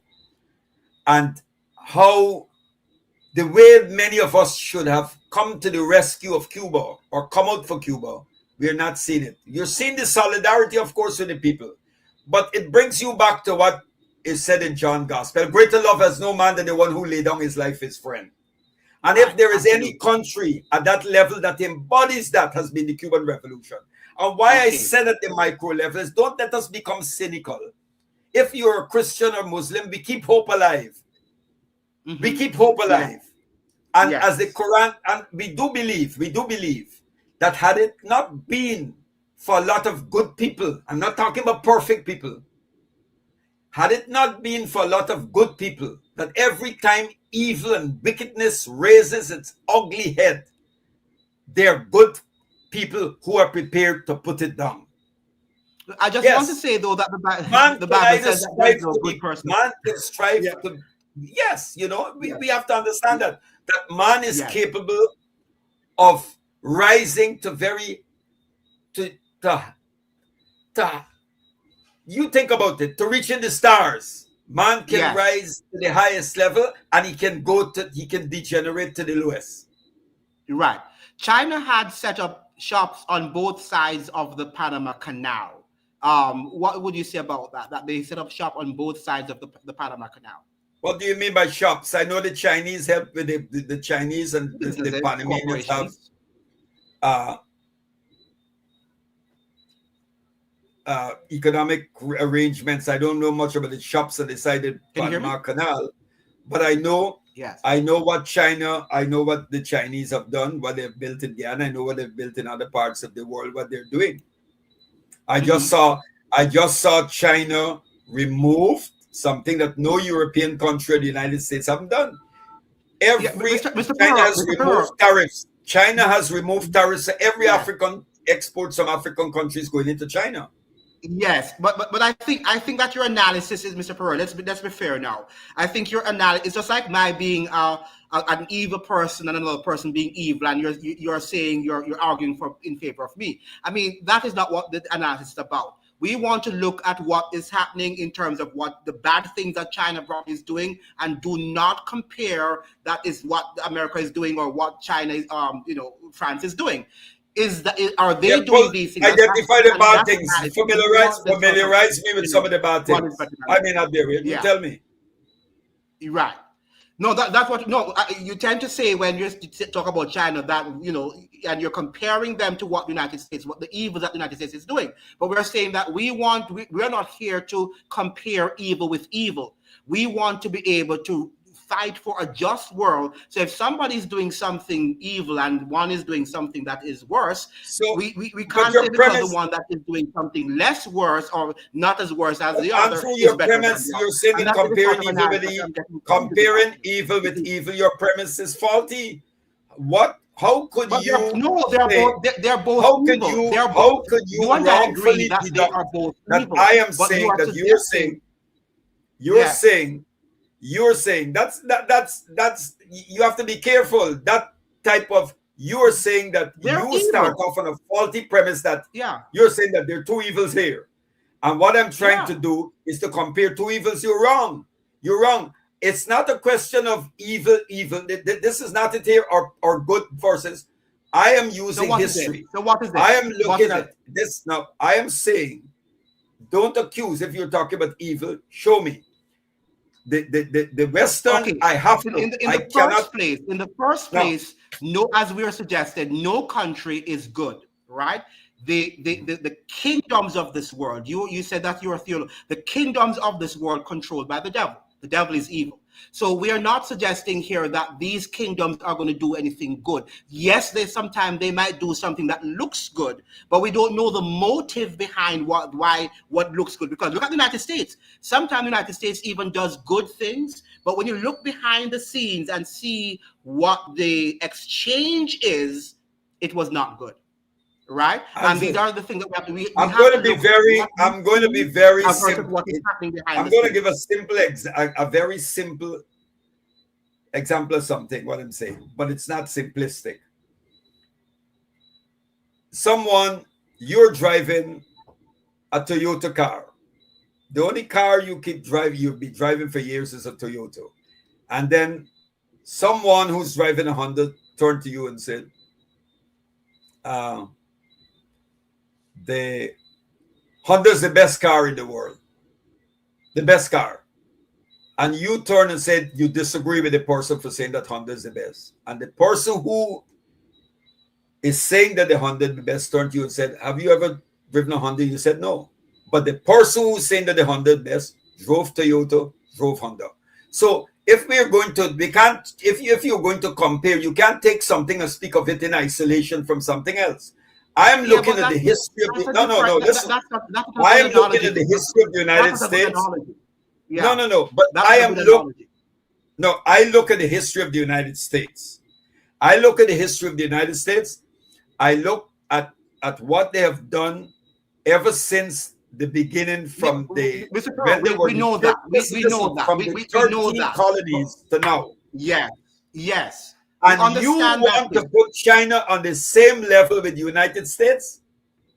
What That is what I you're would doing. not. I've never said I'm putting China. I'm saying that there are degrees of evil. I was very clear. I said that there are degrees of evil, but suggesting that because somebody doesn't have the high level of evil, that is not evil too. And everything we say about China, you tend to always compare it in light of what the evils of what the United Well, you States is can't. doing. You And I'm have saying to. that that analysis is not going to be Can you walk something. It's around not saying the analysis. Eiffel Tower? Can you walk around saying the Eiffel Tower is the highest tower in the world and you don't know about others? What do you? How, Mr. Pereira, what we're is talking it? about What's the individuals. We're criteria? talking What about did you individuals. use We're it to talking about compare to know countries, it? So what is the which is evil? nuanced. What are these You can't evils that you're compare talking of? things with people. What Yeah, are the evils? Africa. Yes, Africa was What never are the a evils? unified. What are the Yes, evils? What are the evils? we're not going to agree, so we have to move on with the program. We're not Yes, on please China, so let we us have know. to move on with China. Yeah. Africa was never a unified nation. It is a continent where many tribes enslaved other tribes to sell to Europeans. And you're correct. And Mr. Pearl would agree with you that Well, it's a I don't agree continent. with that. I don't Okay. agree. Some of Why? it is true, but it's not. Yes. I think people need to go and read Walter Rodney, How Europe Developed Africa. That's not true Yes. because Yes. what was called slavery, the slavery that he's Mm-hmm. referred to in Africa, it was different than Yes. European chattel slavery. There Mm-hmm. were cases of where tribes or nations made war against each other. Good. Yes. And those who were captured in war would be taken into the community or into the society and they would work for a period, right? Then they would be Yes. freed, or many of them they decided to stay on in the tribe that that had captured them, and some of them married into the tribes, and others even rose to positions in the tribe. This is well documented. But Mm-hmm. it is true. It is true. You know, we like to talk about African chiefs were selling their people. Well, if they were just capturing and selling, then they would have ended up being chiefs of what? They would end up being chiefs of what? Of course, in any part of the world, you will always find those who make incursions, those who invade your territory, will always find local surrogates who will participate in that criminal act, in that On that massive scale, on such a massive scale, no, it would you was no. find on They, that no, massive what scale, they Mr. do Pearl? is interesting that we're told, Yes. this narrative that there were Africans who captured Africans and sold them. But Mm-hmm. we don't hear the narrative that Africans resisted slavery and there were Africans who raided the slave traders and freed the tribes that were captured. We hear Freed that too. members In of tribes. fairness, we do hear So that. it We do wasn't like hear that. Africans were just sitting there and captured. That's not true. No, That's not true. no. And that is the argument. That is the argument that the anti-reparations and the European, the Western, the European demons are arguing. Oh well, your people captured your own people and sell us. Well, Let me ask you a question, Mr. Pereira. do you know Hitler had Jews called the Gunderat, a special group of Jewish intelligence. There were Jews who made up the Gunderat. Hitler had a secret police called made up of Jews who used to pinpoint Jews for the Nazis, and there were Jews who were collaborating with the Nazis against Jews, because those Jews who the Nazis were arresting were mainly communists. So there were Jews who helped the Nazis against the Jews, but we don't hear about that. Yes. We don't hear about that. Yeah, we only hear about black people who we used to know sell that. black people We know to that. the whites. Come on. The point, though, Mr. Pereira, the point that we have to look at, we are the only ethnic group, or that continent of Africa, right, in which people were captured in that massive scale, and for years. If we were in fact united, as you're suggesting, why did it last that long? And why didn't, yes, we fought, something was happening that would have allowed the system to have been maintained such a long time. If there was unity, it would not have lasted that long, and it would not have been that easy. I don't think we were unified. But Andrew, I now let's look at this, because when we dealing with Africa, we're dealing with Africa as though Africa is something exceptional about it, or is a freak of history. Let's look at this. Let's look at Europe. Those who came out and colonized Africa and invaded. Good? All right. Yes. You had Rome, you had the Romans, and the Romans went out and started to conquer the lands outside of Rome. Good? Gaul, which was known, Gaul, you had the Gauls, and then the Franks conquered them, and you get France from the Franks, and the Frank currency, the Frank from the Franks. You had the different tribes, the Carpathians, you had all of these tribes, the Visigoths, the Goths, the Anglo-Saxons, the Angles, the Saxons, the Jutes, the Picts, all of these different tribes. The English, the Brits, right. Yes, the Britons, indigenous tribes, Germanic tribes, they are the tribes that made up what was called Wales, of Western Europe. Yeah, what I'm saying is divided this. Europe.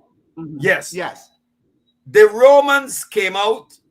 Europe wasn't united either. Europe was not united. They weren't. And the Romans, hear what the Romans did.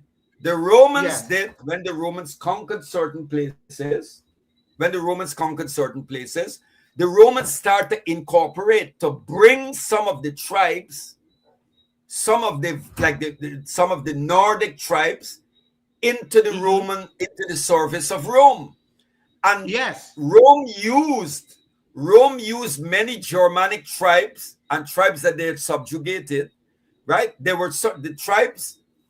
Certain tribes had to give a number of their children, their sons, when they reach a certain age, they had to give them to Rome. They had to provide them in service of Rome. Yes. You know this. Yes. And the Romans went out, and there were tribes who helped the Romans to subjugate other European tribes and to subjugate their own people when they were rebelling. But we don't talk about that.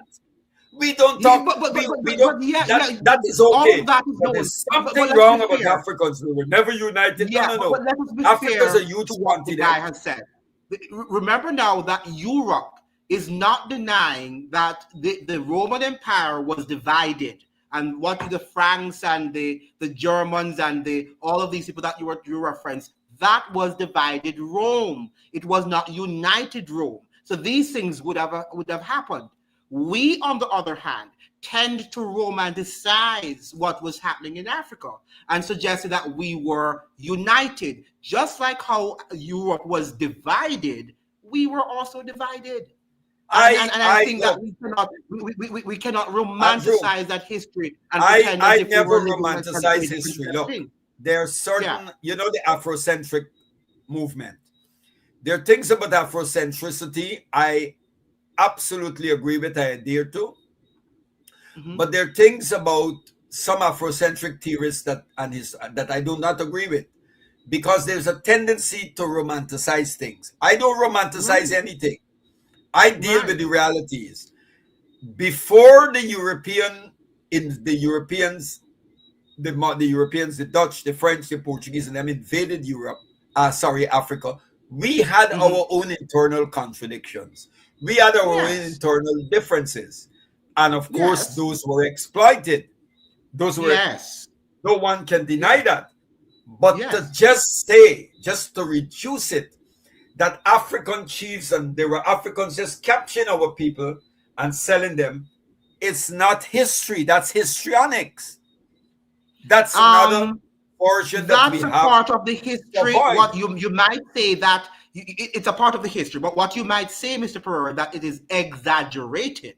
Just like how we say that all of our leaders are evil and all of our leaders are this and that. Histrionics are exaggerated, correct. But a huge... Of course there were Africans. We can't deny, however, that the majority of our rulers are in fact, they have sold us out, but we cannot also say that it is everybody, right? And it's the same thing that what you're saying. We can't say all African chiefs were involved in that process. That would be a lie. Correct. It's exaggerated. Correct. But we cannot also deny that a significant number of them were involved. That's what he's saying, right? Yeah. And that's what we're trying to clarify here. To suggest that, because how would that, at a massive scale, right? You would be giving the Europeans a big, like their superior then, if they were just able to go to Africa and just get all these people and move back to, for so many years. Something was amiss, and I think we were, some of our chiefs and other people and what do you call it now, I merchants agree. were involved I'll in the tell you problems. something.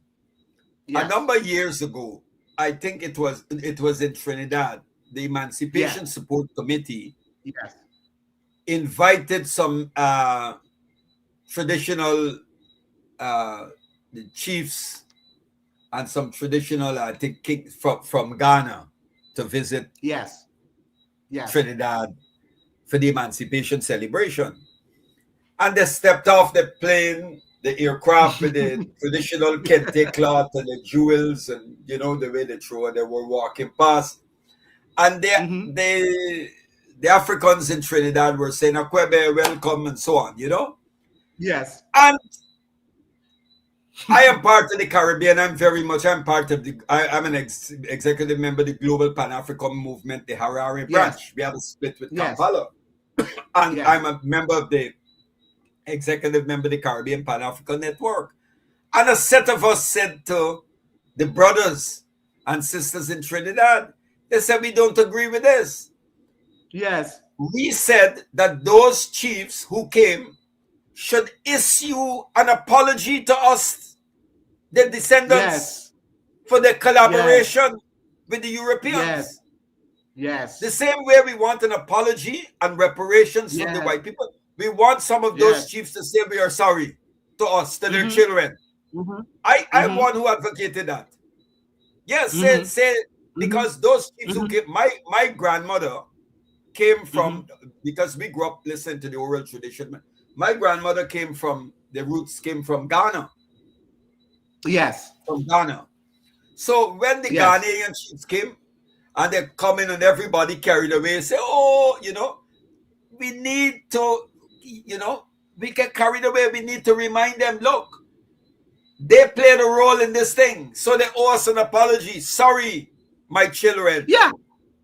Sorry. Yeah, we're not saying that. Yeah, we're not saying that Europeans did not play a role, But what has not also been brought to the fore oftentimes is our responsibility, and that's what we're saying. That we also have to be balanced by saying that the Europeans did play an awful role, but so Correct. did Correct. extent. They were internal. They were internal. And what you call they're the main culprits.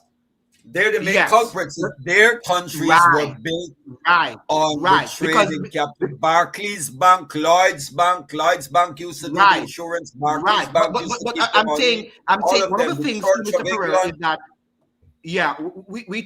we talk so much about Europe and white people, the so-called white people, that sometimes we give them too much power. And if we talk about them so much, they love that. And I think that the whole education system is controlled by them. They want us to talk about and for them to be the center of our discourses all the time. If we now begin to look internally at our problems, including in the Caribbean, not only in Africa, but in the Caribbean, we are going to see a lot of things that we can correct, that we fail to correct because we keep on saying, oh, it's the World Bank or the IMF or the USA, or you see what I'm saying? When we have to look in Jamaica, in Trinidad, in Guyana, in Antigua, at some of our structural problems that we have to correct, but we're not going to correct those because we'd rather, play this, it's external, everything is external, exogenous shocks, right? That is what we are doing. And the same thing happened in Africa. Let's look out. It's Europe. And, what role did Africa play? I'm seeing a post here that Columbus Journal stated that Moors were given Islamic cult to prayer mountainside as he sailed by Wana, Cuba. That's true. Dr. Hakim Quick, the Islamic scholar and historian from Jamaica, wrote, pointed that out. That's true. And in Haiti, you heard of Bookman. Yes. Mm-hmm. Yeah, Bookman. Because in the Caribbean, when but when we were growing up and people see you in book, you always had a book or you always reading. They used to call you. They say you're a bookman. Right. Coming from You're a that, the guy, bookman. Mean you always man got from you're a Jamaica. reader. You're a bookman. So Yes, yes, one, it is reported, is recorded in journal in someone I can't remember, but Dr. Hakim Quick and some others have cited it. That bookman in Haiti, this man, yes. one planter said he was carrying this book and always seemed to be reading the book from back to front. No, remember that Bookman was from Jamaica, So Bookman, I Yes, understand, had that's right. witnessed the Maroon That's right. And he revolution, went correct. He and was he was originally. able to That's go right. to Haiti and inform them of That's what took right. place, Yes, and played an integral role in the Haitian Revolution. that's right. That's right. But here, this is what I'm saying. The planter said that this man was always seen with this book. It was, of course, it was bound mostly in leather. But he always seemed this book was reading this book from back to front. Because the Quran in Arabic, when you're reading it, you start from the back, Right. And you read it forward. And that is how. So they're saying that Bookman was a Muslim. So what this brother's pointed out in Columbus, it's true. There's a lot of evidence of that. Because the Moorish presence, there's evidence to show. In the book they came before Columbus by the great Guyanese historian and scholar, anthropologist. Yes, I know him. Yes, Ivan van Sertima. That they found relics, pottery, and other things, and drawings in caves, and so that is similar to what came from what is known today as Mali in that area. Yes. So the African presence was long here before. Before Columbus, and Abu Bukhari, it was a Moor who was guiding Columbus on board the Santa Maria, the flagship. Yes. We are great people, and I'm when I talk like this, Mr. Perro, I'm talking about myself too. I'm looking internally. Of course, I think that we're coming from a people. We're wonderful, great people. But even my individual life, sometimes too, I romanticize and I say that, it is somebody else who created my, whatever difficulty I'm going through. And sometimes we have to take, introspective look at ourselves to say, I agree. How did you contribute to your downfall? I agree. Go ahead, Mr. I agree. Andrew, I've always been proud of who I am. I can't be anything else. I mean, I don't navigate this world purely as in terms of how I look, my color. I am a conscious human being. You know? And aware that there are many, that life is more than this world, more than this, my appearance, my race, my ethnicity, my color. But I am proud of who I am. Correct. I'm proud of who I am. Absolutely. I'm an African. Yes. I'm proud of it, and I have no proud and being proud does not mean that we cannot, we cannot. That's right. Indulge in some scrutiny and say that this is just like I'm a proud Jamaican, but what are some of the aspects of my Jamaicanness that should live up to scrutiny? Right, and that is what I think some of us don't want to do. Like somebody just sent me a message, Mr. Perro, that that's why your channel is not going to do well because you are criticizing, you're negative, because they think when we criticize, what we're seeing happening is about being negative. And no, what we're trying to do is to unmask the bad things that are happening, and ways in which we can improve on the system. Yes, why people always see criticism as something negative. It's pretty positive. Right. We are getting lots of history tonight. Mr. Perez is teaching us stealing from the Saracens, how Islamic architecture shaped Europe by you are brilliant. This guy's Tiny Tim Tom. How Islamic architecture shaped Europe. I think there's a lot of books. What's interesting is there's a lot of books coming out by Europeans who are honest historians who are showing the impact of Islamic culture, Moorish culture on Europe. Mm-hmm. I can recall the King of England, the present King Mm-hmm. Charles. King He Charles, yes. addressed some gathering about a number of years ago, 20 years ago in the UK. And he said, had it Yes. not been for the Moorish presence in Mm-hmm. Europe, Europe would have remained in the Dark Ages Mm-hmm. It is for maybe true. It is 100 true. more years. It is true. It is true. 100% Yeah, true. because somebody Uh-huh. mentioned earlier in this, I think I can't remember who posted it, uh, Yes. This one. at Yes. Cordoba and Seville in Spain. Yes. Uh, Oh, let me go back. it's Yeah. recorded Yes. that the cities were bright at night. They went around and the way they lit up the cities and so. And Yes. Is it this one? Saint Thomas Aquinas went to Spain to learn, and he translated Uh-huh. a lot of what they had, the Greek text and so forth thing, into translated it. He learned Arabic. So even we're getting back to where we talk about decolonizing the curriculum and so.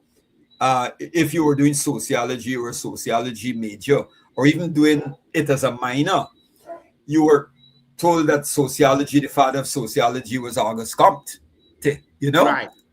Right. and that's not true. I agree with Ibn you. Khaldun, Ibn Yes. Khaldun Yes. had worked out sociological concepts like social stratification, class, caste, Mm-hmm. surplus Mm-hmm. value, and all these things long before A August European. Comte. A European. Yeah, Yes. Yes. yeah, In fact, long Mr. Pereira, before. the other day I was debating with this white American, right? And he was telling me that he's learning calculus, right? And he's telling me about this indefinite numbers and how without these numbers of infinity that the scientists wouldn't understand the universe. And then he's telling me that that happened in the 16th century. So I said, how do you know? Because long before Europeans, you had the Mayan civilization, the Egyptians were building these pyramids. Do you think that these pyramids were just built by by luck? Or do you think they understood number system way back then? He didn't want to process that because he thinks that Europeans are the ones who, have found out important things about this universe. But but look at the Dogons. Look at how the Dogons discovered and knew about long, and they didn't have telescopes and all those things, and they knew Yes. exactly the stars that they discovered, and they have Right. what, if you want to call Right. it, a mystery system, right? Yes. It's amazing, and they don't let outsiders into it. But you look at the pyramids and the precisions, and up to today, they cannot explain. They can't unmask. They can't They unmask cannot, how they made these because pyramids. they The cannot. brightest mathematician and engineer Yeah, can't do it. that's right. They Right? cannot. They cannot. So, And I'm asking him, and he's saying to me, Eric but von yes, Daniken, the white yes, guy who wrote Chariot of the Gods and all of that, he said, "Hey, look, yes, they got maybe something yes, out there. Aliens help these people build this thing." yes, yes, yes. That's what they think, that it's by luck or some Yeah, religion that we just built it. But yeah. no, this is a high science, right? It was. Science at It its was. highest level. It was. Yeah. Yeah, it How can was. you claim to have independence when you do not control your essential bank, or when you have a U.S. embassy on your soil? Very good question. Could you respond to that, Mr. Pereira? Well, you have to control your bank. If you don't control your central bank, or you don't control your banks, then if you don't have We control don't. your monetary or We don't. financial And we don't. system, Yes. yeah, how Yes. can you talk Yes. independence? On if you have a U.S. embassy, well, you can have an embassy. You can have a U.S. embassy in your country.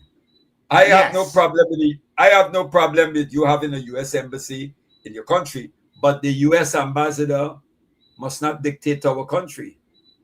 You can have your Yes. embassy, but you will know your place as a diplomat. You will know Correct. your place as Correct. a diplomat. You As a don't come into my diplomat. Correct. country and overstep your your boundaries and behave as though you're a governor. Yes. Tiny Tim Tom is saying race is a German Enlightenment natural science concept adopted by civics jurisprudence via social Darwinism, example eugenics. Well, you remember, you can go back to the days of Count Gobeno and those people who the concept of race and all of that, and race as a social construct. Because if you go back to if you go back to the times of the Romans and so, you will see that the Romans, the term barbarian was used for outsiders, Yes. right? But it was mainly to specifically apply to the European tribes. The Romans never really, the Romans never saw the Egyptians and them as barbarians, because because there was an African general who led Roman legions into Britain, and was welcome. And you can recall the wars between Rome and Hannibal of Carthage. Carthage is what is today that area around Tunisia. Good. Yes. And Carthage, Hannibal did something which baffled the Romans. Up to the Romans never understood how he was able to move all those elephants through the Alps and everything around, and was able to defeat.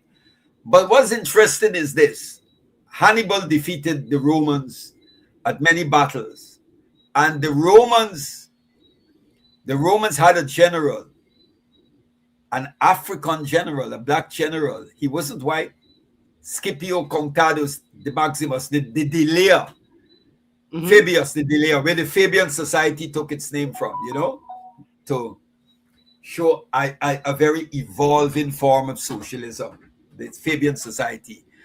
And he was an African, black, and he knew the battle tactics, the battlefield tactics, and the tactics and strategy, the fighting tactics of the Carthaginian fighters and Hannibal. And he was the person who defeated Hannibal, because what he did was to, I don't get into that too much, but he would put troops ahead. He would have like 5,000 soldiers to engage Hannibal in the front line, miles away.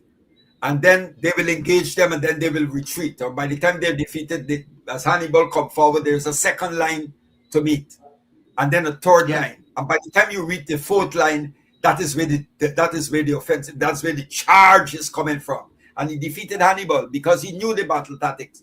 But the white Roman generals couldn't do it. And that is Conctadus, Scipius Conctadus de Leo. He was a brilliant general, and he was African.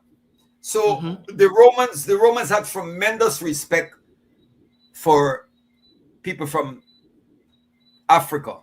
That part. It wasn't. But they didn't show the same thing for their, because you have to remember that Egypt was a very high, developed, sophisticated civilization.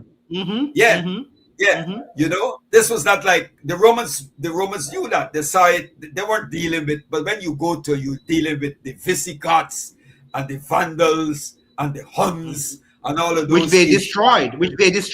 They were destroyed. Destroyers, they were ruling. They were animals. They were literally animals. Yeah.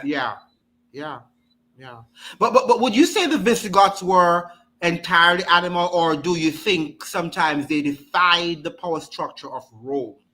When I said animals, the way they behave, the Visigoths were more developed from the Goths, because you had as many of them settled in, and so they start, instead of those who were Roman, the Huns came. I think they sacked Rome once, and then the Pope came out, spoke to Attila, and he turned back, and so went back, paid the huge price and so. But you have to remember that Rome, if you want to use that word, Roman civilization started bringing things to those peoples, to those tribes. And where did Rome get a lot of it from? From Greece and from Africa, and Africa, where did Greece and Rome get it from? From Africa. And that is what Yeah. George James brought out in the book Stone Legacy. hmm The But book Stone why I Legacy. pointed out that though is that the Caribs were described as barbarians too, which they were not, but because The they Caribs, the actually Caribs, the challenged, Caribs in the Caribbean. right, but Yeah, because they challenged the system of absolutely right. slavery, Absolutely right? right. So that's why You're we have to right. be careful when they say barbarian. Sometimes they're also implying people who stood up to the system, the status quo. You're absolutely right. Yeah, Because yeah. one of the I things think when we were doing the making of the West Indies, when I was doing history in high school, the making of the West Indies by Marshall, I think it's Auger and the others, the making of the West Indies. That was a book written from, those guys were not historians like Walter Rodney, or the historians Thompson, those guys we yes, have. And yes, they made it out like though, the European narrative was that the Caribs were peaceful. That right, when the right. Caribs held the sword, they didn't know the difference between the blade and the handle, and they got cut. That nonsense came out, right? And that The they did Arawaks were mercenary. peaceful. They said the Yeah, Arawaks and were that peaceful. and Yes, the yes. Arawaks were peaceful, and the Caribs were the And the Caribs warmongers, and were they were the warmongers. cannibals, Right, and they were the right, cannibals. right, Yeah, right. and that narrative, that false narrative, was used to carry a hard line to wipe out, to commit Right, genocide against the Caribs. And you know what? right. I remember attending a Carifesta in Barbados, and I met an activist from the Carib community, African Carib, Afro Carib, right? From he was from Belize. Yes, he was from Belize, and he said their history, they have it. They said that when the Spanish ships were coming in, when they were bringing the captured Africans, and sometimes the boats would hit the rocks and can't hmm move, the Caribs would attack the ships, Yes, but kill the yes, Spanish sailors and yes. free The the slaves. Africans. Yes, Yes, free the captured Africans, and those yes, Africans started living amongst the Caribs in the community, and that is how you have the Black Caribs. yes. I You have the like Black that you Caribs. corrected me by saying the captured Africans because they were Yeah, not slaves. They were no, made into slaves, but they were that's not right. slaves, right? They were Yeah, not they were slaves. captured They Africans, were and thank you captured for and then correcting me. enslaved. We have to be careful Yes, with language. yes, yes. They We have to be were not careful with slaves. They language. were just not slaves. They were captured Yeah, Africans. I like that. yeah, because this Yeah. English language, Alex, you got to be yes, careful with yes, it. yes. Alexis is saying that is why debate and listening to different points of views must be tolerated, and that is so. While we might Yeah. not agree on everything, but we have to listen to each other's perspective because sometimes it helps us to even do more research and to change sometimes or to alter, reform our perspective. Yeah, you're correct. Tiny This Tim is Tom correct. This is is saying, correct. The go ahead, University Mr. of Al Pearl. Caribbean in Fez, Yes, Morocco, founded in 859 CE. It's the oldest university in the world. That's true. The yes, that's second correct. oldest is Al Qaza in Egypt, which started off as Yes, a madrasa. Yep. yes, That's the oldest yes. university in the world, in Morocco. In the world, yes. And Yep. this one too. You go ahead, Mr. Perot. There's the The other oldest comment. European, I think the oldest European university, the first and oldest European university is Salamanca Bologna in is Italy. is Italy. Okay, okay. The University Yeah, of Salamanca is quite old too, isn't it? it is. But I think Yes, yeah. Bologna is It's older. the Okay. oldest. Yes, Yeah. yes, yes. Uh-huh. The next the African, go ahead, Mr. Perot. You can I Oh think yes, this these are brother facts. Tiny Timton, Tim Tom, he's on it. The African and Arabian origins of the Hebrew Bible, and there's no historical Yeah, study by Reynolds. I know of this book yeah. because the yeah. hmm Mhm. And we have Chris is saying the capitalist elites bought Mussolini off. which convinced him to change his ideology. By the way, ladies and gentlemen, we are presenting these historical facts to you because exactly what happened in history is happening right now, being played out with our own leaders. So just don't think that these are just some, wayward, discussion, but we have to be able to connect the dots with what is happening right now. Okay, and so I hope you understand. Yes, well, the capitalist elites, he said, bought off Mussolini, which convinced him to change his ideology. Well, Mussolini defined fascism. He put it in a nutshell. He said fascism is the nexus between big business and the state. And he was right. He was right. And that's what you have in the United States. That nexus between big business and the state. Yep. Yes. And Sunflower is saying, sad to say, the elites have divided us into so many groups, we can't see the light. They will continue to further their agenda till we stop seeing color as the problem. I think I have to agree with that. On the color issue, Andrew, there are those who, the world is a very complex place, and you have to understand that it's not just you have race, you have class, you have religion, you have ideology, and very often those who just, if you only seek race and ignore class, you're going to be in problems, big problems. Big problems. Because as much as I keep saying, and we know this, we know that race is a powerful social dynamic, but so is class. And very often the oppressor is the oppressor uses what seems to be the race issue, which is real, but to camouflage the class issue, which is basically a fight between have and have nots. I agree 100%. 100%. Yeah. And Walter Rodney knew that. He touched on that. Marxist African historians touch on that, class and race, because you can have a society where there are no whites, no white people, no Indian, no Chinese, and if you have an imbalance in power and wealth, then you will have blacks at the top oppressing blacks at the bottom. Right. Africans at the top oppressing Africans at the bottom. Yeah. Christian nationalism is the bastard of Christian imperialism, but the point was to recognize how oligarchs are funding many of these extremist streams of thought and movements. Right. And they're not necessarily religious in their own way, but they're using bits of religion to control us. It's a weapon, right? They might not necessarily believe in religion, but they're using it as a tool to control us.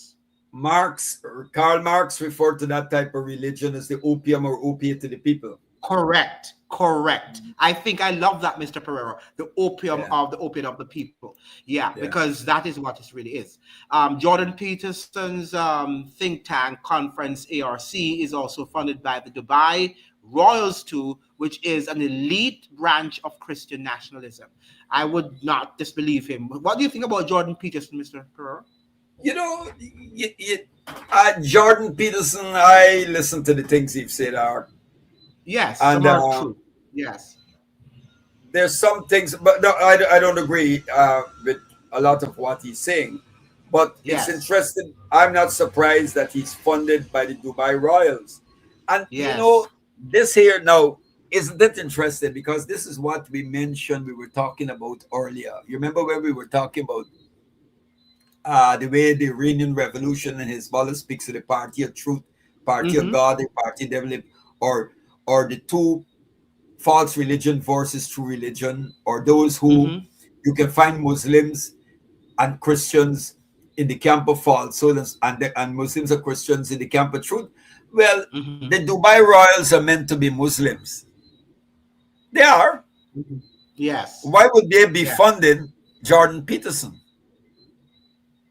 Yes. You understand what I'm getting at? Yes. If the Dubai, they're let's say they're nominal Muslims, right? The Dubai Royals are Muslims. They are. They profess Islam. Good, but apart now that apart from we're seeing that they're funding Jordan Peterson's think tank, which I'm not surprised at, because Dubai, recently the UAE, of which Dubai is part, has just pulled out of OPEC. They pulled out of OPEC. Mm-hmm. And you know what's the reason behind that? Because they're making a move to sign on. Dubai, these Muslims in Dubai, the rulers who profess Islam in Dubai, are signing on to the Greater Israel Project with the Zionists. Mm-hmm. Right? Mm-hmm. So you see how you can have a convergence of evil, whether Yeah. evil, And that is why we're saying it's interconnected. The world is irrespective of what you call interconnected. yourself, and that's what Shariati was saying. Yeah.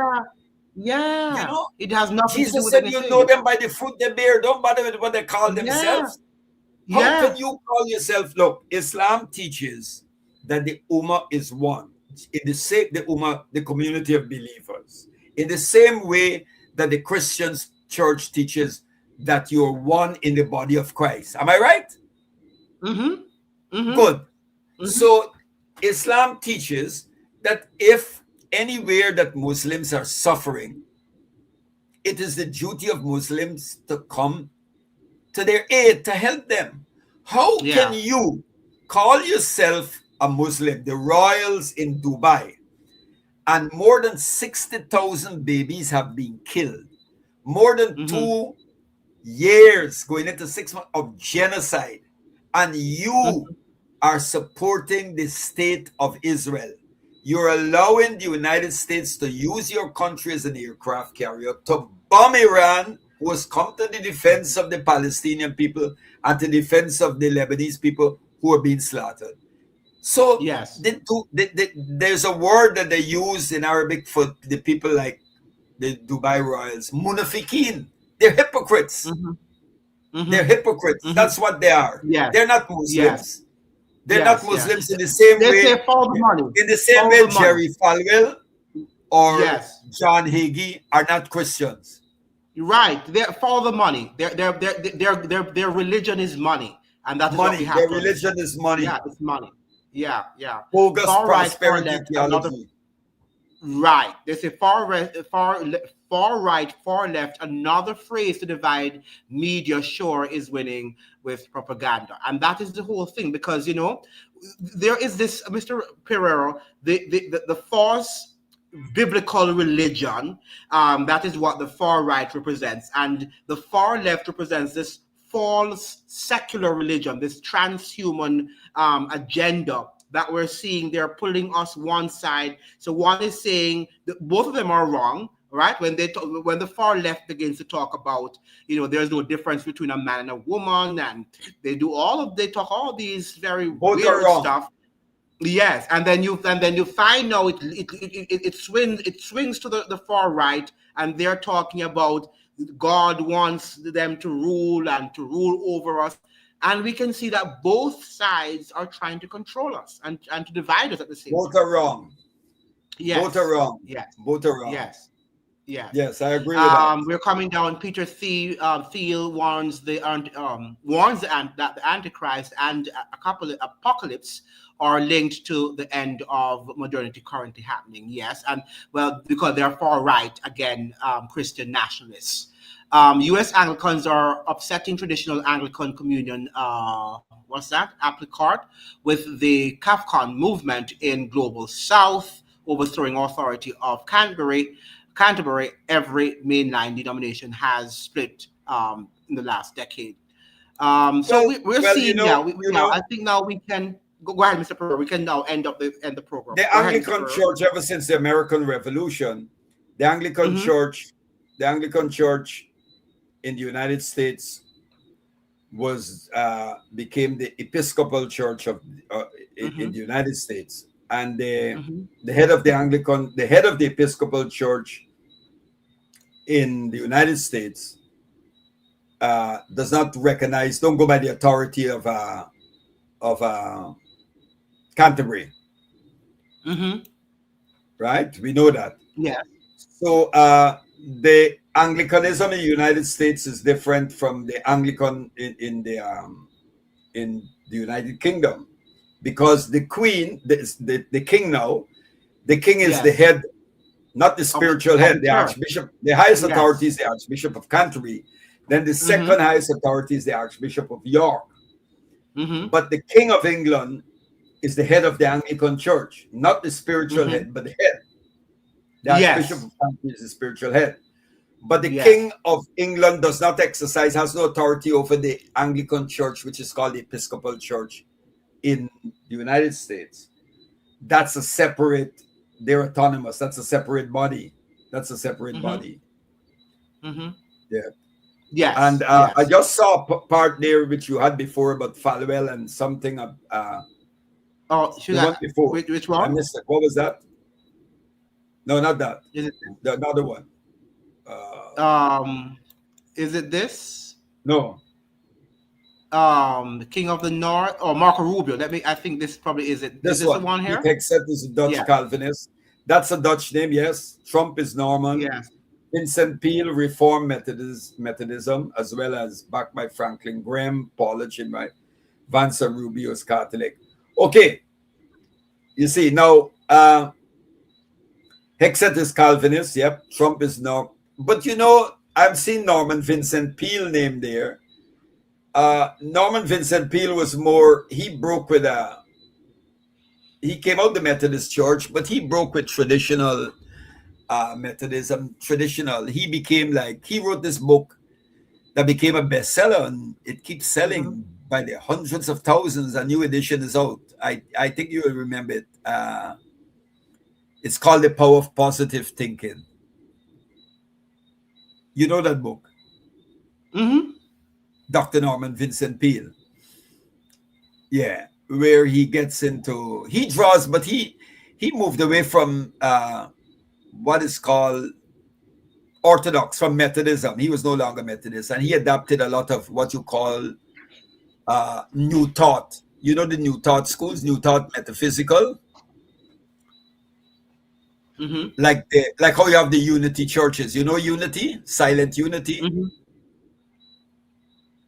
and Yes. Christian Science. Mary Baker Eddy, the Christian Science movement, the Church of Christian Mm-hmm. Science. Yeah, they get into things like the power of the mind, and they don't see, they see that that the Christ nature, Christ, there's a Christ-like nature in you. You can tap it. So they don't speak about Mm-hmm. Christ bringing salvation to you, but that salvation reside, you can, that you have the Christ nature in you. The metaphysical Yes. church is metaphysical, and some of them, the New Thought movement, some of them have drawn a lot from Eastern spirituality. Some of them have been influenced by some Vedantic teachings of a branch of Hinduism. You remember Reverend Ike in the United Yes. States? Yeah. Mm-hmm. New Thought, you know them? Those guys. Reverend Ike Mm-hmm. was one of the guys who used to press his hair slick, Yes. fancy gulban and suit, and Yes. he'll preach to you and Yes. say, if you want money or material, just manifest it and it becomes a reality, and Mm-hmm. all of that. That's what they were doing. Yes, Yeah. I just want to address this, that no one is saying that Chinese are the better. What we're looking at is the whole matter of the interconnectedness of this world. We talked about the Nazi, and to the ordinary mind, the United States then was fighting against Nazism, was on the side of, whatever, when it was not, because we realized that behind the scenes, the United States was worse than Nazism. Hitler's Nazism. But when you look at what was happening in history and what they reported, one would believe that the United States was better because they were fighting and they were a democratic nation, when the banksters, US banksters, people on Wall Street, were the financiers of Nazism. So that's what we're saying, that sometimes we can't see what people are doing behind the scenes. It seems that they're doing the right thing, but are they really doing the right thing? And that is what we are. That's my point. Not that they might not be anybody's better or everybody's. All right. Go ahead, Mr. Pearl. No, that's all. At my time, I Yes. brought up that time. Yeah. Yes. So we thank you so much, Mr. Pereira, for joining, and Yeah, I know that you have to go now, so I'll yeah. just look at some of them before I go, and then. But thank you so Yes, much for okay. your time, and I Yeah. will talk back to you. Welcome. Yes, my brother. All the best, Yes, Andrew. okay Take then. care. Okay then, Mr. Yeah. Pereira. Yes, Okay. yes. So let's go Thanks. through Yeah. this some of these before I go to bed, since I'm on it already. We have China is funding Ethiopia and Egypt, who are now fighting over the Chinese funded dam. Right. We have Chris is now here saying that the Chinese don't want to export their system, and they do not want to take America's place. I think, Andrew, you have to study the Chinese system and not look at them through an American perspective. Remember now that America controls the world, and a lot of American investment. Remember that we don't have sovereign nations anymore, right? And this is what I'm telling you, that we're not living in the Cold War. You guys have to also move away from the era that we have sovereign nations. We no longer have sovereign nations. The banksters and these countries, and the banksters are who own these countries. So that is why we can't say now that you study Chinese history and think that China is separate from America, and Europe separate from. All of them are now working together, even in Africa. Even in Africa. And that is what I am calling you to understand. Don't think that this is a battle. That is what we call the one world government. They are pushing us into that direction. And by the way, we are the ones who they're polarizing, but they are behind the scenes. They are working more together and more united than we are. And that's what I'm saying. Money unites them. It is not that they're united culturally. They are united through global capital. And that's why you must read Tragedy and Hope and a lot of these books that we're suggesting. We're talking about the Vatican in global politics. If you're not reading these books, you're not going to understand what we're talking about, and you're going to be deceived. Countries that locked us down during COVID, right? And all of these people were part of the same agenda. That's the whole thing. That none of them was suggesting that this was wrong and that the world was being enslaved. So this is what I'm talking about. We saw the blueprint during COVID, that they were working together, whether it's Iran, it's Russia, the United States, or China. They were all doing the same thing in lockstep. And that is what I'm saying. I am not suggesting that this is just happening out of thin air. It is money and economic interests and religious interests eventually that it's going to unite them. Okay. The West form of domination includes cultural trappings, whereas China uses more of a traditional satrapy, right, system that lets you keep your own identity while you pay tribute, right, which is taxes, right? Absolutely. So the strategies might be different, but the agenda is capture and colonization, right? And people are talking about that more often than we think. The Chinese will make all renewables for the West while using coal and oil. Right, and that is what they're making their money, while we are going to be pressured to use renewables, which really not going to help us, and to grow our economy, we're going to be poor, right? My question too, ladies and gentlemen, are they using the Chinese model as the example because they're doing well economically? So they're going to say we should look to China now, where we're going to get our freedoms. When in China, there's no freedom really, right? What we have is a technocracy, an autocratic technocracy that is there. So I think all of what we're seeing is deception, where people are looking toward China. Economically, it's a powerhouse, and we all want to live in a prosperous country. So they're saying that something that China is doing is good. So why don't we copy what China is doing in the West? And that is where the deception lies. And we've got to be on our P's and on our Q's. So it's not because I don't want to study it and think that there are differences culturally between Chinese and the West and so forth. But money, when you talk about money and religion to some extent, people look beyond culture.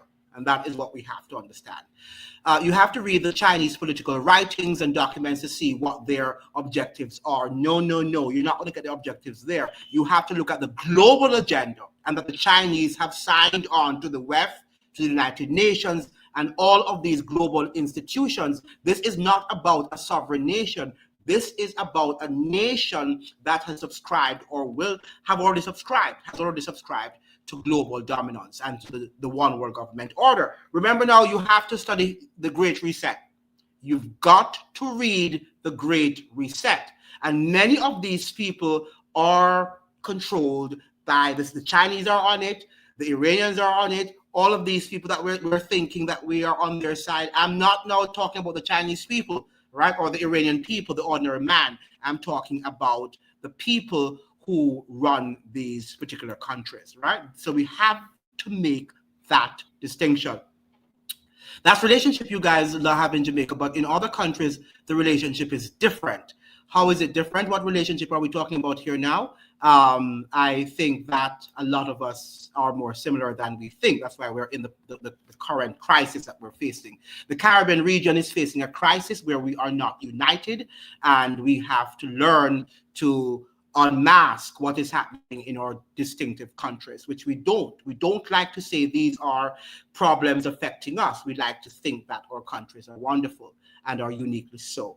Pedro Jamot is saying this is the Americas and China will have to wait till Trump leave to try again. Well, they all, whether it is Trump or it is Biden or it is Kamala Harris, the agenda remains the same. The system's a system.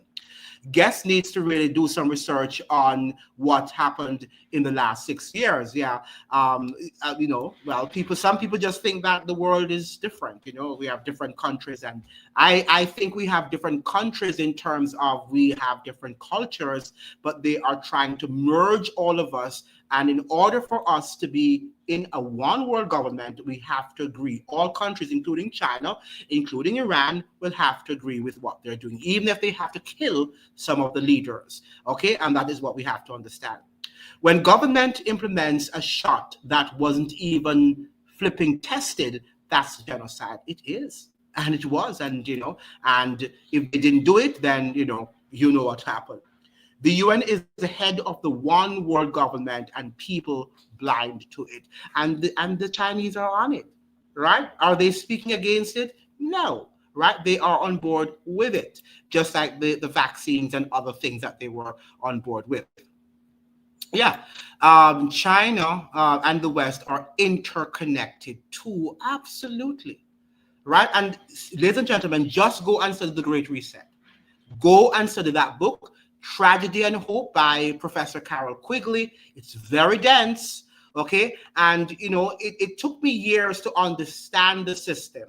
You must also realize that you need to read up on your prophecy. The books of Daniel and the Revelation talks about the beast that controls the merchants of the world. The merchants, meaning everybody, there is a system in which they have to function. So this is not just something we're suggesting, because what would be a one world government if everybody's on board? And by everybody on board, I don't mean that they're going to willingly come on board. They are going to be forced to come on board to form that one world government. So that's what we're seeing, right? You cannot now think that we're living in a normal. We're now being plunged into an abnormal global system. Not interested is saying these Africans wiped out indigenous Caribbeans. What do you mean by these Africans? Which Africans are you talking about? Let him speak good. So we have this, the China is the manufacturing powerhouse of the West, right? And who made them into it, right? We also have to study that history. Who made them into becoming the manufacturing powerhouse of the West? Okay, outsourced and offshored. Free Chinese, because free Chinese weaves for every African head. They bribe. Just like how the Western elites bribe, the Chinese people do bribe our leaders too, right? And so when we talk about that, they won't leave us or whatever, because at the end of the day, our leaders benefit from the bribery, the incentives that they give to them, right? So the auditors are not going to ask them to get up and leave. Certainly not. The Chinese do not coup people's governments and steal resources as they trade fairly for them. You think the Chinese people trade fairly?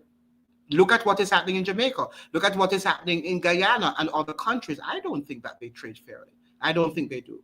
Right? And they are copying, they are expropriating a lot of our assets or lands and or minerals and everything. Just read up. People, it's there to see, It's not like this is something that is remote and is hard to understand. It surrounds us, right? And people are talking about it, including Dr. The Johnson, what's his name again? That guy that talks a lot about black people and so on. Dr. Umar Johnson, he speaks about it, eloquently. And I don't always agree with Dr. Umar Johnson, but he is correct on that. He's spoken about the Chinese presence in Jamaica, and it is cogently argued in also in Africa, where they're expropriating and they are taking over, right? They're not doing so, as I'm saying, using military, using the gun, but they have a different strategy, right? And the Chinese people have never been people that you can ever trust. China is a model for a one world government. Remember the Chinese virus as protocols were a Chinese model. Absolutely. They are the blueprint. That's the blueprint, and that we need to look at that. And that is why they've set them up to be this economic hub. They are the most prosperous at the moment economically, right? So that we can say China is good. And then they run around giving goodies, but they come at a cost. And then we are implementing the surveillance system that is in China that is going to enslave the entire world. Right? The entire world will be enslaved by the Chinese model. They're eating kids' Epstein war. Yeah, and it's not only Epstein, it's the Western, global sort of war. They're warring on children, on women, on religion, on everything.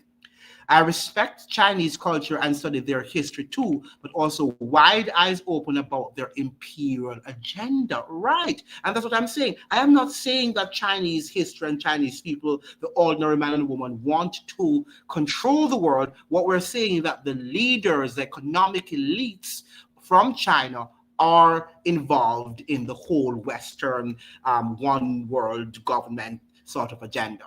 Okay. And we have Andrew would have to hide to practice your Christianity in China, right? You have to hide, and it's not a country that is open to freedom of expression. It's a long thing. You look at how we're talking now. You and I can talk against our president or prime ministers, right? And people are not going to come for us, at least now, for now. Right? But in China, it's not the same, right? And you don't have things that you can go and unmask things. Remember during the pandemic, there was this doctor, Chinese doctor, who was trying to tell us information about what happened with the virus and how the virus could be controlled and what he saw. And he disappeared, right? Afterwards, nobody knew what happened to him. So we have to be very careful of what we're saying about the Chinese civilization, and don't just read books and say that this is what it is. We also have to look carefully at what is happening in the politics. But the books also, there are books important books like The Great Reset, the World Economic Forum, and what we just saw during the pandemic are sufficient evidence for us to understand that these are just the same people. There are 100 million Christians in China, and they don't have to practice in secret. American Catholics attend Mass in China, but American Catholics, yes. But if you study what the Catholicism in China, it's different from the Catholicism that is practiced in other parts of the world. The Chinese communist regime is the one that has to select the bishops and the whatever. That does not happen in any other so-called free society. All right. Exactly. The idealistic conception of freedom fighter is often romanticized and narratives mythologized by our people. Yes, not because somebody's a freedom fighter means that he's fighting on your behalf. And that is what we have to understand. And many of us are deceived by what we call freedom fighters, whether it's the Umar Johnson or all of these people. We have to be careful, not because even by me, not because somebody has a title, it means therefore that they are going to live up to what their name, right? Yes, much more complex than many of our people comprehend. The world is extremely complex, and we can't just say it's black and white. Multinationals are not loyal to outmoded nation state structures, right? It's outdated, and I'm happy to use this word, Tiny Tim Tom, right? This concept that we are living in sovereign states, we need to understand that that is whatever of the past. It's a reality of the past. It no longer exists, right? We are living in a global village controlled by few, by the minority global oligarchs, right? Guest needs to get to bed now, right? He needs to get in the know, right? In terms of the 15-minute cities and stuff like that. We cannot at this point in time, ladies and gentlemen, begin to say that everything is a conspiracy theory, or because it's not being spoken about and everybody's asking where's the evidence. But I think enough evidence is around us, particularly during the pandemic, for us to see that we're not living in normal times. Our world is more interconnected, and COVID spilled the beans and showed us that. China raised 850 million people out of poverty and builds infrastructure and sends doctors and teachers, and that is true, to reach people in inaccessible parts of their nation, if that is caring for your people. Yeah, some of that might be true. I don't know if the Chinese gives anything for free, though. They always get something in advance. If you notice, no Chinese shop, if you owe them even 10 cents, right, or even whatever, the minute amount of money, they are not going to give you anything, right? The Chinese are not by nature, right, philanthropic people. The Chinese by nature are not philanthropic people. They are going to hawk you for even the minutest change, right? That is what we have to understand. So yes, they might have done that, but if you look behind the scenes, Chris, it might be that they are getting more than we would bargain for. Now, or they would bargain for. Pedro Jamot is saying, you must stop thinking emotional. You want the Caribbean get sanctioned and end up like Cuba. Why China don't help them have the weapons? Right? They do have weapons to help them, and they're not helping them. Chinese sport and military activity has also been prominent in Latin America. It is. And they are doing a lot of things behind the scenes that I need to get this guy from St. Lucia, and I think his name could be Edmondson. Those of you can remind me of him, and he speaks about the militarization of the Caribbean. And we would be shocked to know that the Chinese are also involved, right? Chinese sports and military activity has also been prominent in America. It has. Right? Because remember too that all of these nations have what we call a military industrial complex. So they are making money from the sale of these also equipment. It's a business, guys, war business, and the Chinese are also involved. Why do you think they're so rich? You think they're just rich by selling you their products? And yes, that's a part of the wealth that they have acquired, but they're also rich because they're selling powerful weapons, and these cost hundreds of millions of dollars. China is on the other side of the world. For China to help Cuba would mean World War III. The Chinese don't want World War III. Is that so? You think if they have investments that they wouldn't? Or do you think it's just, because they don't want to help? Right? Look at in Venezuela, where they had a lot of investment, and Venezuela has also oil, a large reserve of oil. Don't you think they would have helped to preserve that? The Chinese are a part of the world agenda, guys. You have to understand that. China hedges against dependence on U.S. technology and exports. It hedges, right? It does, right? It does, and you're correct. What he is expecting CARICOM to do, is it whatever? Let's look at this. U.S. primary fear is that China could weaponize the holdings to disrupt supply chains, block access to critical raw materials and other essential goods, and sow broader instability in the global market. And I think they are going to do it. Okay? They are going to do it. A key concern pertains to equipment manufactured by Chinese firms. Yes, yeah. And we have to understand these things, people, that they're interconnected and they're making money. Okay, this world is a very nasty world. And that's why the Bible says that the love of money is the root of all evil. When you love money, you don't care if millions of people die, you don't care if you deceive anyone, you're just going to get your money. Right? And I don't think the Chinese are different from any other person. We are individuals, and people and human beings love money for the most part. China doesn't need any technology from the US. The Chinese dominate 54. You think that they get all of this technology by their own means? No, no, no. You have to read more. They do need, and the United States does provide them with that sort of information. In fact, the Chinese people are saying a lot of the things that China is doing, they're imitating the United States. Right. So don't ever believe that they're on there working independently of Western technology. They're not. All right. They're not. But that's what the impression that they give us. And people just, drink it as it's Kool-Aid, right? We have to read and we have to study, It is true, I can name dozens of tribes involved in capturing other Africans. Likewise, I have Walter Rodney on my bookshelf. Yes, they were involved, as we were saying, all of them weren't, but a significant number of them, Africa was never united. Right. So, and they were never they never thought that they needed to be united too. They just were dealing with themselves as individual countries. They weren't seeing that they were going to be, one day some Europeans would be coming and attacking them. So why would they need to be united? They're just probably they were united in some cases in their own respective countries, but we can't say that they were, very united because they weren't, right? They were tribalistic. As we are, we haven't even given up that. There are three major ethnic language family groupings in Africa. We have the Afro-Asiatic, the Niger-Congo, and the Bantu, etc. I would have to do more research on that tiny Tim Tom.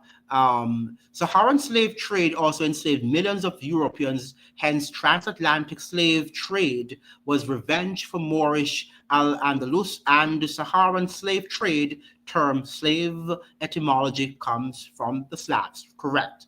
It did come from the Slavs. Ancient European ethnic makeup evolved after Bronze Age collapse migrations from Central Asian steppes. You are correct about that too. The Barber the Moors, we're getting a lot of Black history here, and that is so. Let's move on because we have to go to bed. I won't believe any history if I wasn't actually there, period. Who wrote all of this called history? Oh my God.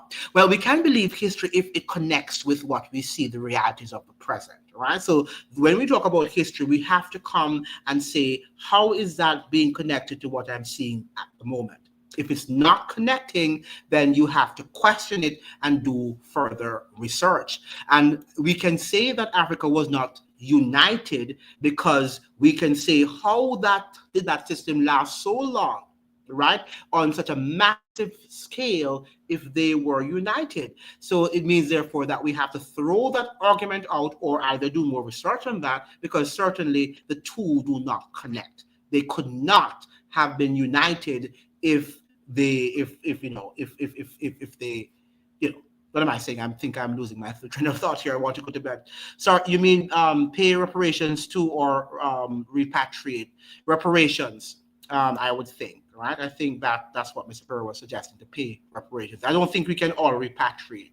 Some of us can if we want to, but it's impossible for all of us to repatriate. But I think he was alluding to paying reparations. Pedro Jamot is saying our education needs accreditations from them, hence why the intellectuals go there. Yes, but we have to also come out of that sort of everything we believe what they say. Right, the Moortown Maroons. I really appreciate both of you brothers. Great discussion. Our people need to hear more intellectuals like you guys. Yeah, the Caribbean is not ready for the conversations that we're having, the deep conversations that we're having. It's just not ready. The region is not prepared for that. St. Thomas Aquinas cited, is it Avicenna, Sina, and Avicero's Rashid as key Muslim philosophical influences in his works, etc.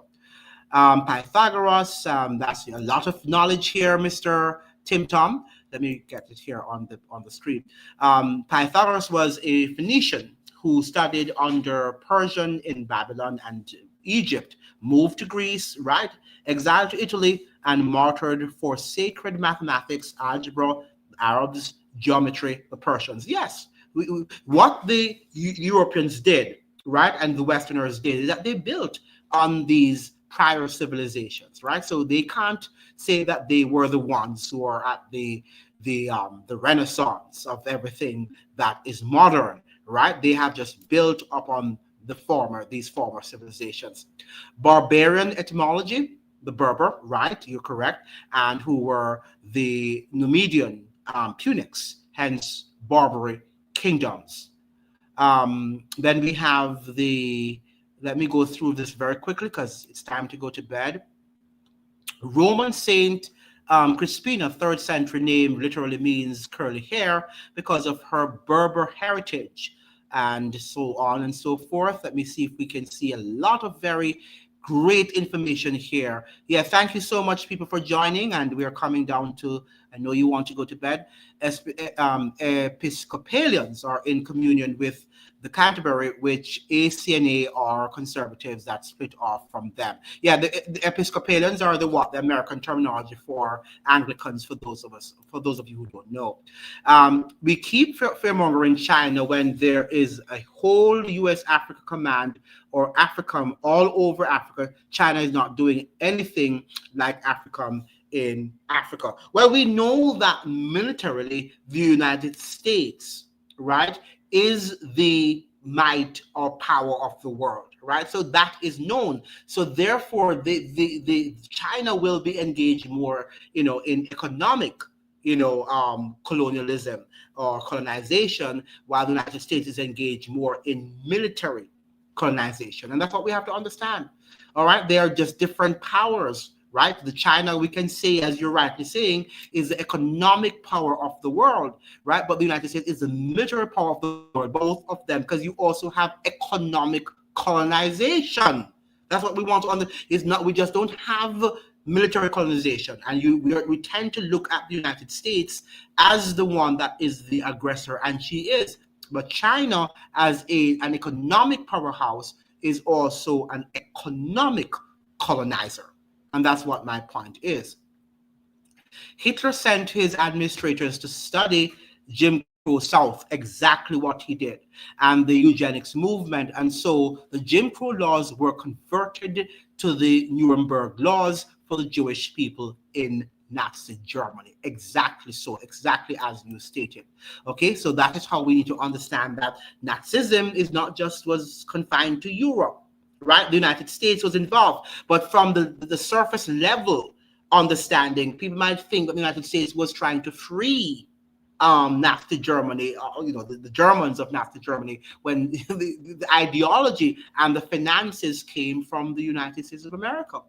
Now, how can that be? And that's why I'm saying, be careful how you talk about China, right? Because what you're seeing from the surface is not necessarily what is happening behind the scenes. Can I repeat that? What you are seeing China doing, based on what you're reading in history, okay, or you see on the news media, and they're giving money here and providing whatever assistance here and there, it doesn't mean, therefore, that they are not a part of the agenda. Look at what the United States did, and it's supporting and financing Nazism, Nazi Germany. That is something you must look at and analyze and study. Do you believe the earthquake of the coast of Cuba today is connected to the nuclear warship that was in the Caribbean? I have not read much about it, but I would not be surprised. Okay? I'm not going to say I know about it. I'm going to say that I saw it, but I have not read much coming. But I would not be surprised if it is connected. Okay? Would not be surprised. You keep interrupting your guest. Please allow him to finish speaking before you jump in. Well, this is quite the pleasant surprise. Yes, because I'm on quite. This is quite a long live that we had. So I think that I went through your discussions and your comments. Thank you so much for joining. I think I want to talk about the next, live will be on, Williams, Manley, and Burnham. And, we're going to compare these leaders and ask, or have our Caribbean leaders been sold out? Because right now these leaders, people regard them as people who stood up. But now we want to ask the question, did our Caribbean leaders, have they been sold out? That is what we want to ask, because we're not seeing leaders like Michael Manley's and the Eric Williams and the Burnhams and the Maurice Bishops again. These leaders have died, okay? And we don't have, the current crop of politicians are not, they're no longer trying to free us from any form of imperialism. So that is what we want to discuss in our next live. Hopefully you will share this live, you will like the live. Do not leave until you have shared the live and you also have liked the live. And for those of you who can make your contributions, remember now that's how we are going to stay afloat. By making contribution, $1 here, $2 there, $5, whatever you can give, so that the program can be sustained, right? Because we want to be able to survive, and we need your finances to be able to survive. And I have put my Cash App link. You can send it there. Reggae was a term used by Clancy Eccles for hot gal. Right. You're really, really smart, Tiny. Tim Tom, and one of these days we have to talk, and maybe we can share our WhatsApp, because I would like to invite you also on the program, because you seem to have quite a bit of knowledge, a lot of knowledge, not quite, a lot of knowledge that you can share with us on the platform. All right, so when do you think we should have another live? On Thursday? Yeah, I think I probably would want a break tomorrow, take a break tomorrow. When do you think it's a good live for? Do you think we can have a live tomorrow or on Thursday? Which day would you prefer? I have one coming up on Sunday that you've asked me about. Send that live to others about the Roman Empire versus the Roman Orthodox, the East versus the West. We need to discuss that on Tiny Tim Tom. You can send me an email message, and we can share our WhatsApp information if you can, and we can have very important discussions, because I think you have a lot to share with us, and we want everybody, and not only Tim Tom, anybody who wants to come on the live one of these days and join in and share. Of course, we would love to have you, because nobody here is expert. We're all here to share the knowledge that we have accrued over the years. So what do you prefer? Next time we'll talk about Williams, Burnham, and some of the other greats in the Caribbean, and compare and contrast what we're seeing happening in the Caribbean today versus what happened yesteryear. What do you think about that? Do you think that's a good live for Thursday? And what time? Tonight the live was not attended well by, but we had quite a number of people here still, so we can't complain. So what do you think? Do you think I could have a live on Thursday, and what time?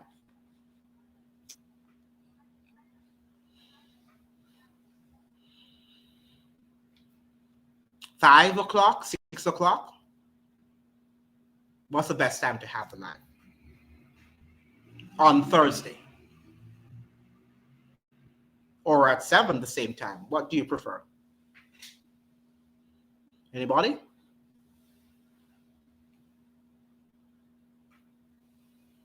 All right, so we'll have it on Thursday, and I'll select a time. All right, so you look out and make sure that you save this live and you share it. Also, you like the live. Do not leave until you like the live, and also share it with as many people so that people can learn from this very informative live. Thank you so much, ladies and gentlemen, for joining. Yes, and we will, the same time is fine. Okay, good. Right, so we'll do it at 7 then. Okay, so we'll see each other at 7 on Thursday, when we'll look at different leaders and look at what is happening with the Caribbean. Thank you so much for joining. See you. Ciao.